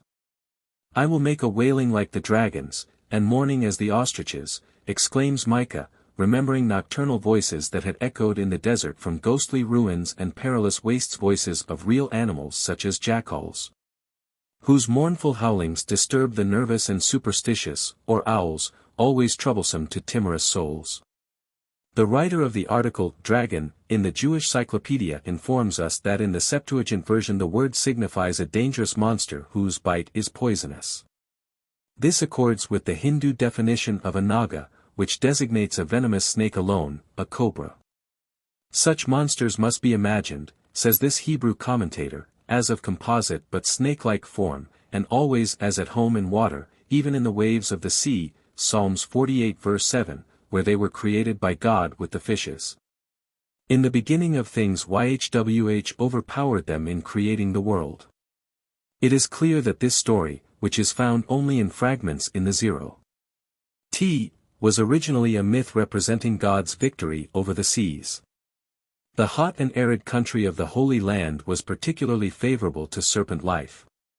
Several venomous species were present then as now, lurking not only in thickets and hedges, Eccle 10:8, and among rocks, but even in and about the rude, stone-built, dark houses of Judean villages, where they crept in search of mice, insects, etc. Amos alludes warningly to the danger in leaning against a house wall lest an unseen serpent bite the lounger. Men saw the snake crawling in the dust, and held as a fact that it had been cursed in Eden, Genesis 3 verse 14, to travel forever on its belly as a mark of degradation. Only wondering why, instead, the good Lord had not removed altogether so dangerous a pest from his chosen people. Add to this power for harm its traditional history as something impious, and nothing seems more natural to a zoologist or an anthropologist than that this sly reptile should typify the unseen and dire influences that we name Eblis, Satan, the devil, the old serpent, and so forth, and should become the prototype of the dragon of biblical and hence of modern legendary love, almost independently of Far Eastern notions. Faiths, traditions, and figures of speech relating to these matters were an important element in the Christianity brought to Rome by early Jewish propagandists of the new religion. A striking novelty in which was the doctrine of punishment after death for wickedness wrought in life. No longer were men taught that when life ceased their spiritual selves were transported to another world more or less like this one. On the contrary, they were sternly warned that if they died in their sins they went to a place of eternal suffering, in charge of a supreme torturer, who daily went roaming about on earth in ingenious and subtle disguises, tempting men to put themselves everlastingly in his power. He was called chiefly Satan and Devil. Both these names were terms taken from Oriental languages, and naturally soon came to be concretely represented by the figure of the Eastern dragon, with whom the populace, grown acquainted with Oriental things by the empire's conquests in Asia Minor and Persia, was vaguely familiar. To fully identify this dragon of tradition with the devil of the Bible, and so increase the terror of his power, was easy to the zealous, if not overwise, ministers of Christianity. An evidence of their success is found in the many representations in medieval religious art to be seen in ancient books and manuscripts, numerous examples of which have been copied into Carus's History of the Devil and other similar treatises. Set, remarks Dr. G. E. Smith, the enemy of Osiris, who is the real prototype of the evil dragon, was the antithesis of the god of justice, he was the father of falsehood and the symbol of chaos. He was the prototype of Satan, as Osiris was the first definite representative of the deity of which any record has been preserved. The history of the evil dragon is not merely the evolution of the devil, but it also affords the explanation of his traditional peculiarities, his bird-like features, his horns, his red color, his wings and cloven hoofs, and his tail. They are all of them the dragon's distinctive features, and from time to time in the history of past ages we catch glimpses of the reality of these identifications. In one of the earliest woodcuts found in a printed book Satan is represented as a monk with the bird's feet of the dragon. A most interesting intermediate phase is seen in a Chinese watercolor in the John Rylands Library, at Manchester, England, in which the thunder dragon is represented in a form almost exactly reproducing that of the devil of European tradition. Here we have the genesis of the figure of Mephistopheles. In the oldest version of the Faust legend, 16th century, Mephistopheles, the servant devil, sends Faust through the air whithersoever he wishes to go, according to their compact, on a carriage drawn by dragons. Not by wafting him on a magic cloak, as is the more modern rendering. Dr. Smith continues, early in the Christian era, when ancient beliefs in Egypt became disguised under a thin veneer of Christianity, the story of the conflict between Horus and Set was converted into a conflict between Christ and Satan. M. Clermont-Ganneau has described an interesting bas-relief in the Louvre in which a hawk-headed St. George, clad in Roman military uniform and mounted on a horse, is slaying a dragon which is represented by Set's crocodile. But the biblical references to Satan leave no doubt as to his identity with the dragon, who is specifically mentioned in the Book of Revelations as the Old Serpent, which is the devil and Satan. As Greco-Roman-born civilization gradually displaced savagery and barbarism throughout Europe, the idea expressed by the modern term dragon spread with it in two streams and with two meanings, but lost much of its religious significance. The eldest of these streams, derived from a prehistoric Asiatic source, was carried westward in that steady movement of eastern tribes which began to be felt along the Danube about 10,000 years ago, and slowly pressed forward to the Atlantic coast. This Neolithic current of rude, yet superior men and women, brought with it, along with certain arts and customs of a settled life, faith in and awe of a more or less demonic serpent connected with the guardianship of springs, rivers, and waters generally, but which was not much concerned with rainfall, for these early invaders of Central Europe had little reason for anxiety as to sufficient rain for their simple gardening or pasturage. Later came invasions of Europe by ruder migrants from Scythia, Sarmatia, and other Oriental tribes and regions. The other stream of ideas proceeded at a later time from Christianized Italy by means of Roman soldiers, who carried an image of the dragon on their lances, or by wandering missionaries of the Church inculcating among the peoples north of the Alps religious creeds and allegories in which the dragon became a symbol and representative of the biblical devil, and hence of all enemies of the true faith, especially heresy and heathenism. Archaeologists find that all over Eastern Europe, even to within historic times, reverence was paid to serpents, partly in a worshipful way, partly with superstitious dread, a universal characteristic of primitive religions which reached its highest development in the tropics, where great and formidable snakes inspired just respect. This prevailed, as we know, among the plainsmen of southeastern Asia and on the Russian steppes, but affected very little the tribes of the forested country west of Russia. Hence in Europe the presentation of the dragon as the spirit of evil and Antichrist, in a garb borrowed from Hebrew imagery and the visions of the Book of Revelations, easily superseded aboriginal notions yet, especially in the north and in the mountainous eastern borderland, was never wholly freed from them. In his zoological mythology Angelo de Gubernatis presents many facts of modern Balkan and Russian folklore showing coordination with Hindu theology. A story from Serbian folktales quoted in Fraser's folklore in the Old Testament tells how a human giant of great ferocity, the owner of a mill, was wheedled by a woman until he revealed where his strength lay as follows. Far in another kingdom, under the king's city, is a lake. In the lake is a dragon, in the dragon is a boar, in the boar is a pigeon, and in the pigeon is my strength. A prince, whose two brothers the ogre had killed, learned this fact from the woman and made his way to the lake, where, after a terrible tussle, he slew the water dragon and extracted the pigeon. Having questioned the pigeon, and ascertained from it how to restore his two murdered brothers to life, the prince wrung the bird's neck, and no doubt the wicked dragon, of the mill, perished miserably at the same moment. Craigie, writing of Scandinavian folklore, says that stories of dragons that fly through the air by night and vomit fire are fairly common in Norway and Denmark, and are not unknown in England. In various places all over the country there are still shown holes in the earth out of which they are seen to come flying like blazing fire when wars or other troubles are to be expected. When they return to their dwellings, where they brood over immense treasures, which they, as some say, have gathered by night in the depths of the sea, there can be heard the clang of the great iron doors that close behind them. Not only do these fiery, long-tailed dragons fly about, but terrestrial ones still brood over piles of gold coins in mounds and beneath churches.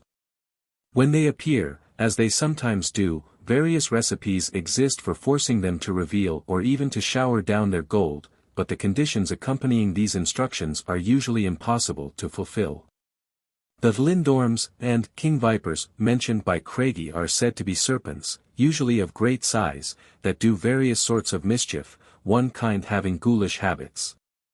And these malicious beings are almost always connected in some way with imaginary bulls, an association constantly observed in serpent myths, and undoubtedly indicating a phallic significance.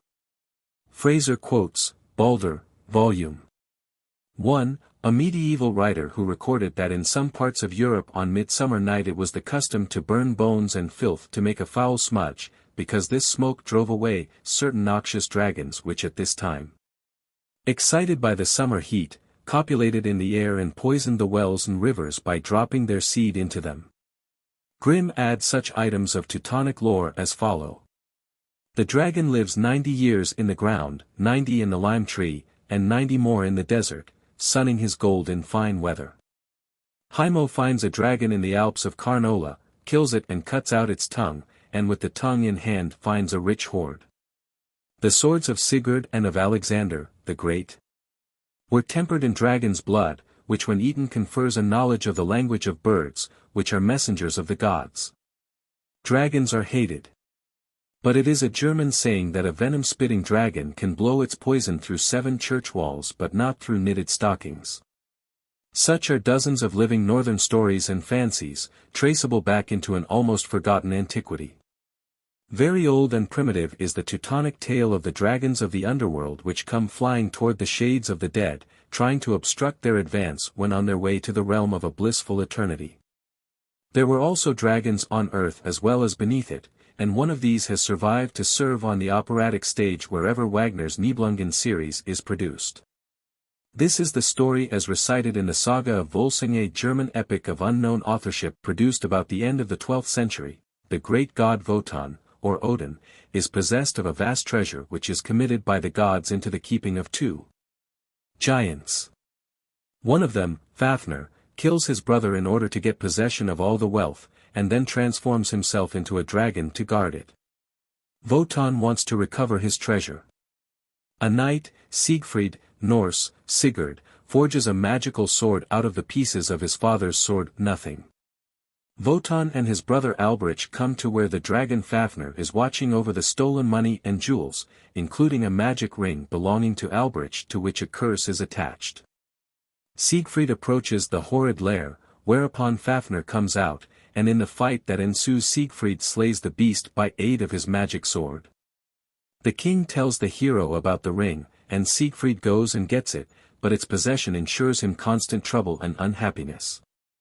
Everyone regards this dragon as a demon in serpent form, and he is always so represented on the operatic stage, and in the illustrations accompanying the tale in the many books in which it has been recounted in prose and verse. For it is the favorite hero myth of the Germans. In the Norse saga of King Olaf, the hero plows the northern seas in his Viking boat and surprises and seizes the great freebooter Raud, who has been ravaging the shores of Norway in his dragon boat. That craft is destroyed, and Olaf then instructs the shipwrights to construct for His Majesty a serpent boat twice as big. These were Norse sea boats having tall figureheads of serpent dragon form, in regard to which much that is entertaining is written in old books. Chapter 13. Welsh Romances and English Legends. Supernatural beasts abound in the traditions and early records of the British Isles, and stand as ominous shades in the background of modern rural folklore. Especially where the population is predominantly of Celtic descent.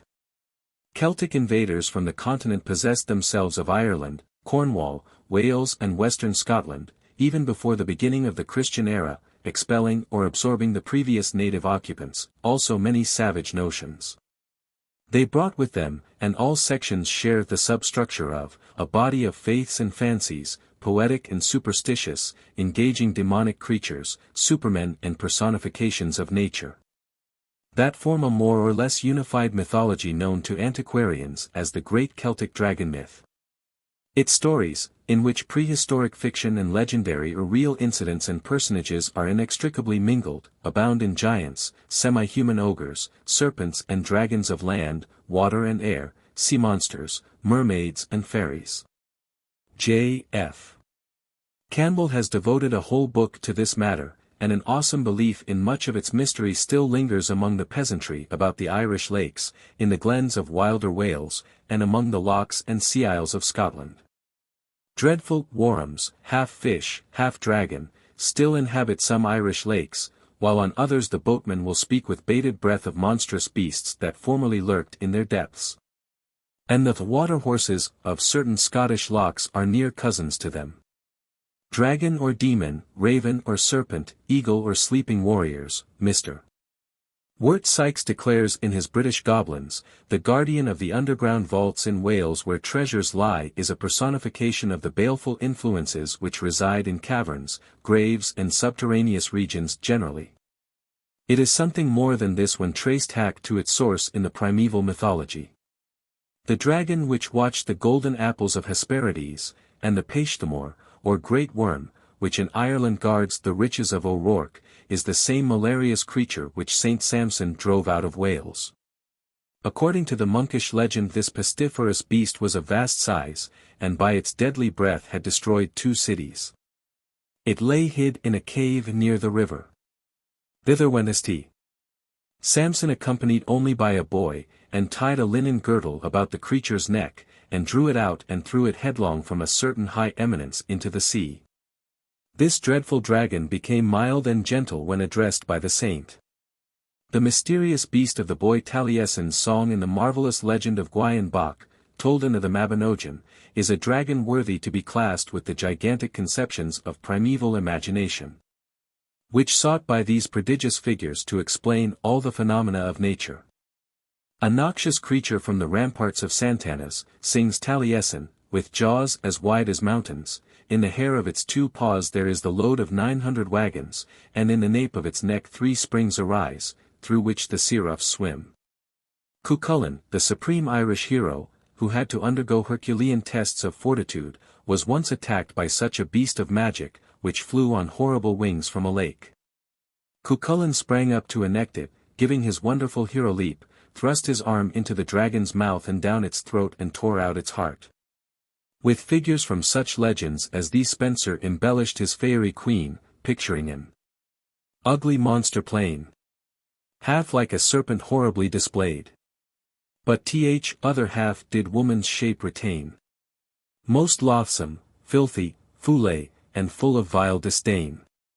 A very ancient fragment of the Celtic myth still remembered among Scottish Gaels is the tale of Froch and the Rowan tree, preserved in the Book of Linsmore, a Gaelic text of the 16th century. There was a king in the land whose wife was named Meve, and they had a marriageable daughter, the princess. The Rowan, our mountain ash, stood among the ancient Celts as the tree of life, because wondrous medicinal virtues were believed to reside in its red berries. And the lesson of the tale exhibits the sin and dire consequences of disturbing its growth. The king with Queen Meve and their daughter lived near a lake in the midst of which was an island on which stood a rowan tree guarded by a dragon. As is told in Henderson's translation in verse of the old Greta. A rowan tree grew on Loch Meve. Southwards is seen the shore.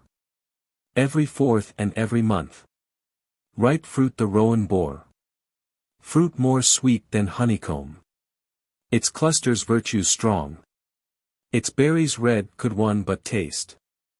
Hunger they stand off long. Its berries juice and fruit when red. For you would life prolong. From dread disease it gave relief.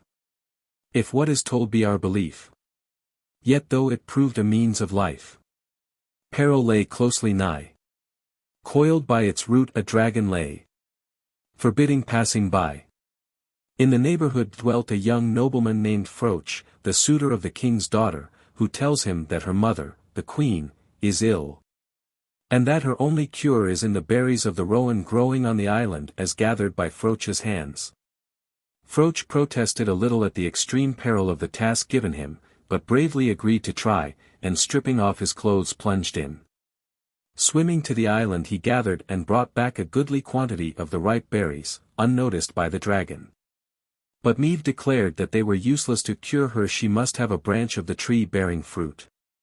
Froch gave consent. No fear he knew. But swam the lake once more. But hero never yet did pass. The fate for him in store. The rowan by the top he seized. From root he pulled the tree. And the monster of the lake perceived. As Froch from the land made free. The dragon then attacked the hero, who had no weapon, and shore away his arm. The princess, seeing his plight, ran into the water and gave the man a sword, with which he ultimately killed the brute. But his wounds were fatal, and he reached the shore only to deliver the tree and the dragon's head to the women, and to die at their feet. In another version, however, Froch is nursed in the palace to recovery, outwits a rival, and obtains the princess despite Queen Maeve's ill will.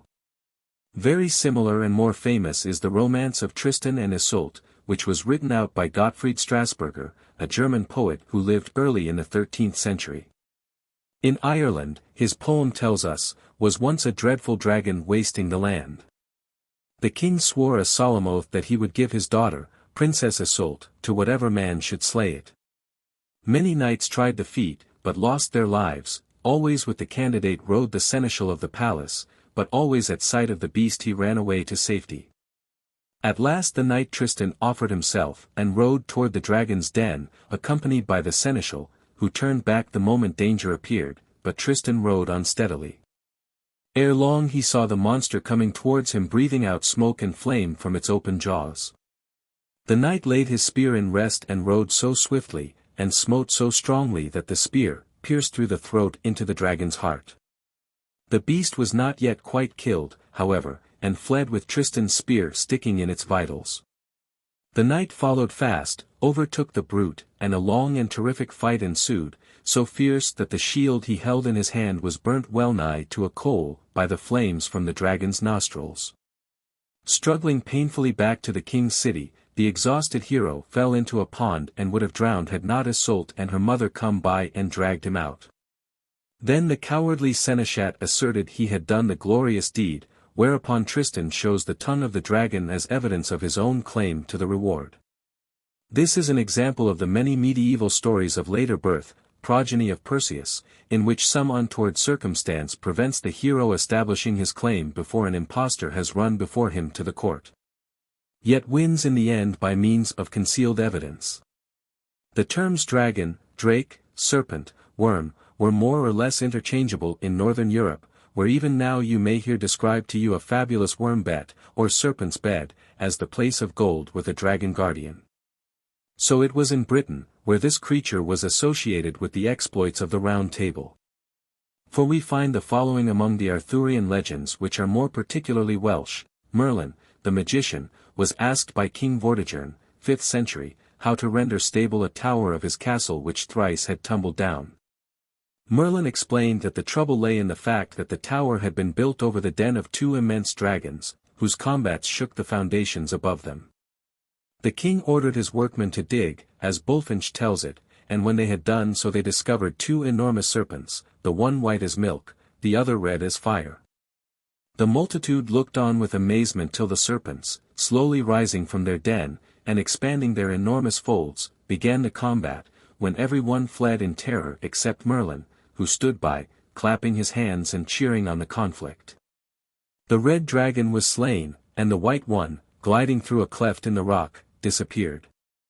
This incident is reputed to have taken place on an isolated rocky eminence in Carnarvonshire, where remains of extensive prehistoric stoneworks are still to be seen, says Rees. In truth it is, of course, purely mythical.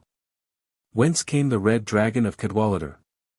Why was the Welsh dragon in fables of Merlin, Wennius, and Geoffrey described as red, while the Saxon, Fenris, was white, asks Mr. Sykes. He expresses his belief that there is no answer outside the realm of fancy, but notes that in the Welsh language draig means lightning, while the Welsh-English dictionary asserts that it symbolizes the sun. These might account for the ruddiness, but the facts are needless, for blood red is the natural choice of warriors, and these fiery Welshmen seem to have preempted it in Britain.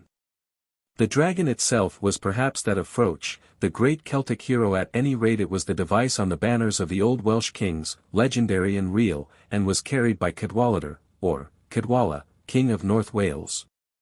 In his battles with Northumberland in the 7th century A.D., those old warrior kings had the title Pendragon, as Tennyson knew when in Guinevere he referred to the royal headquarters in the field.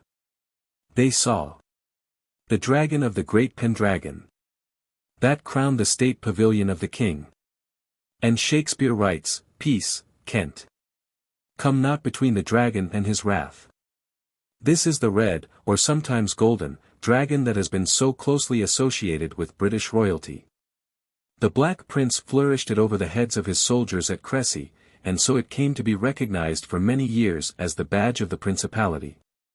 New honors for the historic symbol naturally followed the accession of the Welsh Tudors to the English throne, for Henry VII, on his entry into London after his victory on Bosworth Field, offered at the altar in St. Paul's Cathedral a standard with the fiery dragon of Wales, beaten upon white and green sarcener. This king then granted formally to King George, then Prince of Wales, and to his successors, a second badge, namely, a red dragon with elevated wings, passant thereon, for difference a silver label of 3 points. This grant was continued by Henry VIII, Edward VI, Mary, and Elizabeth, the last named preferring as the supporter of her arms a golden figure with a narrow red back. But the device on the Welsh flag was not invariably red, or perhaps the variation to be mentioned designated the South Welsh as distinct from those of the North. At any rate we read among the Arthurian legends that in the time of Arthur's father, Uther, there appeared a star at Winchester of wonderful magnitude brightness, darting forth a ray at the end of which was a flame in form of a dragon. Uther then ordered 2 golden dragons to be made, one of which he presented to Winchester, and the other he carried with him as a royal standard. Arthur himself, it is stated, wore a dragon on the crest of his helmet. A tradition Spencer knew. His haughty helmet, horrid all with gold. Both glorious brightness and great terror bred. For all the crest a dragon did enfold. With greedy paws. In historic times, the Roman soldiers in England carried images or pictures of dragons as ensigns in their wars with the native Britons. If these were mainly white, that fact might account for the whiteness of the emblems used by the Saxon armies of the south, Sussex, with which, after the Roman troops had quit England, the West Central Kingdom, Wessex, was incessantly in conflict. Wessex, supported by the southern Welsh, fought under a golden banner, and the adoption of a white dragon flag by the Sussex men may have been merely a matter of useful distinction between the opposing forces. It was the Wessex men under Harold that finally expelled the Norsemen by the victory gained at Stamford Bridge, Yorkshire, in September, 1066. Hardly had the young king of the United English accomplished this momentous task when he was called upon to defend his country against the invasion of a new foe, the Normans, led by that William who so soon was to become the conqueror. Harold had been preparing to resist William's threatened landing. The time had arrived, and when ready to march towards Hastings, he enters the headquarters of the army, where his officers are assembled, and issues the orders so picturesquely phrased by Tennyson, Harold, Act 4, SC. 1. Set forth our golden dragon, let him flap the wings that beat down Wales. Advance our standard of the warrior, dark among gems and gold, and thou, brave banner, blaze like a night of fatal stars on those who read their doom and die. Alas for the outcome of this brave boast! But we have run somewhat ahead of the historic march of events. Long before the rise of Wessex to the control of all England, the Anglo-Saxon settlers from northern parts of the continent had begun to cross the Channel and recover from the barbarous Britons the fertile fields abandoned by the Romans. They brought with them many a wonder story and superstition to add to the native stock and Celtic accretions, among them the narrative of the exploits of that noble and romantic Jutish hero Beowulf, who thus became an English hero by adoption. But of him I shall speak more fully in the next chapter. Hardly emerging from the legendary obscurity of Beowulf and his time, say in the 5th century, one finds traces of several other imported dragon tales inherited from remote Teutonic sources and more tinctured as the centuries advanced with the theological notions and interpretations brought by early Christian missionaries to the British people. Thus in the Antiquary, Volume 38, 1902, I find an account by E. Sidney Hartland of such a trace in Gloucestershire. The church at Deerhurst in that county, he informs us, is one of the oldest in western England. Its tall square tower may have witnessed the Norman conquest, is it unquestionably heard the clash of arms on that bloody field by Tewkesbury. 2 stories in the tower still bear some uncouth resemblance to the head of a mythical monster, and may be connected with a legend of a local dragon, a serpent of prodigious bigness, that plagued the neighborhood, poisoned the inhabitants and slew their cattle. The people petitioned the king, who offered a crown estate to anyone who should kill the beast. This was achieved by John Smith, a blacksmith. He put a large quantity of milk in a place frequented by the monster. And the snake, having swallowed the whole, lay down in the sun with his scales ruffled up, whereupon John advanced and, by striking it between its scales with an axe, chopped off its head.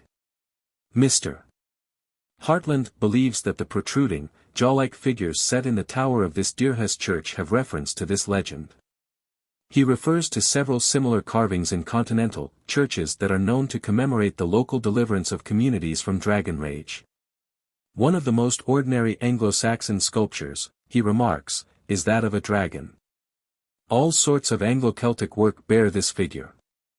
Scandinavians strengthened the general belief in reptiles as demons by inventing the theory of a great world serpent, stories of which abound in the Edda and the sagas of Old Norseland. And many evidences remain that this notion was well domesticated in Britain during the long domination of the Danes in the north and east of that island. The pollard worm, described so fully by Henderson, is an example, although this demon was a wild boar. All such pests in the North Country were worms, killed by a member of the pollard family. A similar tradition belongs to Sockburn, and here the offender had the form of a serpent. Galloway has a legend of a snake which was accustomed to lie coiled around Moat Hill at Dalry, probably the site of an early Norman palisade fort. A folktale outlined by Andrew Lang, Academy, October 17, 1885, as follows. The Lord of Galloway offered a reward for its destruction, but one of his knights was swallowed up by the monster, horse and armor and all, and another was deterred by evil omens. The adventure was then attempted, as at Deerhurst, by a blacksmith, who devised a suit of armor for himself covered with long, sharp spikes, which could be drawn in or thrust out at the wearer's will. The snake of course swallowed him whole, like his predecessor, but as the smith slipped down his throat he suddenly shot out his spikes, and rolled about violently, nor did he cease until he had torn his way out through the monster's carcass. This is not the only nor the earliest example of conquering the dragon from the inside. It was thought of hundreds of centuries before that. When Heracles undertook the deliverance of Hesione, daughter of Laomedon, king of Troy, from the sea monster to which her father had exposed her, he sprang full-armed down the creature's gullet and hacked his way out of its maw. A similar folk tale is related by Romanian gypsies. One such story, indeed, has received ecclesiastical sanction to the extent, at least, of being incorporated in the Golden Legend and represented in stone among the sculptures adorning many European sacred edifices. The heroine here is that St. Margaret, who was thrown into a dungeon after tortures of the kind that churchmen ascribe to their martyrs and have with equal piety and relish inflicted upon their opponents. And whilst she was in prison she prayed our Lord, as Caxton recounts in his translation of the Golden Legend, that the fiend that had fought with her he would visibly show unto her. And then appeared a horrible dragon and assailed her, and would have devoured her, but she made the sign of the cross and anon he vanished away. And in another place it is said that he swallowed her into his belly. And the belly broke asunder so she issued out all whole. This miracle was denounced as apocryphal by critics centuries ago, yet the same set of adventures are related of Saints Martha, Veneranda, and Radegund. What troubled the minds of the monks was the difficulty of believing that the devil had ever been killed. A ridiculous, but celebrated yarn of this class is that of the Lambton worm, which I quote from the concise narrative by Hartland. This was a creature caught by the heir of Lambton, in England on the banks of the Wear, one Sunday morning when fishing, and, to add to its iniquity, using very bad language.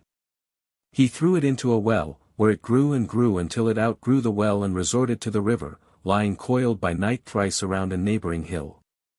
Meantime, the heir of Lambton, having repented of his evil life and spent 7 years in the wars, returned, and determined to rid the land of the curse his wickedness had inflicted upon it. A wise woman whom he consulted advised him to get his suit of mail studded thickly with spearheads, and required him before going forth to the encounter to vow to slay the first living thing that met him on his way homeward, warning him that if he failed to perform the vow, no lord of Lambton for 9 generations would die in his bed. He met the worm and challenged it to the conflict by striking a blow on its head as it passed. It turned upon him and, winding its body around him, tried to crush him in its folds. But the spikes pierced it, and the closer its embrace the more deadly were the wounds it received, until with the flowing blood its strength ebbed away, and the knight with his sword cut it in two. The knight failed to fulfill his vow because his eager old father was the first living thing met, and he could not bear to strike him down.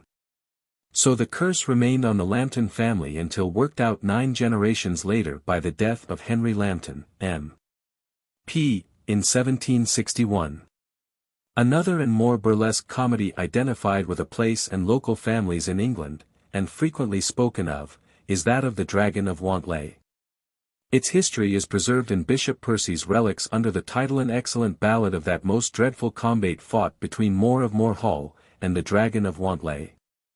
This title page bore also a picture of a scaly, lion-bodied monster, sharp, fierce and hungry-looking, with wings at his sides, an enormous tail, and 2 of his feet are hoofed, while the other 2 are strongly clawed.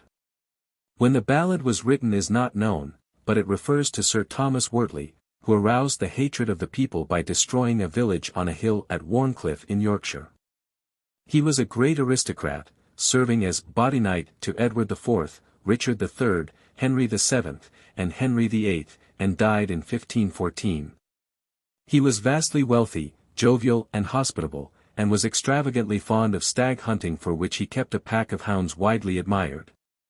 Among his possessions was the village of Wantley, which gave him only partial satisfaction, for, as we read, there were some freeholders within it with whom he wrangled and sued until he had beggared them and cast them out of their inheritance.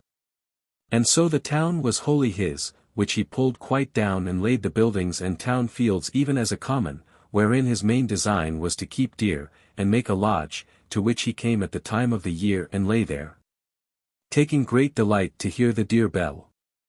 Remains of this destroyed town were said to be visible not long ago on a lofty moor between Sheffield and Perry Stone, including the romantic cavity still known as the Dragon's Den, and near it are at Dragon's Well and at Dragon's Cellar. The cruel and high-handed ejection of farmers, and destruction of good houses, just for sport, so disgusted and angered the people that they cast about for some means of redress. Near the castle of the wicked Wortley was More Hall, still standing, whose owner was far from friendly with the Wortleys. To the head of the More family, therefore, the distressed people went for a champion. Sighing and sobbing, came to his lodging, and made a hideous noise. Oh, save us all! More of More Hall! Thou peerless knight of the woods! Do but slay this dragon. He won't leave us a rag on. We will give thee all our goods.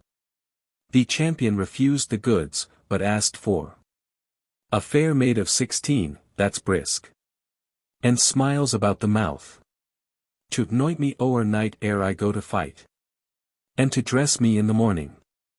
This is rather a reversal of the rescuing of maids customary in dragon stories. The ballad which is given in full in the Reliquary, Volume 18, London, 1878, and is discussed in Yorkshire Local Histories relates the amazing combat in which the dragon was killed. Briefly, More, the doughty knight, clad in a suit of armor studded with long, sharp spikes, hid in a well to which the dragon was wont to come when thirsty.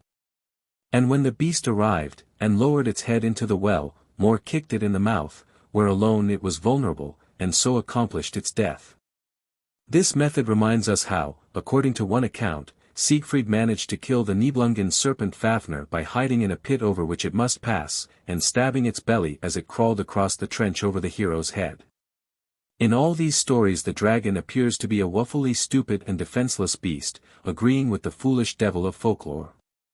It is probable that this Wantley ballad is founded on some incident of long-past feudal oppression, vengefully perpetuated by the Yorkshire peasantry by aid of this allegorical narrative, safer as a form of publication than would be an accusing statement in bald prose. Evictions of that sort have occurred far more recently than in the reputed era of the Master of Wantley.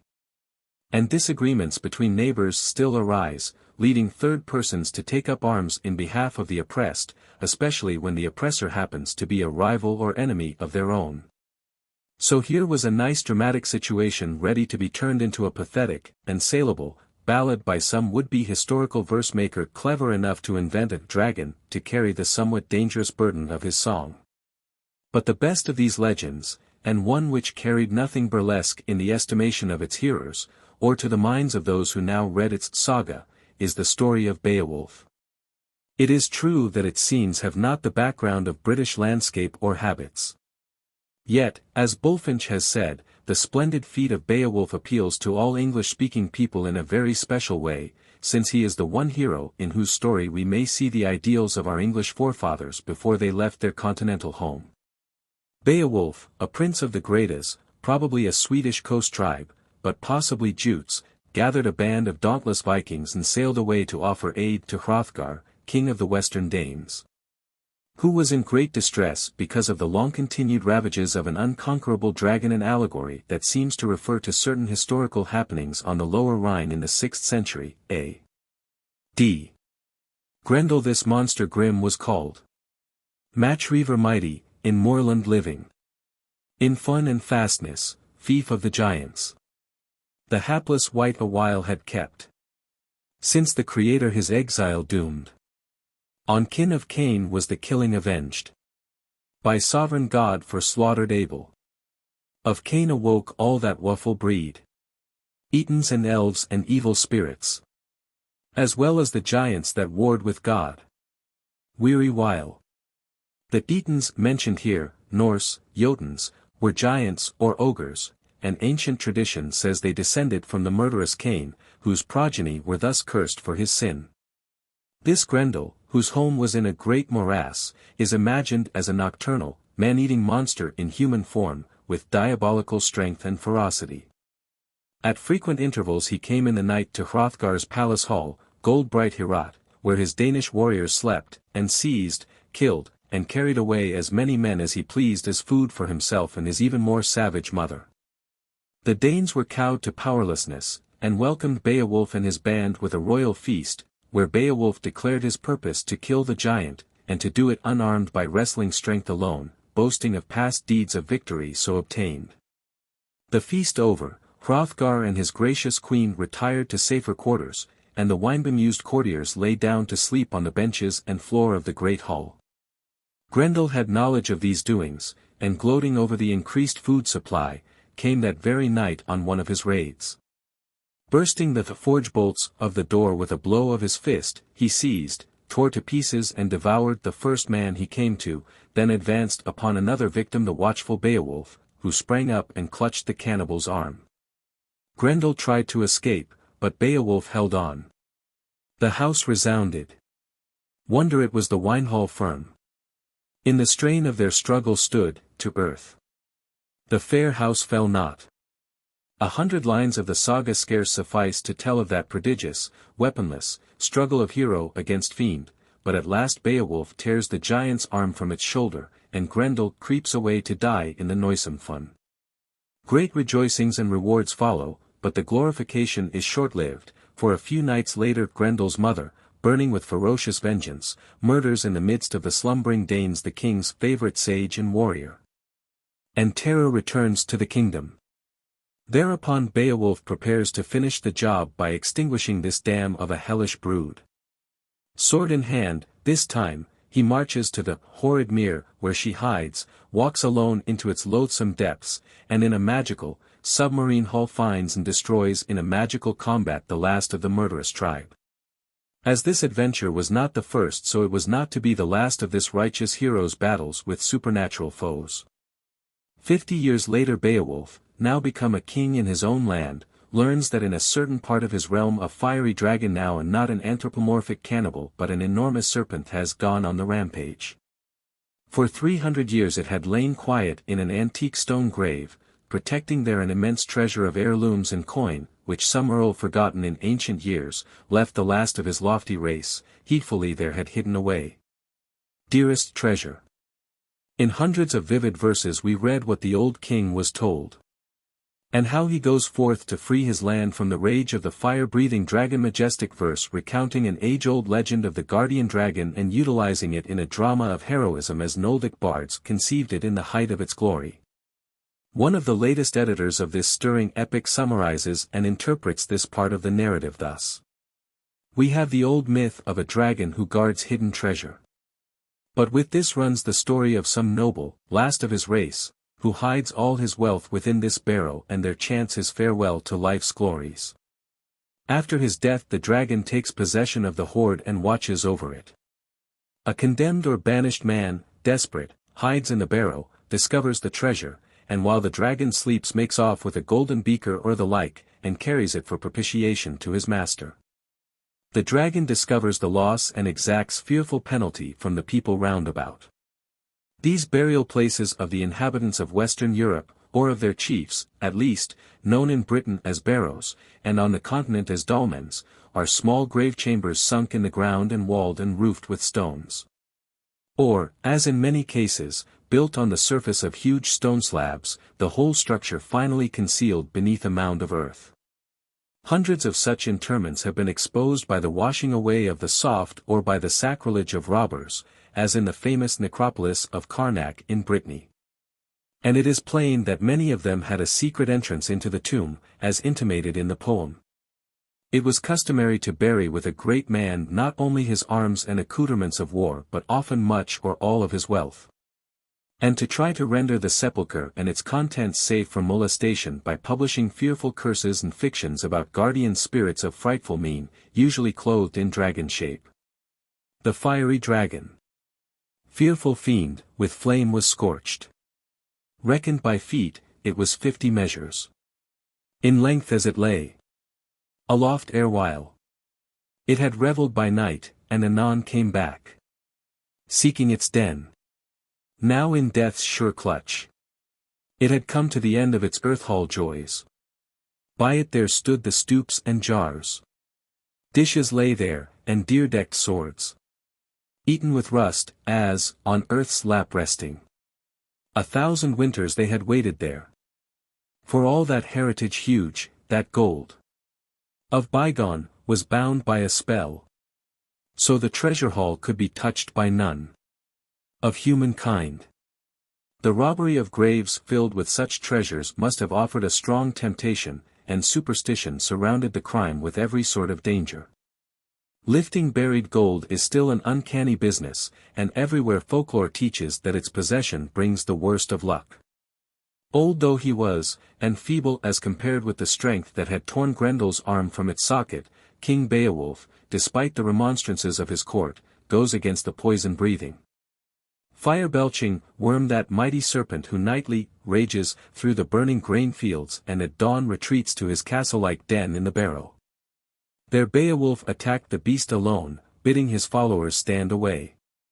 The battle was long and terrific, until finally one warrior, Wiglaf, could stand it no longer, but rushed to his sovereign's side, for Beowulf's sword had been broken by a too mighty stroke.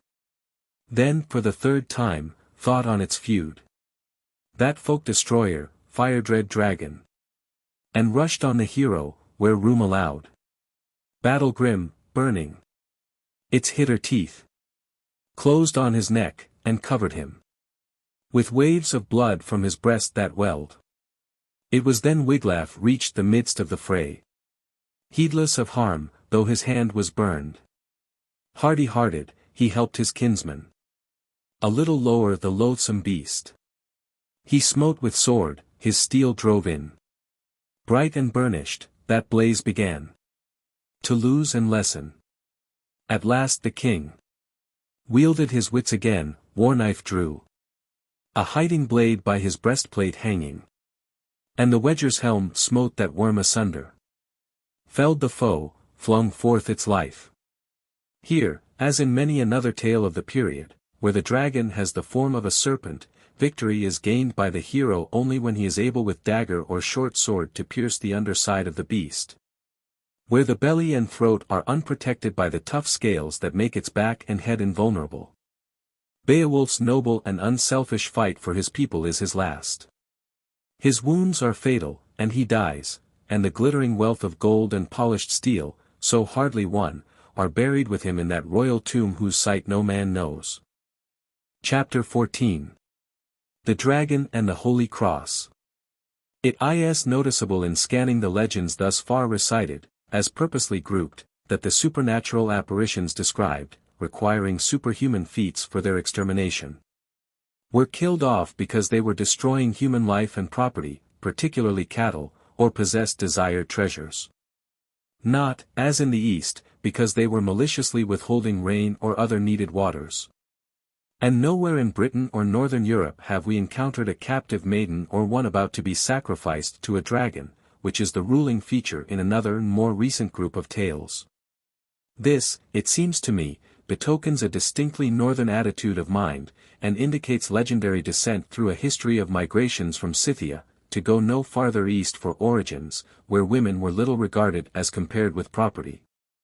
And chivalric sentiment all but absent from men's minds.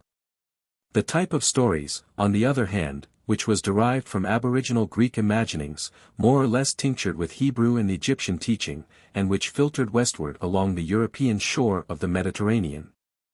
South of the great mountains dividing that sea from the basin of the Baltic, included almost always the idea of rescuing a woman in danger, and represent a southern as distinct from a northern inspiration in dramatic sense. Dr. Spence has remarked that the medieval dragon was a storyteller's, or literary, subterfuge to give the hero an opportunity to be heroic. This latter style in dragon stories remains to be treated. But before proceeding to that, I want to say something about those tales current in Roman times and for centuries afterward on the continent of Europe, as recorded with pious credulity in the biographies of Catholic saints. These zealous missionaries, who went forth from Rome to spread the gospel of Christ beyond the Alps. Often at the risk of life, the hardships endured by missionary priests among Canadian Indians in the 18th century make us understand what must have been the experience of many a would-be teacher among the wild tribes of northern Europe. Were men who believed in a real, and at will corporeal, Satan and his imps. And they felt themselves obstructed by powers of darkness quite as much as by the natural reluctance of the savages to abandon their ancestral gods and fetishes. In fact, the apostles regarded such reluctance as due to past instruction as well as to present advice by the devil.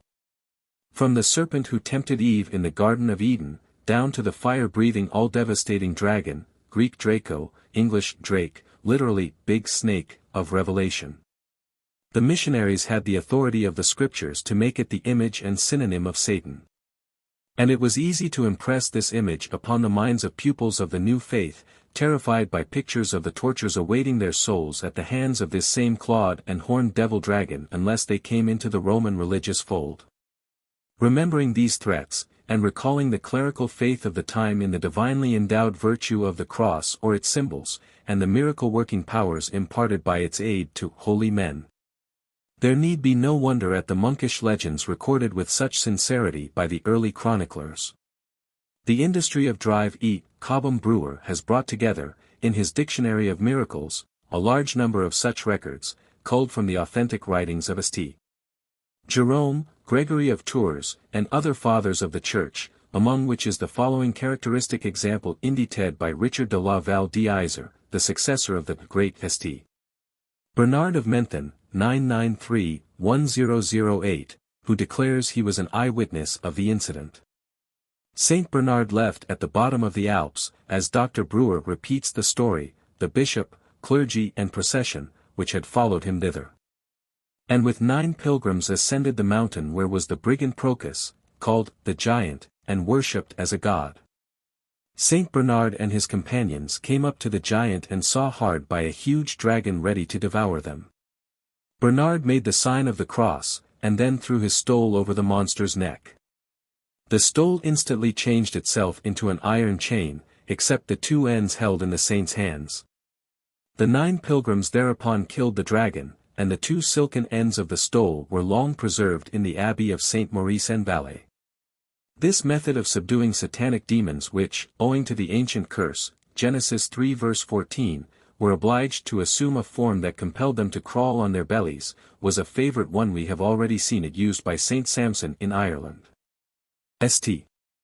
Germanus, 5th century, marched boldly into the dark cavern in Scotland inhabited by a prodigious dragon, threw his handkerchief around its neck, and led it forth to a deep pit into which he cast it. And so relieved the district of a man-killing nuisance. Paris was freed from a dreadful dragon of ghoulish habits in AD 136, by Saint Marcel, who knocked it on the head 3 times with his cross.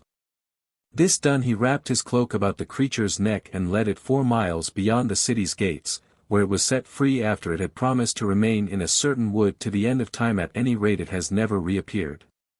This is told by Gregory of Tours. After St. Martha had quieted the frightful dragon of the Rhone, she conducted it by her girdle, Maury describes it more piquantly as her garter, to Tarascon, where the people put it to death. And they have been celebrating this deliverance ever since. Several other saintly heroes made captives of cave-dwelling monsters by similarly sanctified leading strings. In another class of cases, evil beasts, and particularly serpents, are subjugated by holy men by the exhibition of a crucifix or some sign representing it. A terrorized community would summon a saint, sometimes from abroad, to deliver it from a despoiling monster, in one instance with a penchant for devouring children, possibly a reminiscence of child sacrifice to bloody deities, just as villagers in India or Africa now seek the help of sportsmen to kill for them a man-eating lion or tiger. Out of these stories and faiths came the ascription to many of the religious worthies of the Middle Ages of a dragon in some form as a badge of distinction needful when the mass of the people could not read and must have some means of identifying the saints one from another, just as they had to have a bush to tell them where wine was sold and a bloody pole instead of a written sign to indicate the barber's shop.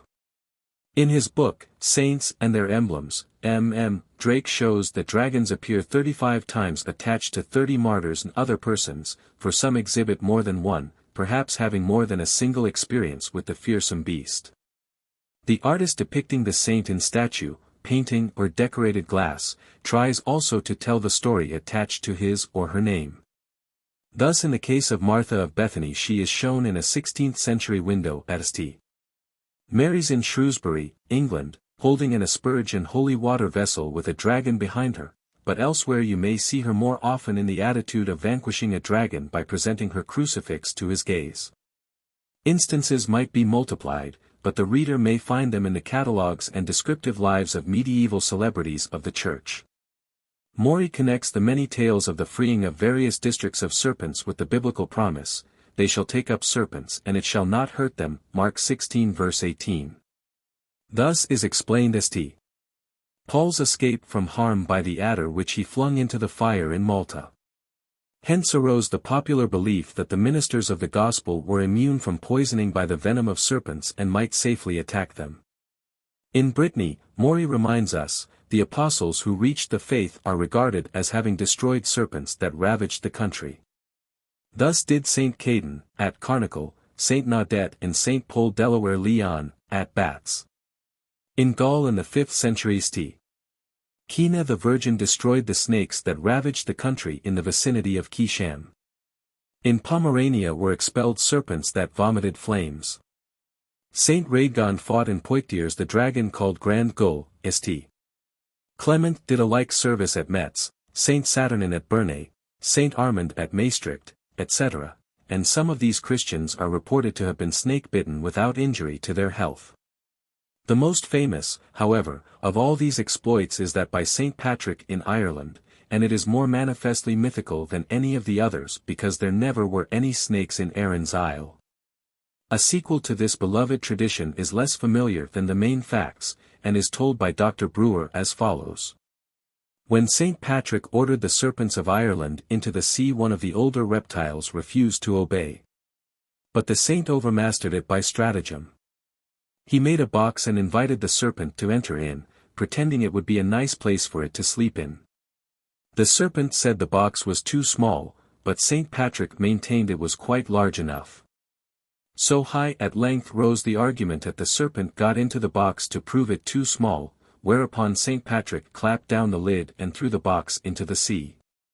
Critics justly regard most of these tales as allegories of the success had by various missionary priests in staying the devils of paganism or of false doctrine in their several fields of labor, and in converting local groups of people to Christianity. Some such expulsion of native rites and idols from one or another district probably indicates the reality behind the many legends of serpent clearance. Several of these tales, nevertheless, seem to me based upon actual feats of heroism, as, for example, that exploit of Bishop Romanus, annually celebrated at Rouen, which may not be wholly mythical. Since the horrible dragon, in this case might well be a bad man instead of a false doctrine. The adventure of that soldier general of the army of Lycerius in Thrace of the 4th century, who fought and slaughtered a dragon with his sword, and afterward canonized as Saint Theodorus of Heraclea, furnishes another case.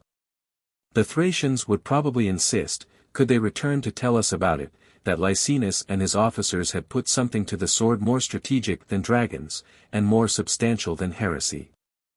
These few typical examples out of many may suffice to show the way in which the general belief in supernatural and more or less harmful beings was utilized by the early Christian missionaries in Europe, to impress the sanctions of the new religion upon both the heathen and the indifferent or hostile men and women to whom they preached.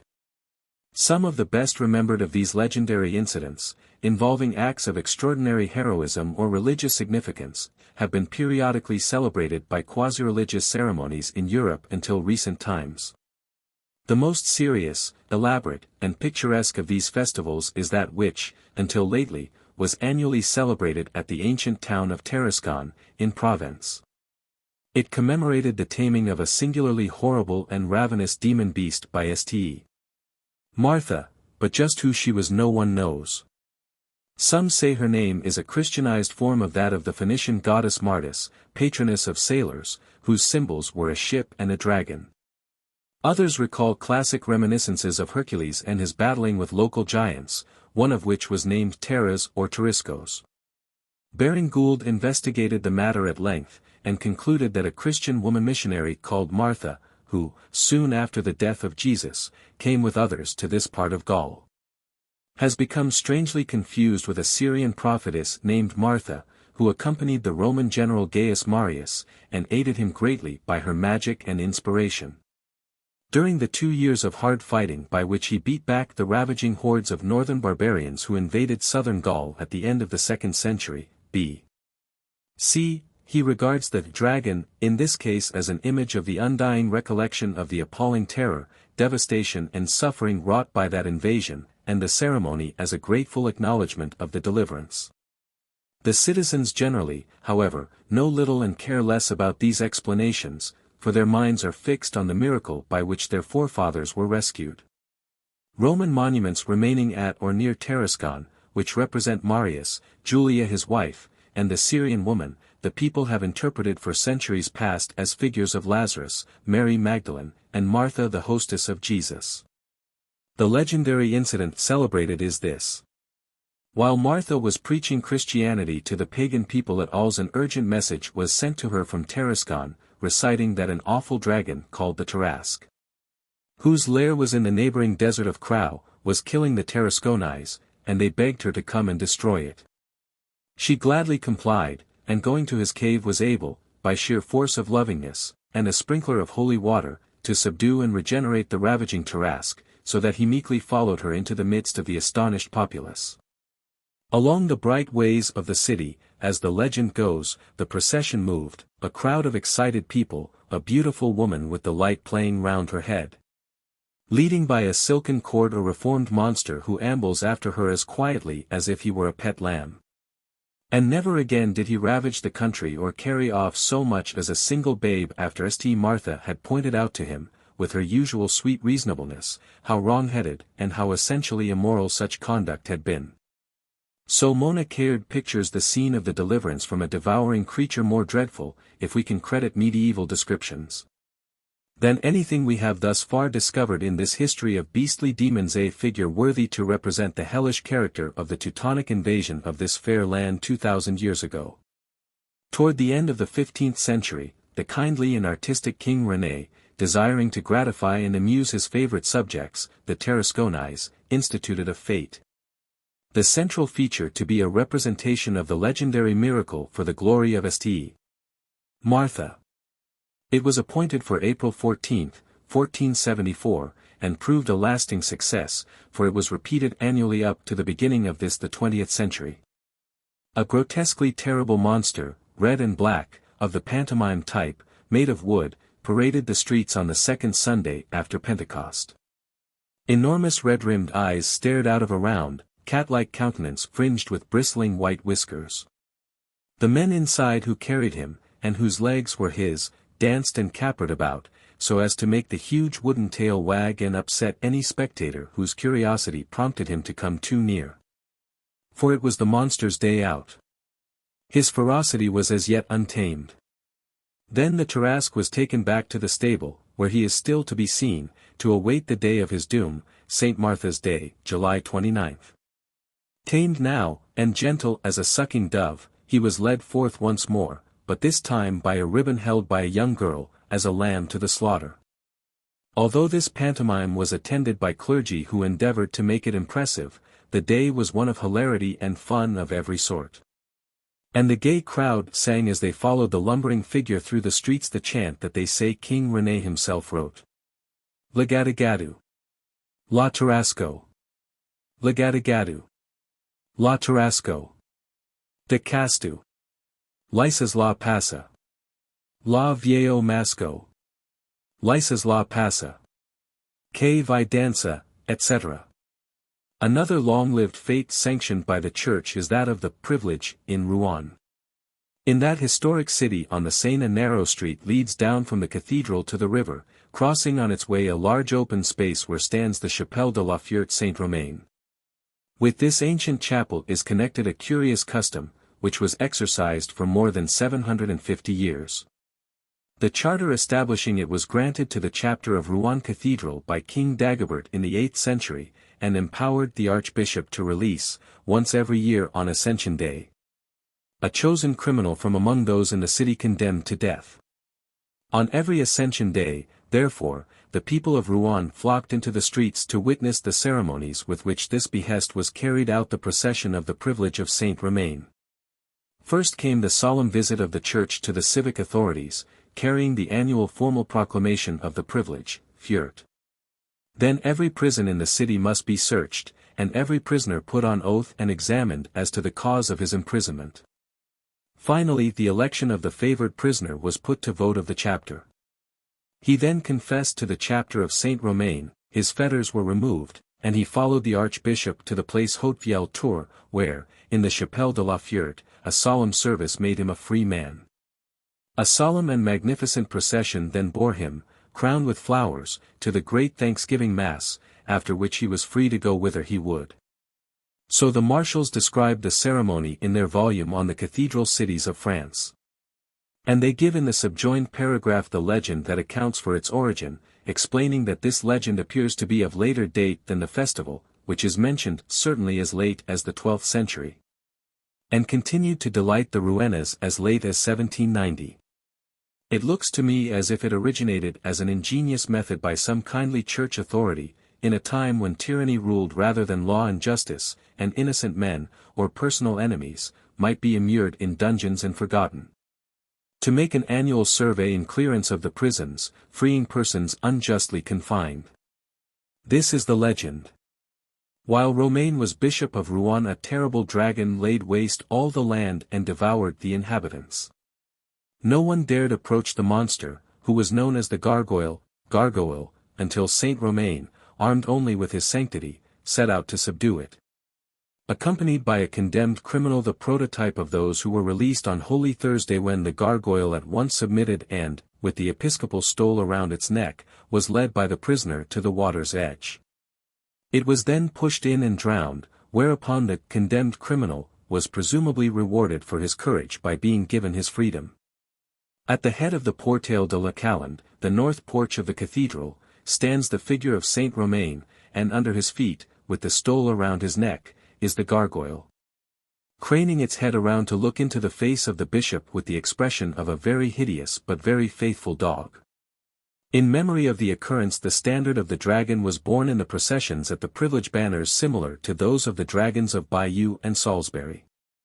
Similar festivals and processions in which the dragon, as a symbol of wickedness, heresy, and so forth, took place in old days in many European communities. We read of them at Metz, where the evil beast was dubbed Growly, at Bergerac, the dragon of Saint Front, at the Abbey of Fleury, and even in Paris. The images are made of silk, very large, and are maneuvered by children hidden in the interior. The celebrations were commonly identified with the Rogation Days, and some have continued up to fairly modern times.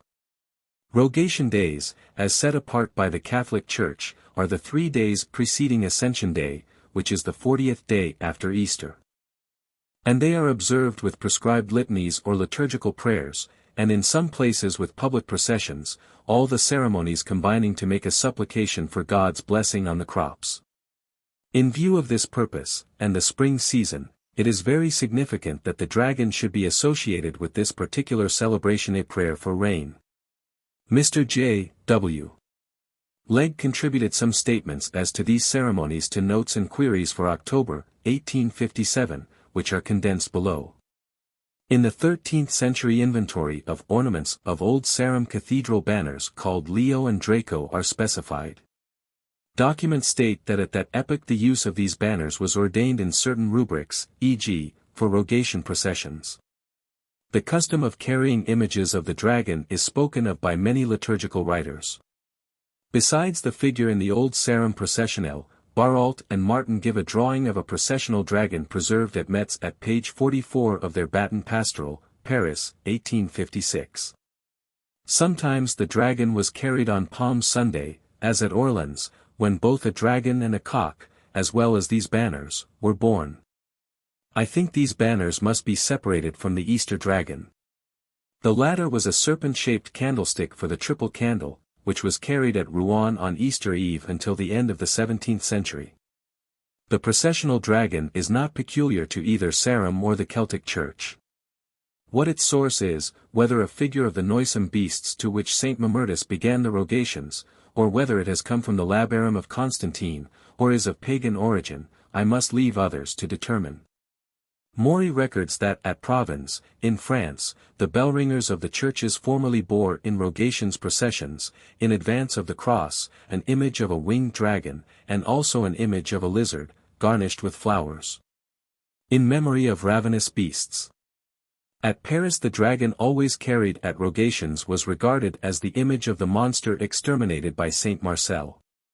At Aix-en-Provence, the marchers saw arranged upon an eminence called Dragon Rock, near a chapel dedicated to St. Andrew, the figure of a dragon in imitation of the one tradition sad that apostle had killed. A curious survival of these medieval combinations of piety and pranks was the snapdragon, as a feature in the festive procession accompanying the induction of every new mayor in Norwich, England, up to 1832. Here the image was small enough to be managed by one man inside, it had a distensible neck so that the head could be wagged about, short, bat-like wings, and a pig's tail.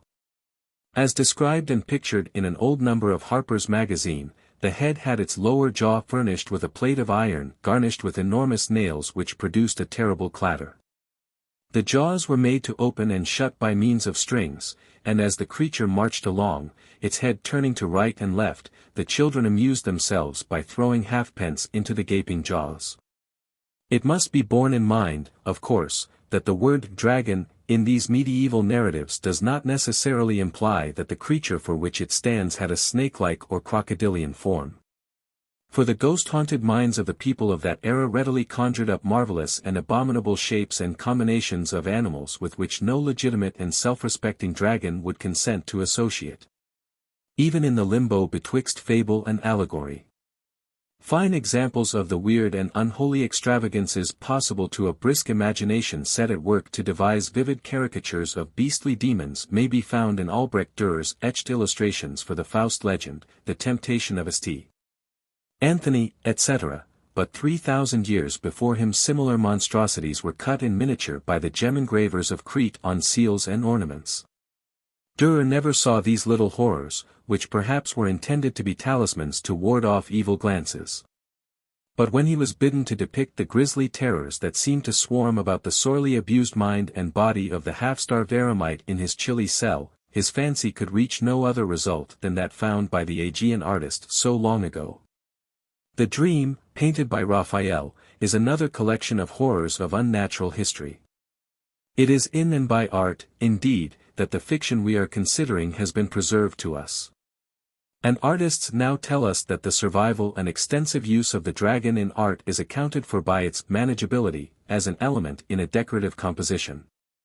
All the multitude of dragon forms, diverse as they are in reflecting the fears or the fancies of widely differing races of men, agree in fulfilling certain conditions that make them exceedingly useful in ornamentation.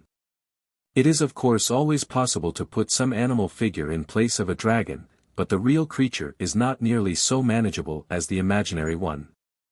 The actual creature, whatever it may be, explains the English artist Louis F. Day, must be considered to some extent from the point of view of nature, but the monster leaves the artist free. This is an incalculable convenience in design, and enables the artist to arrive with certainty at the effect at which he aims. There is a kind of keeping, too, between the ideal creature and the ideal ornament. The natural birds and other living creatures that occur at intervals among the purely ornamental arabesques of the Cinquecento always seem to me out of place. They suggest that the artist was not quite content with his art of ornament, and must needs relieve himself at intervals by indulging in a bit of naturalism. If, then, the dragon has lingered in art long past the time when we have any faith in him, it will be seen that there is a reason for his prolonged existence. Since the blazonry of more or less boastful badges on knights' shields and family possessions began, the dragon, as wyvern, has been a favorite device in European heraldry, and possibly the most antique one. Long before any college of heralds was instituted we learn by tradition of the helmet crests of the heroes of romance. Tennyson sings of the great Pendragonship and that sightly helm of Arthur, to which for crest the golden dragon clung. Let me quote another pertinent paragraph from Mr. Day's fine article in the third volume, 1880, of the Magazine of Art. The heraldic dragon conforms, after the manner of its kind, to decorative necessities. His business is to look full of energy and angry power. His jaws are wide, his claws are sharp, wings add to his speed and to his terrors, he is clothed with scaly and impenetrable armor, and he lashes his tail in fury. And all the while he is careful to spread himself out on shield or banner that all his powers may be displayed. In the days before the invention of the term fine art, the dragon was frequently introduced into pictures of sacred and legendary subjects, and it invariably formed an ornamental feature in the composition.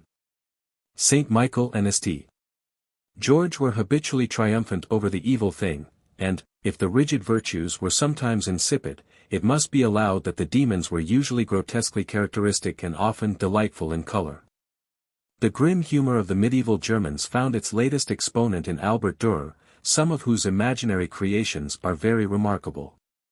They belong half to Gothic tradition and half to Renaissance influence, but yet they are wholly German and wholly Düreresque. The creatures of the Italian Cinquecento partook for the most part of the grace of the ornaments of which they were a part, though occasionally there lurks among the beautiful and fanciful foliation a monster that is inexpressibly loathsome. Art might well dispense with such imaginings. If the fabled creature is to live in ornament, and why should it not, let it be on the supposition that it is a thing of beauty. Chapter 15. To the Glory of St. George. The western half of our history is closing true to form a history that originated in myth and resulted in the loftiest reality. It began in the romantic fable of Perseus and Andromeda, and it ends on the shore of the Western Ocean to the glory of St. George and Mary England. The connecting lineage and record are clear. The hero family has been a prolific one, and widely spread, with a history full of noble diversity, but its temper has held true, and its mission of the rescue of maidens in peril, or, more largely, of distressed and wrong-headed peoples, has never been neglected. Its career is a continuous picture of the ideal of the West knightly valor in service, the duty of the strong to aid the weak. From Persia to Italy, from cultured Greece to the barbarous shore of the Atlantic, the tale of noble deeds was told, the fame of one and another brave soul was celebrated, and so chivalry was born of romance. And the Renaissance arose to rejuvenate a benighted old world. Whether or not the names we read were ever or never those of actual men, whether or not anything like a dragon ever threatened forlorn princesses or devastated a smiling countryside, is of no consequence. As history, and its record may be as unsubstantial as the quickly dissolving clouds that reflected a rosy light upon the towers of a mythical Ilium, doubtless it is, for the most part, only an immortal legend repeating itself as do human generations, but it portrays, century after century, the highest virtue in the manly soul. It is needless to spend time over the variants in what we may style the Perseus legend as written in classic and medieval books and poems. Stories identical in substance with that of the rescue of Andromeda from the jaws of a monster were widely related in antiquity and have not yet been forgotten. They form a class by themselves, differentiated from the traditions and fables that have heretofore been related, by the fact that always a young virgin, usually of royal birth, is delivered from impending death by a bold and ardent youth. And that in most cases there is the attendant, but less important, fact that the hero is nearly robbed of his just reward, the maiden's hand and heart, by the evil machinations of a rival who never quite succeeds. A typical example is found in far Arabia. One day, as we are told, a dragon comes to a city in Yemen and demands a beautiful virgin. The lot falls on the king's daughter, but a young knight kills the monster, and the brave adventurer gets the girl.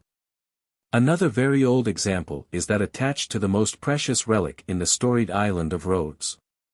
Luke the Evangelist, the islanders say, desired to move the body of John the Baptist from its burial place in Caesarea to Antioch, but was able to transfer only the saint's right hand, with which Jesus had been baptized. Subsequently it was deposited in the new Hagia Sophia at Constantinople, and after further adventures reached security in Rhodes. While it yet remained in Antioch, a dragon haunted the country about that city, and the people appeased the monster yearly with the sacrifice of one of their number, chosen by lot. At last the lot fell on a maid whose father greatly venerated the holy relic. Making as though he would kiss the hand, he bit off a fragment from the thumb, and when his daughter was led out to sacrifice he cast this fragment into the dragon's jaws and the monster quickly choked and perished. A widely familiar St. George legend is that belonging to Mansfield, in Germany, over whose church door is a statue commemorating the incident. The great man of the place at the time was Count Mansfield, and near the town is a hill still called Lindbergh because in former days it was the abode of a lindworm, or dragon, to which the townspeople were obliged to give a young woman every day. Soon no more maidens were to be found except the knight's own daughter. Whereupon Count Mansfield rode forth and slew the beast, and the citizens made him a saint and gave him, or somebody else, a statue, in spite of his previous indifference as to the fate of their daughters. Mansfield is one of the many places believed locally to be the site of the famous combat of that St. George, whose exploits were as numerous and widespread as were those of Hercules, in each case probably a misplaced tradition of some dimly remembered fight between local barons or bullies. A still closer approximation to the Perseus type was taken down a few years ago from the lips of an illiterate peasant woman of the Val di Arno, Italy, and is quoted by Hartland. A part of it describes the hero finding in a seaside chapel a lovely maiden, who urges him to hasten on his way lest he suffer the fate to which she is doomed, namely, to be eaten by a seven-headed dragon. Instead of obeying her he dismounts, attacks the dragon on its rising from the sea, and cuts out its 7 tongues, which he carries away, these trophies proving his claim, a few months later. To the credit of the feet and the hand of the willing girl. This 7-headed, 7-tongued Hydra dragon of fiction appears all down the ages, at least since the days of Hercules. Such a brute, to which a king's daughter is to be offered, figures in Grimm's tale of the 2 brothers, and variants may be found in folk legends everywhere in Europe. That within comparatively recent times it was popularly believed to be a reality is shown by serious accounts of its doings in books regarded as sensible and authoritative. Conrad Gessner gives a picture in his Historia Animalium of a hydra in the form of a serpent, the heads like those of lions and as it were ornamented with crowns, 2 feet in the front of the body, the tail twisted inwards. He relates that this hideous, aquatic creature was brought from Turkey to Venice in the year 1530, exposed to public view, and afterwards sent to the King of France. The Italian compiler Aldrovandus, a contemporary, illustrates in his book about serpents a 7-headed dragon. And in the Encyclopaedia Londinensis, issued in 1755, may be seen a large colored plate of a dreadful, 7-headed creature credited to Saba, an author who published a Thesaurus of Natural History about 1750, with an extensive account of it. And so at last we come to our own St. George. Who was this patron of the valorous, this model of devotion to an ideal of duty, this indomitable George? Nobody knows. He has been relegated to the Sun myths, and declared a mere relic of Mithraism. Gibbon and others identified him with the author of Arianism, but Eastern churches were named for the martyr before that prelate existed. It has also been said that he was that nameless Christian who tore down the edict of persecution in Nicomedia. These and other identifications have been discarded.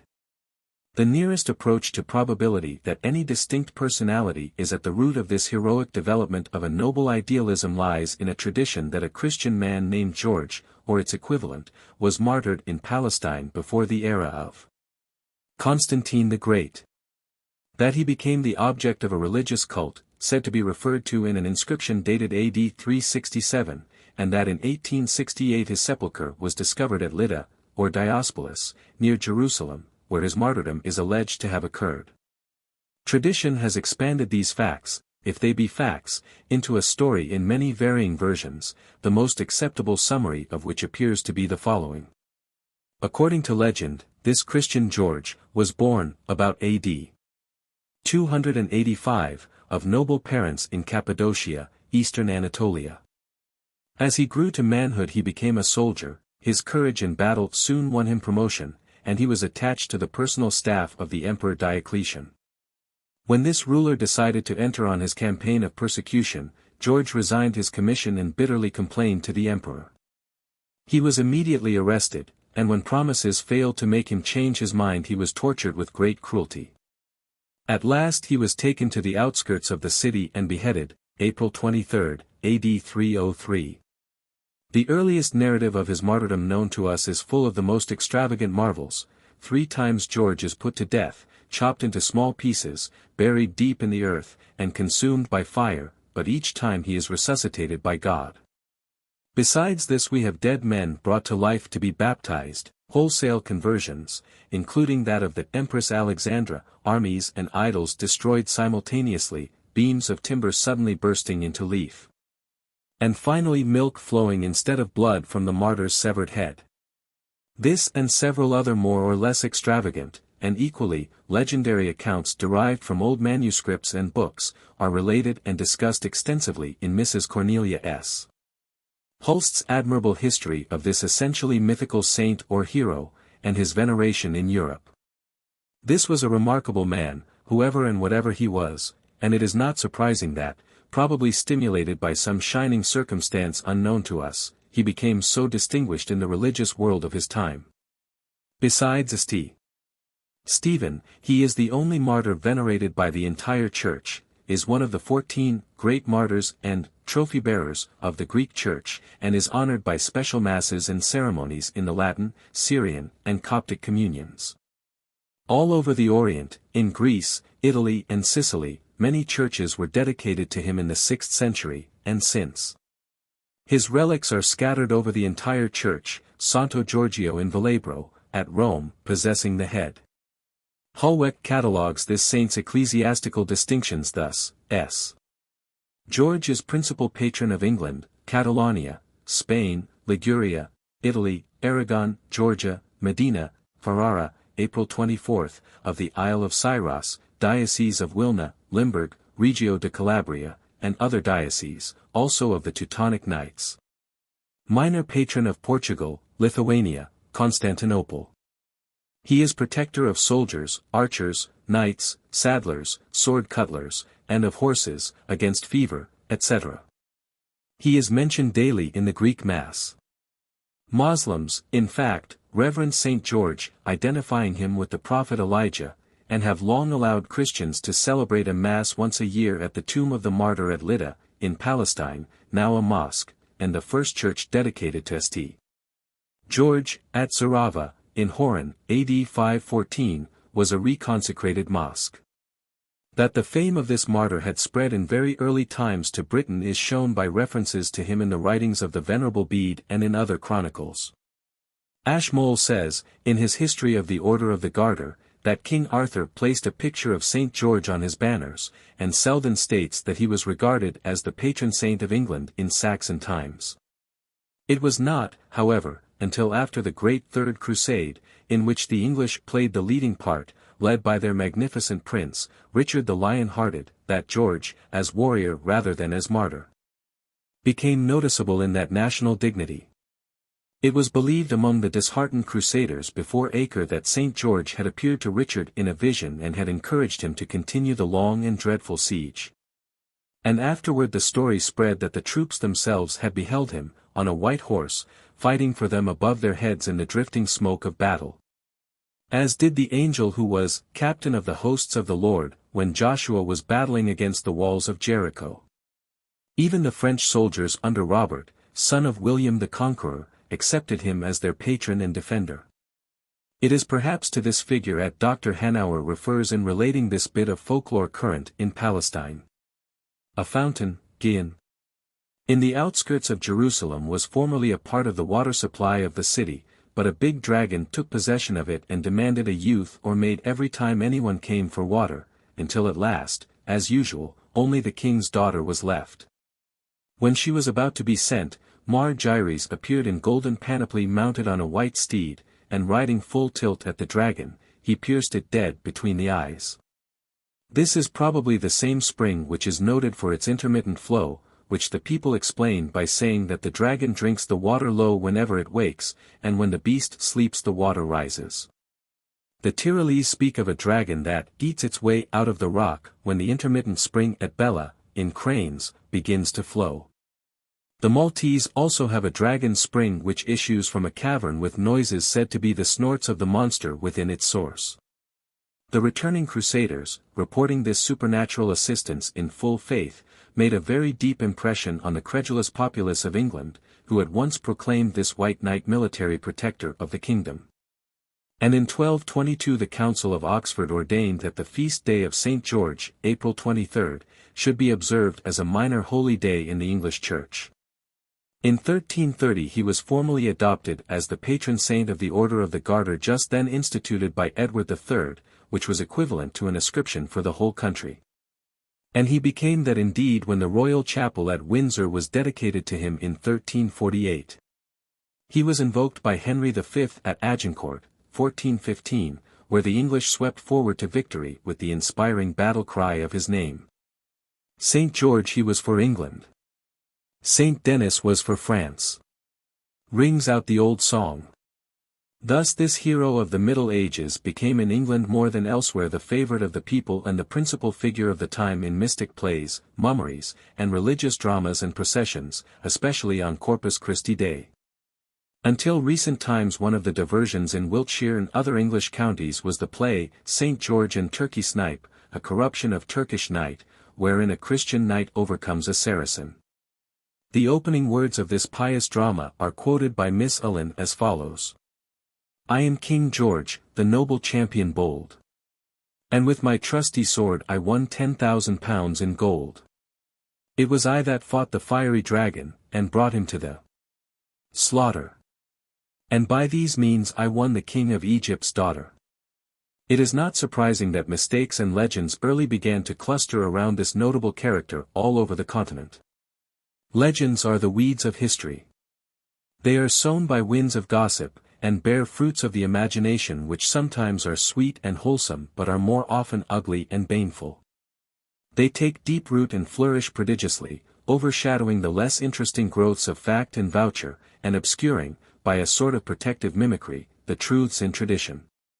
For example, where, if anywhere, among the many places, do the red flowers growing year by year on this and that meadow or hilltop, indicate the true spot where the dragon was killed? Here and there we may say, as at Coventry, that is the field of the battle of so-and-so, 1,000 years ago. But to get proof of it we must search among the roots of hardy fictions as botanists do for stifled native plants among the weeds of an abandoned field. The eminent French antiquarian, Louis F. A. Maury, points out that many local dragon stories probably originated in or have been kept alive by mistaken interpretations by the unlearned of relics, pictures, and votive offerings in churches, the last named including specimens of skeletons or bones of serpents, whales and so forth, stuffed crocodiles, big fishes and other strange animals, deposited by persons who had escaped perils by one or another exotic beast. Formerly, at least, there hung in the church of Mont Saint-Michel pieces of armor which the peasantry held in awe as that worn by the angel Michael when he drove that old serpent, the devil, out of heaven. At Milan, where now stands the ancient church of Saint Denis, was previously a profound cavern, in which, we are told, once dwelt a dragon, always hungry, whose breath caused speedy death to any person receiving it. The Milanese hero, Viscount Uberto, killed it, according to a local legend the basis of which is a figure, named Givra, of a heraldic dragon on the armor of an early viscount of that city. Count Aymer, of Asti, in Savoy, owes his high place in the list of dragon slayers, says Maury, to a heraldic dragon carved at the foot of his effigy on his monumental tomb at Saint Spire de Corbeil. The identification of Gozan with the myth of the destruction of the dragon of Rhodes, was owing to the accidental presence near Gozan's tomb of a commonplace picture of St. George in his famous act. How a name may serve as a punning peg on which to hang a courtier's story or a minstrel's ballad, which later may become an element in dubious history, is shown in a saga of King Rhaegar Lodbrog, a famous pirate chief of the Viking era, who, when a young man, about the year 800, showed his mettle in an exploit of gallantry of which his companions loved to sing when the drinks went round. A Swedish prince had a beautiful daughter whom he entrusted, probably when he was sailing away on some freebooting expedition, to the care of one of his officers in a strong castle. This officer fell in love with his ward, and seizing the castle, defied the world to take her away from him. Upon this the father proclaimed abroad that whoever would conquer the ravisher and rescue the lady might have her in marriage. Of all the bold fellows who undertook the adventure, Rhaegar alone achieved success and obtained the prize. Now, it happened that the name of the faithless guardian was Orm, which in Icelandic means serpent. Wherefore the first minstrel who seized upon the incident to glorify the valor and renown of his prince, and retrieve the lady's reputation, represented the girl as detained in the castle by a dreadful dragon. It is a striking fact that, although dragons and dragon killers were commonplaces of both ancient and medieval story-making, someone has wittily said that the dragon itself was brought into being merely as a much-needed device to exhibit the valor of more or less fictitious knights. The association of this fearsome beast with George the venerated martyr saint is a comparatively modern addition to his history. The oldest written account of him, that by Pasicrates, does not mention a dragon. The Greek Church, which was naturally the first to render St. George honor, as Mrs. Hulst points out, from very early times represented him with a dragon under his feet and a crowned virgin at his side, a symbolical way of saying that he overcame sin, for the dragon represents the devil, and the crowned maiden represents the Church. This religious feeling characterized legends of such a combat found in Greek and Russian verses, and tales of a somewhat later period, but nowhere is this worshipful hero of the Church represented as fighting on horseback. The first account of a combat between St. George and a dragon that reached Western Europe was in the 13th century in the Latin of the Golden Legend, where a distinctly romantic flavor tinctured the holy narrative. This epic poem became popular and spread the heroic legend, which was recited in many versions, used in dramatic representations, and led to the localizing of the adventure in many different places. Where and when this poem originated remains a mystery. In the early part of the 15th century the Golden Legend was paraphrased by Lydgate and introduced to a few scholarly English readers in a manuscript preserved in the Bodleian Library in Oxford. It was more widely spread by Caxton, the publisher, in the translation made by him and printed in 1483. His second edition was illustrated by woodcuts borrowed from a Dutch edition of the tale, and these publications not only informed England as to the tale brought from the East, but settled the version which has been the adopted faith of our British forefathers ever since. The crabbed Old English and print of Caxton's book, William Morris issued a delightful facsimile from the Kelmscott Press, are so difficult to read now that many modern renderings in both verse and prose have been produced, of which I have chosen the authentic one by Baring Gould given below. And so, finally, we have come to the legend of the proper, most eminent St. George, and his most celebrated and distinguished of all dragons' possessions peculiarly our own as Englishmen and by inheritance. And here is the creed of it for your worshipful instruction. George, then a tribune in the Roman army, while traveling, came to Cyllene, a town in Libya, near which was a pond inhabited by a loathsome monster that had many times driven back an armed host sent to destroy it. It even approached the walls of the city, and with the exhalations of its breath poisoned all who came near. To prevent such visits it was given every day 2 sheep to satisfy its voracity. This continued until the flocks of the region were exhausted. Then the citizens held council and decreed that each day a man and a beast should be supplied, and at the last they had to give up their sons and daughters. None were exempted. The lot fell finally on the king's only daughter. And those who tell the story describe with vivid rhetoric the heartrending struggle of the royal father to submit to the decree, and his final victory in favor of duty to his people over his affection. So, dressed in her best, and nerved by high resolve, the princess leaves the city alone and walks toward the lake. George, who opportunely met her on the way and saw her weeping, asked the cause of her tears. "Good youth," she exclaimed, "quickly mount your horse and fly lest you perish with me." He asked her to explain the reason for so dire a prediction. And she had hardly ceased telling him when the monster lifted its head above the surface of the dark water, and the maiden, all trembling, cried again, "Fly! Fly! Sir Knight!" His only answer was the sign of the cross. Then he advanced to meet the horrible fiend, recommending himself to God, and brandishing his lance he transfixed the beast and cast it to the ground. Turning to the princess he bade her pass her girdle about the creature's prostrate body and to fear nothing. When this had been done the monster followed her like a docile hound. When they together had led it into the town the people fled before them, but George recalled them, bidding them put aside their fear, for the Lord had sent him to deliver them from their danger. Then the king and all his people, 20,000 men with all their women and children, were baptized, and George smote off the head of the dragon. Somehow, centuries ago, the people of Britain came to believe that this happened in England at Coventry. And it is no wonder that they learned and sang a paean of victory over it, comparing George's superlative bravery with the great deeds of bygone heroes. You may find it in Bishop Percy's Relics, and one stanza will give you the spirit of it. Barres conquered Ascapart, and after slew the boar. And then he crossed the seas beyond to combat with the Moor. Sir Icembras and Eglamour, they were knights most bold. And good Sir John Mandeville of travel much hath told. There were many English knights that pagans did convert. But St. George, plucked out the dragon's heart. St. George he was for England, St. Denis was for France. Sing, honi soit que mal y pense. I have traced the dragon in time from the birth of light out of darkness to the present, and in space from the Garden of Eden eastward to farthest Cathay, and westward to the crags that withstand the Atlantic's fury.